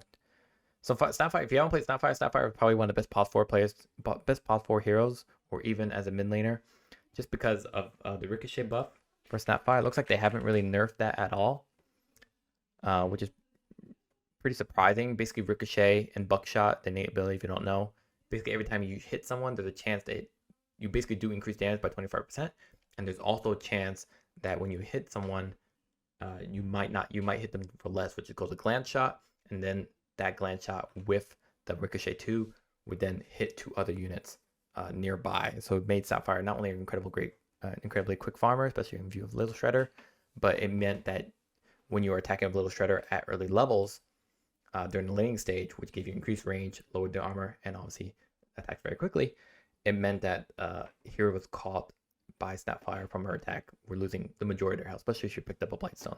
So Little Shredder count decrease from 6 to 5 makes it a little bit more survivable against that. I still think it's very strong, period. And the impact damage for Fire Snap Cookie is negligible at best. They also nerfed at level 15 and 25 the Little Shredder. So they're trying to reduce the scalability of Snapfire Little Shredder without completely decimating the appeal of Ricochet and Buckshot. So I think it's a good change overall. But I don't like Snapfire, so. Sniper, King Scope attack range bonus increased from 160 to 43, 20 to 400 to 460. Basically, he was pretty shitty. Snapfire late game, his range was pretty lackluster. Now they've increased it for the late game, but early game he's still very much at risk. So not that appealing. I don't think we'll see much sniper, to be honest.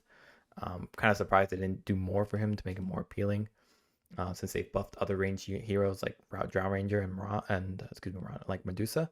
But yeah, I guess sniper is just not worth the adjustment. They even took away his 100 attack range to give him more shrapnel damage. So now sniper's level 20 talent is terrible.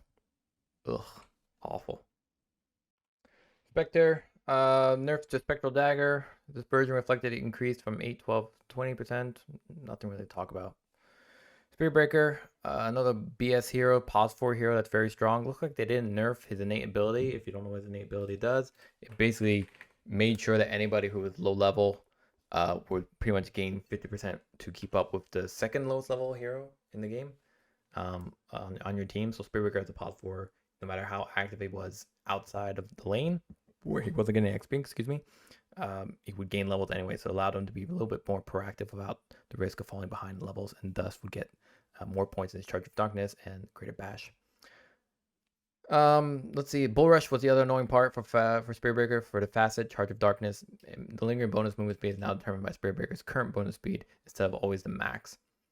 This makes it a little more forgivable to play against Spearbreaker. He would basically charge you, and if he didn't want to stay in there, he would just immediately run away at max speed for like 1.5 seconds. It was actually insane and super annoying. Now they're saying basically the movement speed that you land on when Charge of Darkness Bull Rush facet occurs is what's gonna occur is basically how much you can then escape with, or a bonus of in terms of escaping or repositioning, whatever you want to call it. So it makes it a little more feasible to catch Spearbreaker. Also more punishing if, let's say, you use phase boots to hit a target and then you don't have phase boots when the Bull Rush facet occurs, then you can't escape now as easily. Charge of Darkness now gradually ramps up to maximum speed, starting at 25% of the bonus speed. So Charge of Darkness, this is a huge one for Charge of Darkness. One of the appeals for Charge of Darkness was, one, that it can go through BKB, and two, the second appeal was that your Greater Bash was dependent on your speed of Charge of Darkness, and you had a pretty low cooldown of Charge of Darkness. If you picked up an Octarine Core or any item, I think an Ag Scepter also lowers your cooldown for Charge of Darkness. Oh no, it does not anymore. It used to. So now it says now gradually ramps up to max movement speed, starting at 25%. So what would happen also is that you would hit someone. Basically, in the team fight, Spearbreaker never auto attacks. He would just charge someone from afar at max movement speed, hit them, and then the fight would occur, or that would be during the fight. And then he would pull back like an attack helicopter and just charge again. But he could just pull back like 3 steps, wait for Charge of Darkness, and then just go in again. And he would do that max speed. Now it's saying you gradually build up to that max movement speed. So what does that max movement speed gradual point look like for someone like Spearbreaker? So let's get our usual items. Yes, like this. Let's get an Ag Shard here. Let's get this as well. Maybe get that. Let's see. Here it is, like this. So let's see my movement speed. My movement speed now is at 420.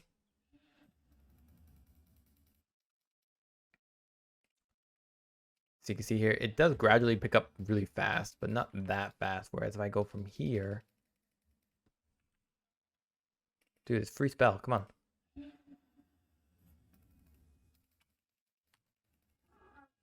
It can be pretty far. Yeah, you hit 1,000. So I don't see the gradual movement speed is not that bad. At this space, you can actually hit your max movement speed at more or less the time that you want to. And I think that also means if you pop phase boots right from the get-go at 494, you hit max movement speed much quicker. So it does slightly nerf Spearbreaker, where there is a justification to pop phase boots or Shadow Blade earlier so that you can build up your max speed faster so that you can hit the target for more damage. However, I don't think it's that important if you hit them from closer. It's not really a nerf in that you can hit phase boots and Shadow Blade within that period, and you'll have that phase boost speed activated and thus more damage with Greater Bash when you hit the target. But when you're further away, you obviously won't have phase boots activated unless it comes off cooldown in time to then hit the target. So basically they did it's a gradual nerf for Spearbreaker. He makes them a little more easier to catch, a little less damage after subsequent Charge of Darknesses. And I think it's a nice change overall. I think it's not enough, but I think it's a nice change in general.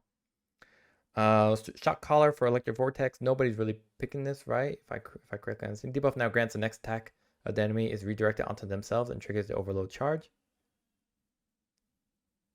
Okay. So basically Electric Vortex, after you Electric Vortex, usually the enemy will do something towards you. Now it's going to redirect the attack back to them, and then it will also trigger an overload charge so they do more damage. So it makes Electric Vortex forgiving, and more importantly, it gives it a lot more oomph versus your other facet, which is Sliding Remnant, if I remember. Everything else I don't really want to talk about. 150 attack range and overloaded replaced with 20 overloaded damage. That's way more appealing than extra attack range. Electric Vortex duration decreased from 0.3 to 0.2. And then Bolt Lightning decreased from 500 to 450. Okay. Sven. Sven is more played as a support. I think I talked about that in my video as well, so go check that out. Basically, I think they're nerfing Sven support without outright nerfing Sven support on the facet. They're nerfing Warcry as a whole. So the bonus armor is decreased from 6, 9, 12, 15 to 6, 8, 10, 12. So early on, it doesn't really have that much of an effect. And then later on, it has a bit more effect. Honestly, I find it pretty insignificant. Ag Shard no longer passively grants allies movement speed bonus. I think it was like something like 4% of movement speed bonus passively, which was also a really nice change, especially as a follow through when Warcry ran out. And an Ag Shard now increases active movement speed bonus by an additional 3%. Pretty crazy. So now it's all about when you activate Warcry, not just having Warcry with the Ag Shard. Everything else, not really much to talk about. So yeah, I wouldn't say Sven has been nerfed that much. I still think he's quite powerful. It's just not innately powerful at all times of the game. Now it's only when you activate Warcry more so than before. Techies, Squeeze Scope. Nobody's picking this. Each attack speed now also grants 1 attack projectile speed. Honestly, I played this facet once. Mine is Spleen's Secret Sauce, but I do recognize Spoon's Stash as the good early game opportunity, especially when you go on to multiple neutral items. This one is supposed to be like for some weird late game carry of Techies. I honestly don't find it that appealing. Maybe other people like it more than me, but I find it quite terrible. So if you look at this now, let's see here. Butterfly, we'll throw in the Moon Shard, I guess. Let's see how he goes. And you get 250 damage, and then you're just going crazy. Look at that. Yeah, woo, crazy. Get out. Nah. Yeah, it's cute, but I don't recommend it. Basically, 1 attack projectile speed. Maybe with a Witchblade could be interesting, but in general, I find it just means you hit faster, basically, and the units are going to receive the attacks faster as well. Templar Assassin facet reworked. I don't think anybody's actually choosing the Templar Assassin. Most people are choosing Refractor, where you gain a charge of refraction for every shield charge that's consumed, so you basically do more refraction damages. They reworked the facet now. Meld, attacking target with Meld also applies the bonus damage and debuff to enemies hit by Sideblade Spill. Attacking a target with Meld also applies the bonus damage and debuff to enemies hit by the Sideblade Spill. Oh, shit. Okay, that's really good, actually. So, when you think about this, the Void's Meld effect, it's basically good at 2 periods of the game. One, when you're fighting stacked ancient creeps, or even at the right angles for lane creeps. And on top of that, it's also good for team fights where you're hitting a target from the front, and you will hit more units from the back when you jump in and meld and burst them down.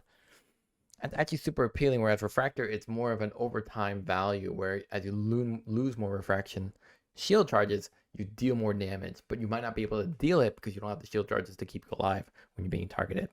So this is for a really offensive Refractor. I think Void Blades will be picked more. The Refractor is good in general.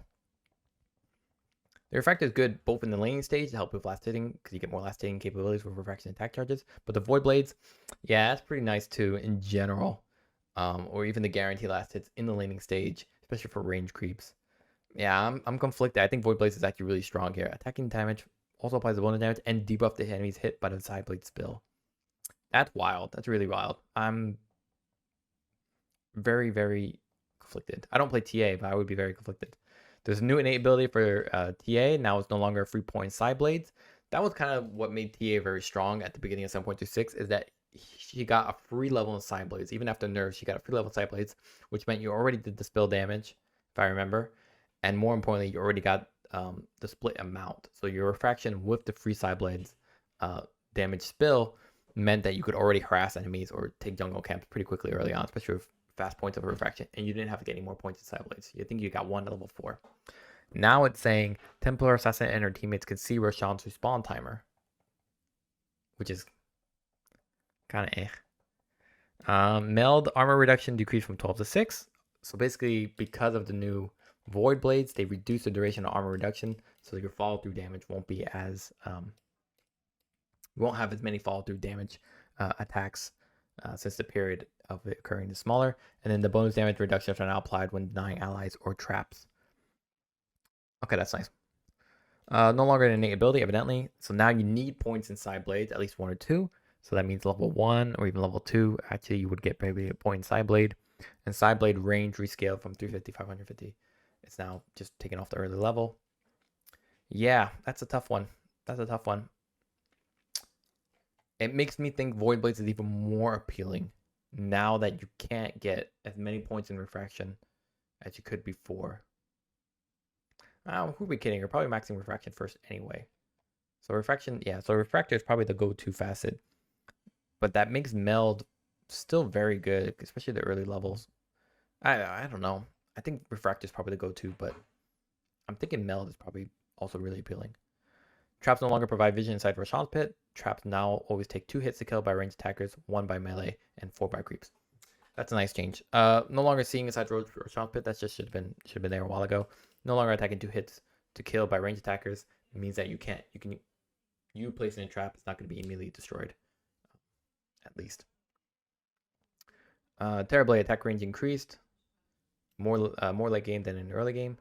Tide Hunter and base intelligence increased, so now you can do a little bit more of Anchor Smash early on to help with last hitting, or you won't get as punished if you use Gush as your first ability. Basically not completely useless if you use 1 or 2 Gushes in the fight. I don't think it changes all that much, but honestly, it was just horrible to play Tide Hunter in the first 3 levels.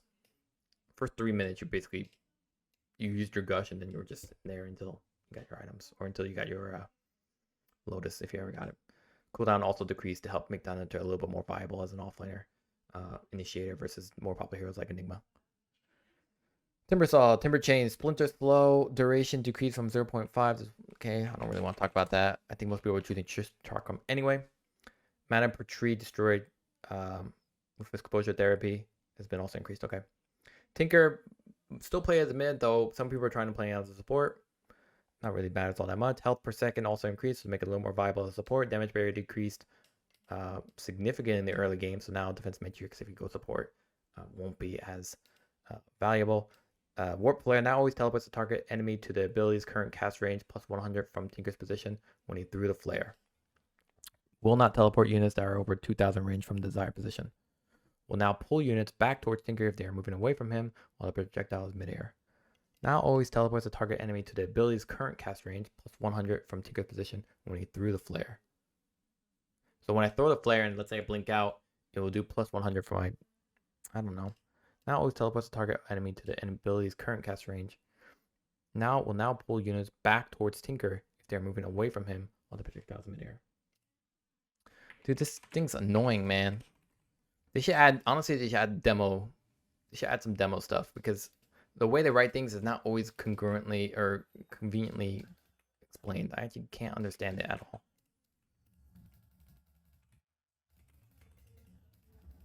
Yes. Now give me a blink.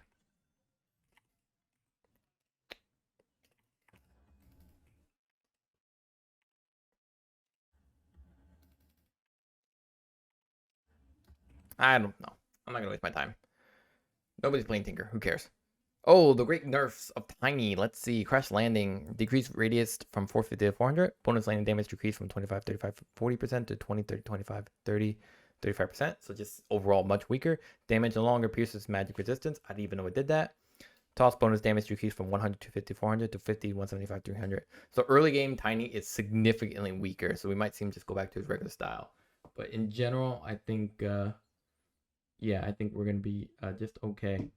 It shouldn't be a huge issue in the overall situation of Tiny.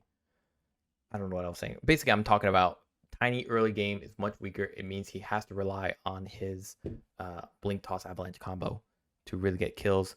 However, now the Crash Landing has some flexibility regarding both during the lane stage when you want to toss, you want to hurt enemies, doesn't hurt as much, won't be as punishing. It means like going items like Soul Ring or even a Rush for Kanda will not be as strong in terms of insta-killing people, especially from the lane stage onward. People were going Soul Ring on Tiny as like a first item just because the toss damage was so incredibly strong. Now magic resistance will protect you from that. Now the grow damage will not matter. So level 6, he's not insta-killing people from afar. And now the AoE is a little bit weaker as well. So yeah, pretty big nerfs for the hero. The hero is, I wouldn't say completely dead. He's just going back to how he was originally meant to be, with Crash Landing being a nice little cherry on top rather than the entire Sunday. Vicious Prophet, Aghanim Shard total damage changed from 200 to 100 plus 75% of Trian's base attack damage. This gives it a little more scaling. It means it's much weaker also early on, but because people were rushing Ag Shard, fine. Troll Warlord, new innate ability, toggleable, can't be leveled up. Allows Troll Warlord to swap between melee attacks with 1.4 or ranged attacks. Okay. New innate ability, toggleable, can't be leveled up. Allows Troll Warlord to swap between melee attacks with 1.4 or ranged attacks. I think they just separated Berserker's Rage with Battle Stance. And then Berserker's Rage is no longer an innate ability. When in melee form, Troll Warlord has a 45 bonus movement speed, 5 bonus armor, and 20% chance to ensnare an enemy. Just like before, when in range form, he has a 20% chance to maim enemies, slowing the movement speed by 32% and attack speed by 32 for 2 seconds at max level and dealing 20 bonus physical damage. So basically, they buffed Berserker's Rage melee form, and they kept the old Berserker Rage melee form. But now the battle stance can be broken, where you don't have that 1.4 BAT. Right? No, basically, you can have this broken or not. Let's check here. Troll Warlord here. Only the Fervor gets broken, nothing else, eh? Okay. Axe damage decreased from 880, 100, 120, 140 to 60, 80, 100, 120. Okay. Aghanim Shard base attack chance decreased from 18% to 16%. Aghanim Shard attack chance per fervor stack decreased from 4 to 3%. So they nerfed the Ag Shard effect. So if you're going to old Glitnir build, it wasn't that appealing to go Ag Shard. It's not as appealing to go Ag Shard as it was before. For the Berserker's Rage, they're just separating the battle stance from Berserker's Rage. And basically, when in melee form, you still have everything you did before, but now they can buff the Berserker's Rage without it being innate, without being an effect to the innate ability. Innate ability just allows you to toggle between the two. That's really it, and everything else you level. Yeah, I don't know. This feels kind of weird. There must be more to this, but I think there's nothing else. Really, this is nothing, except for the fact now that you have a chance to do additional physical bonus damage at 20%. With the Fervor and with Insensitive Facet, you're doing pretty good output on damage, especially at range. It also gives you a little more comfort in the idea that if you're stuck in range because you're getting completely bullied out in the lane as Troll, now you can have a chance to deal physical bonus damage and hopefully either harass the enemy out, or more importantly, guarantee that last hit on those creeps. So pretty nice change overall. Yeah, I see. I think they also just took out. Yeah, I think they just took out any. There was no bonus damage on Troll melee form anymore. They took that out a while ago. So I was gonna say, I could have sworn you stayed in melee form for additional attack damage, but I think that's gone now. Whoa. Wait, what was that? Did anybody else notice that? This has a different icon than the actual icon in the patch notes. Interesting. What is that about? Okay. Tusk, Drinking Buddies can now be put on alt cast. Okay. To only pull Tusk towards his target ally. It's nice. So basically you can use this more flexibly to either pull yourself to save yourself or to pull yourself to reach an ally to then gank an enemy together. Or if that ally is already attacking an enemy, then you can join up with them. Let's see, Underlord, new invading force, new innate ability scales with Fiend's Gate. After an allied hero teleports, they temporarily gain damage reduction and movement speed.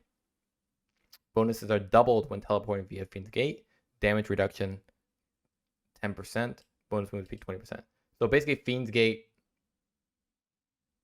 After an ally hero teleports, temporarily gain damage reduction.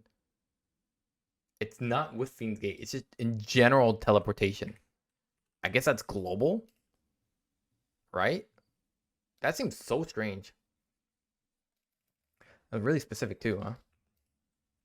Oh man, let's reset here. Here's my Fiend's Gate. Let me teleport. Yeah, there it is. It is global. Movement speed bonuses. Bonuses are double when teleporting via Fiend's Gate. So, and the bonuses are double. So instead of 10%, it's 20%. Instead of 20%, it's 40% movement speed, and buff duration is 5 seconds. The buff duration, I guess, is not doubled then. So I think that's pretty strong. It basically Underlord makes Underlord kind of the ganking global threat that you would want him to kind of be, but with the team. It really requires Underlord is only good with I wouldn't say a coordinated team, but a team that plays together. And it's a team that plays around Underlord. You should see Underlord as kind of this main tank, and then everybody else are these troops that kind of join up with him, right? He carries all the aura abilities. He has one of the largest AoE root abilities in the game, or the largest. He has a massive scaling health percentage based damage called Firestorm. He reduces damage from enemies with his atrophy aura, and he can teleport almost anywhere on the map, I would say, with his Fiend's Gate, which summons units if you pick the right facet. So, yeah, I think it's just a really nice team summary for Underlord, which is really nice. I like that a lot. I really like it. So obviously they remove atrophy aura from innate ability. Pretty normal. No longer provides a buff after passing through the portal by default. Move to invading forces ability. Yes, okay. Level 10 talent. Just changed this 10% Fiend's Gate movement bonus damage reduction replaced with 5% invading force movement bonus damage reduction. Understandable. Put a mouse, just nerfs. Okay. Overall, I think this is a really nice change for Underlord. He's a great offlane already, and I think this just makes him even better. And with the value to be able to move around the map with teleportation, or with his Fiend's Gate, all the more, and all the more appealing. I think the only downside is that your leveling of atrophy. Now you need to level atrophy aura like 1 or 2 points during the laning stage, which means that your presence in the laning stage might not be as pervasive during the first 3 levels, which is kind of a bummer. Undying can no longer be refreshed. Ceaseless Dirge. This was his passive ability, his innate ability, right? Didn't it like resurrect him? It was actually pretty hilarious. So if you go Undying, when Undying dies, he will instantly respawn in the fountain. Begins the game on cooldown. Yeah, so you can't refresh it, which was pretty hilarious. Cooldown rescaled. Okay. Level 25 talent is nerfed. Okay, so the hero hasn't really changed. Undying is not that popular, to be honest. Ursa, they nerfed Bear down. At the beginning of Ursa, the facet of Grudge Bear was the way to play him, where whenever you popped Enrage, either through the Ag Shard, which gave Urshock an Enrage, or through Enrage itself, or the fact that you get 2 Urshock charges at 25, which meant more Enrage. Now people are playing more Bear down, where all your debuffs completely do last much longer. So debuffs like the Soul and Enrage, like Fury Swipes last longer, like your Bash should last longer, or if you go into Fusel last longer on the Purge Slow.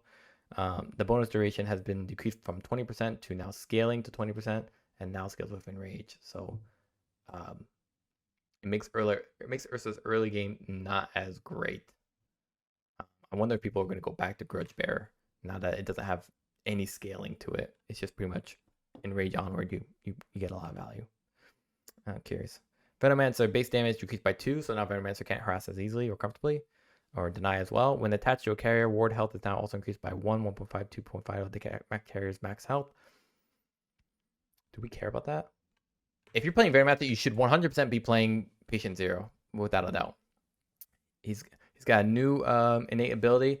Basically, you used to start out with Poison Sting, so you would already have like a slow with a slow. You would have Venomous Scale at 50% slow, plus 1 level in Poison Sting. Was pretty brutal to play against, especially with Venomancer's damage. It meant that the moment you were caught out, especially as a support, you had basically no way of almost no way of escaping, or it'd be such an easy setup for like a Weaver to just finish you off. So now the new innate ability is that Venomancer's attacks deal extra magical damage based on how many debuffs the attack target has. So with Venomous Gale, with your Poison Sting, with your Noxious Plague, with your Noxious Plague, and I think even with any other slow. So if you're gonna do like an 8 totes in there, I don't know, or Shiva's Guard if you somehow got that, then you would do additional bonus magical damage, which is obviously your poison. So your poison would really hurt. Only counts debuffs from Venomancer and his Plague Wards. Okay, base damage per debuff 10%. So just by 3 abilities, you're doing 30% more damage, which would kill almost anybody. Plus Spirit Vessel, which is a common item for him, you're doing 40%. Crazy. Plus the scaling from crazy. Can be upgraded with Ag Scepter too. Increases Septic Shock base damage per debuff from 10 to 20%. So 40% to 80% basically at max.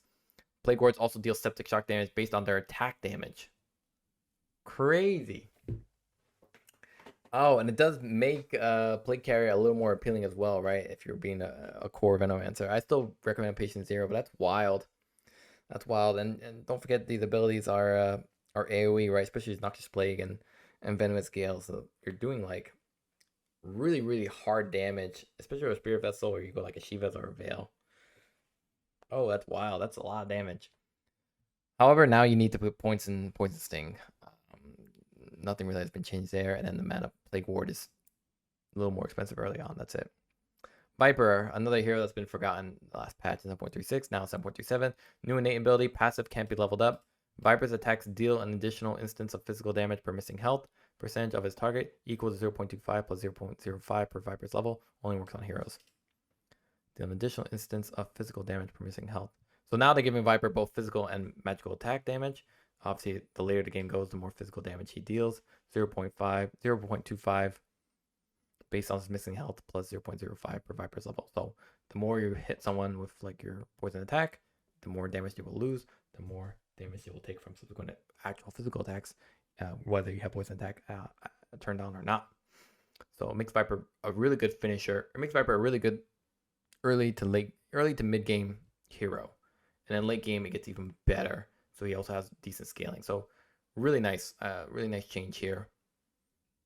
That's pretty wild. That's pretty good. It makes Viper more offensive because he was pretty much being played, not at all, but if he was, there was some defensiveness, especially with his facet that gave him more corrosive skin value.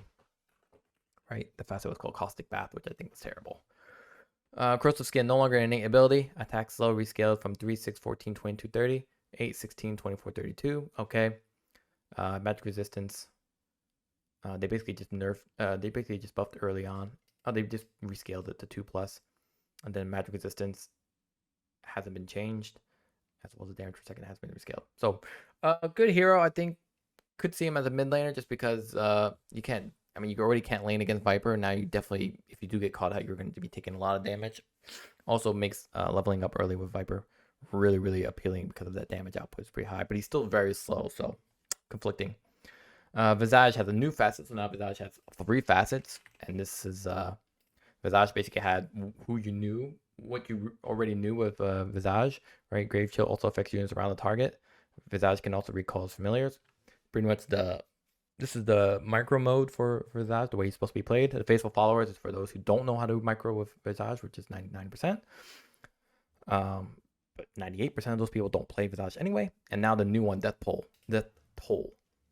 Soul Assumption kills, give up to 105, 140, 175, 210 bonus gold. So you need to kill with Soul Assumption.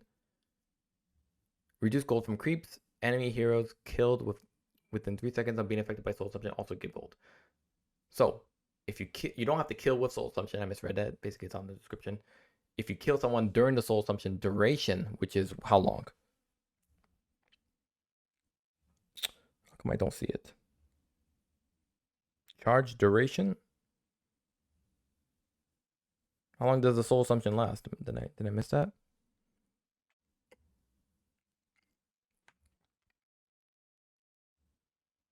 Maybe I can't read it. Enemy heroes killed within 3 seconds of being affected by Soul Assumption. Oh, well, within 3 seconds. So if you're hit by Soul Assumption and you die within those 3 seconds after, you are going to give extra gold. So basically, it gives viability for Visage, both as a posture or even a pos 2, to be pretty engaging with Soul Assumption. And the Soul Assumption doesn't even have to be leveled for this part. You can have level 1 Soul Assumption, which is completely normal for the hero. And as long as you cast it and then finish them off within that period, it's going to be all good in terms of giving you bonus gold, and that'll let you scale up much faster. I like this change a lot. It's actually very appealing.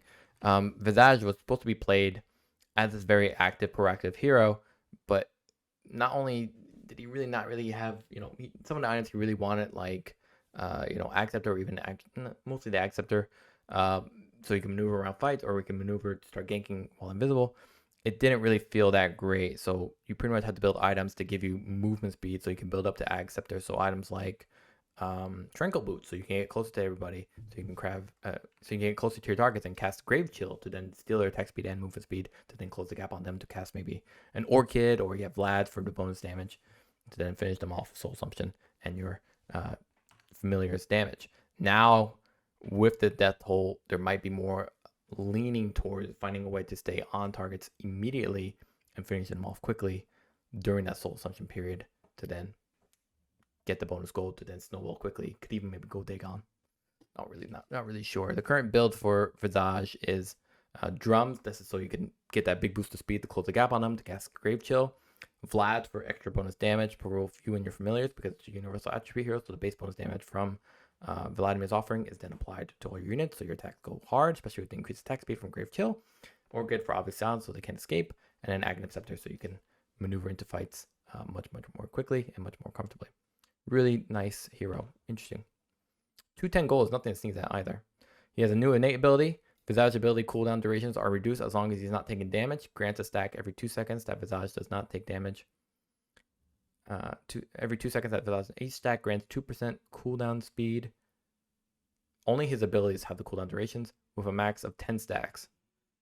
So 20% cooldown reduction. Stacks fade after 2 seconds upon taking any damage. So this really pushes Visage into being this uber snowballing mid hero. I could see him going back to mid, even as a pos 3. I mean, lower cooldown on Grave Chill. Holy shoot, man.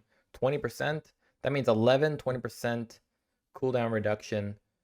It's like a little more than 2 second cooldown reduction. And you're doing it for a duration of 6. So that's like 8.7, 8.8 maybe on cooldown reduction.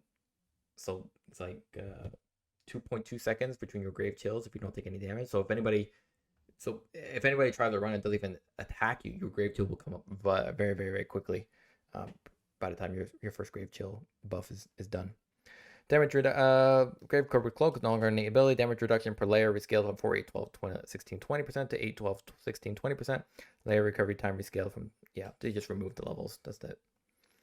Silent as a Grave, that's your Acceptor ability. I remember mana cost is a little more, shorter duration, and then bonus damage has been nerfed naturally because you don't want to be too strong for Death Toll to be way too valuable. Symmetry is gone. Symmetry was completely pointless. It basically traded. I forget, man. It was so bad I don't even remember it. But it basically symmetry where. Am I reading? Yeah.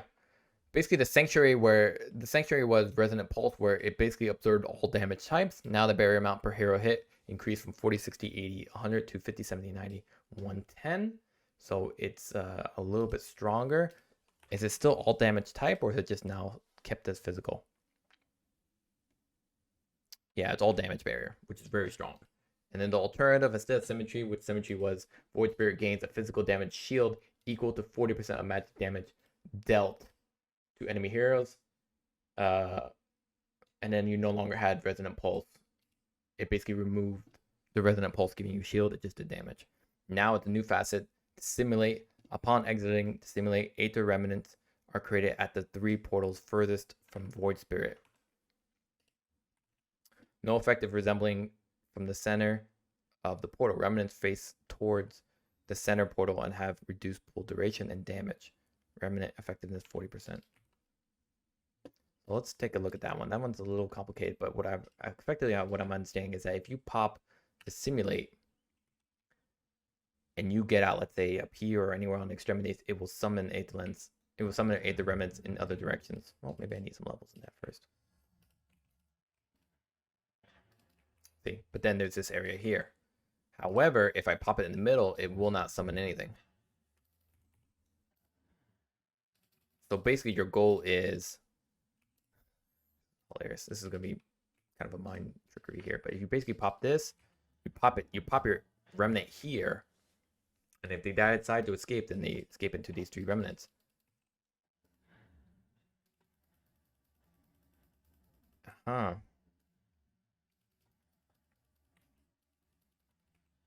That's wild. Aether Remnant watch distance endpoint is always fixed, meaning that increased watch distance will spawn the remnants further away from the center portal. And watch distance. Is there talk about this? Yeah. So basically, Akshar doesn't work on him. Oh, it will spawn them. It does work on them, but it will spawn them further away. Right, so they get pulled more.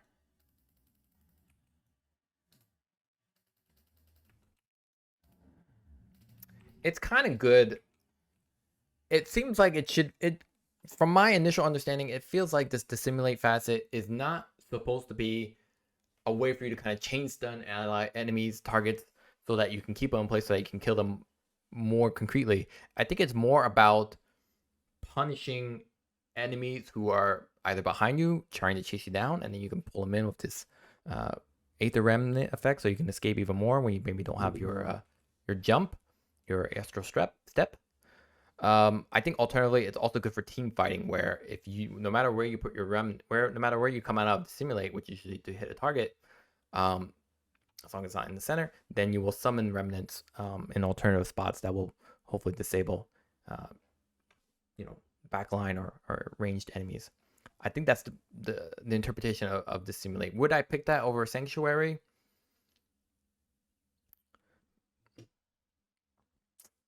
Yes.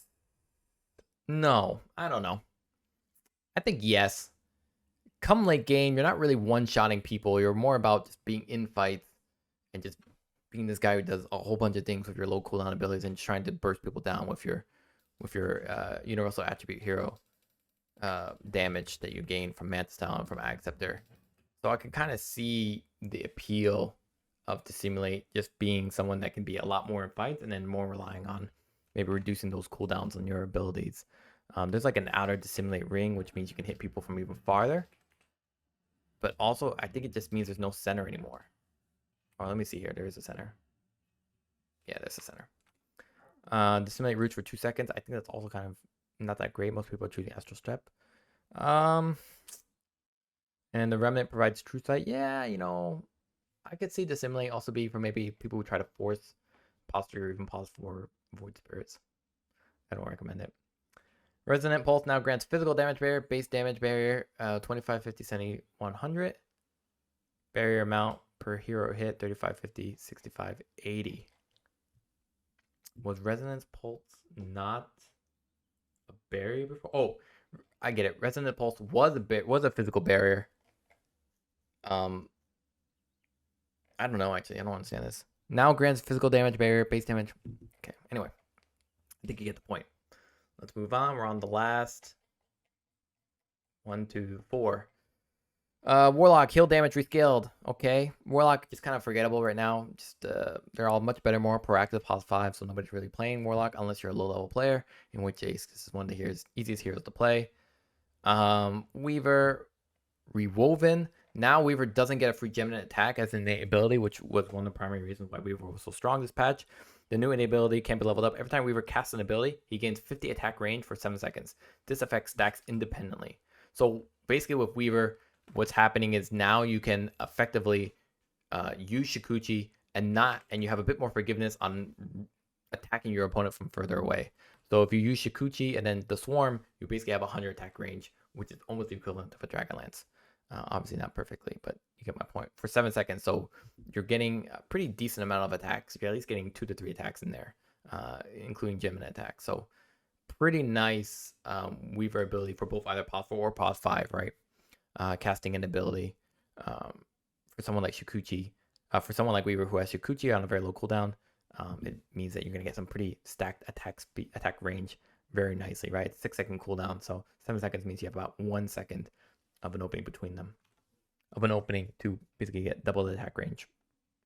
1 second, so it's like Shukuchi, hit the opponent, Shukuchi again, hit the opponent immediately after Shukuchi. Yeah, I could see that working. No longer attack, cooldown rescaled. So instead of 2.5, it's now 9, and then the lowest is 3, so it's got a little bit nerfed at the late game. And then the damage has been scaled, nothing's been changed. Okay. Wind Ranger. Did they get rid of Whirlwind? Nope. Whirlwind, pretty much a pointless facet that nobody was choosing. Now let's see. Duration increased from 8 to 9. AoE now equals to Wind Ranger's attacks range plus 150. So it's a little easier to land. It's a little easier to land with Wind Ranger's Tailwind for units that are quite far away. But again, the issue with Whirlwind... Okay, they renamed Tailwind to Focus Fire. Okay, the issue with Whirlwind was effectively the fact that you just attacked very slowly and you couldn't change that at all. It actually didn't feel that good. They increased the duration so you can deal more damage, but to be honest, it never felt that good as a hero.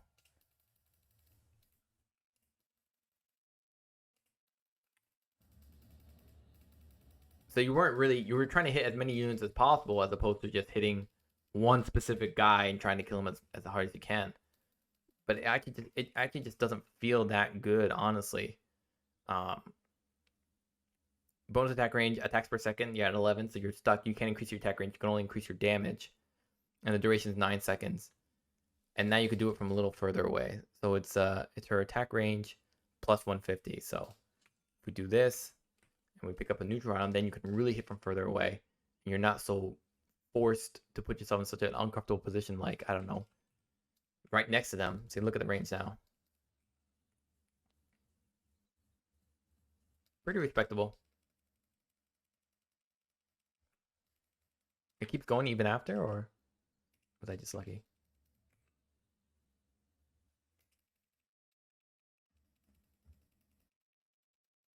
Oh, yeah, look at that. Because it's just an AoE. Okay, that's interesting. I still wouldn't recommend it, but it could be interesting if you just stack pure damage. And, yeah, maybe an Aghanim setting, you just go to town. I don't know. I don't think so. Yeah, we can see it. Focus Fire is now just Focus Fire. No longer gives you win run bonuses. Okay. Witch Doctor nerfed again. Nope. Buffed. Voodoo Restoration self-heal increased from 25 to 25, 30, 35, 40%. So big buff for him in the later games. Because Witch Doctor Voodoo Restoration, it still had the damage that it kept, but it didn't have any real survivability for the hero, especially later in the game. And so it wasn't really justifiable to play this hero like with Voodoo Restoration. See here, you can see Voodoo Restoration heals Witch Doctor for half the value. Here again, radius decreased from 700, 750, 850 to 750, so it can't reach as high even when you max it out. And then the self-heal was decreased from 25%. Now they're giving it not complete 50% like before, but 40% when you max it out. So almost back to its original form, but not quite yet. It's still the go-to pick for Witch Doctor. And the base damage has also been increased from Maledict to help compensate for the weaker damage you're going to be doing as you level up Voodoo Restoration, I think. Now for the final one, Wraith King. Life still increased from 20, 30, 40, 50% to 26, 30, 42, 50%. Okay. Now decreases respawn time by Wraith duration. What?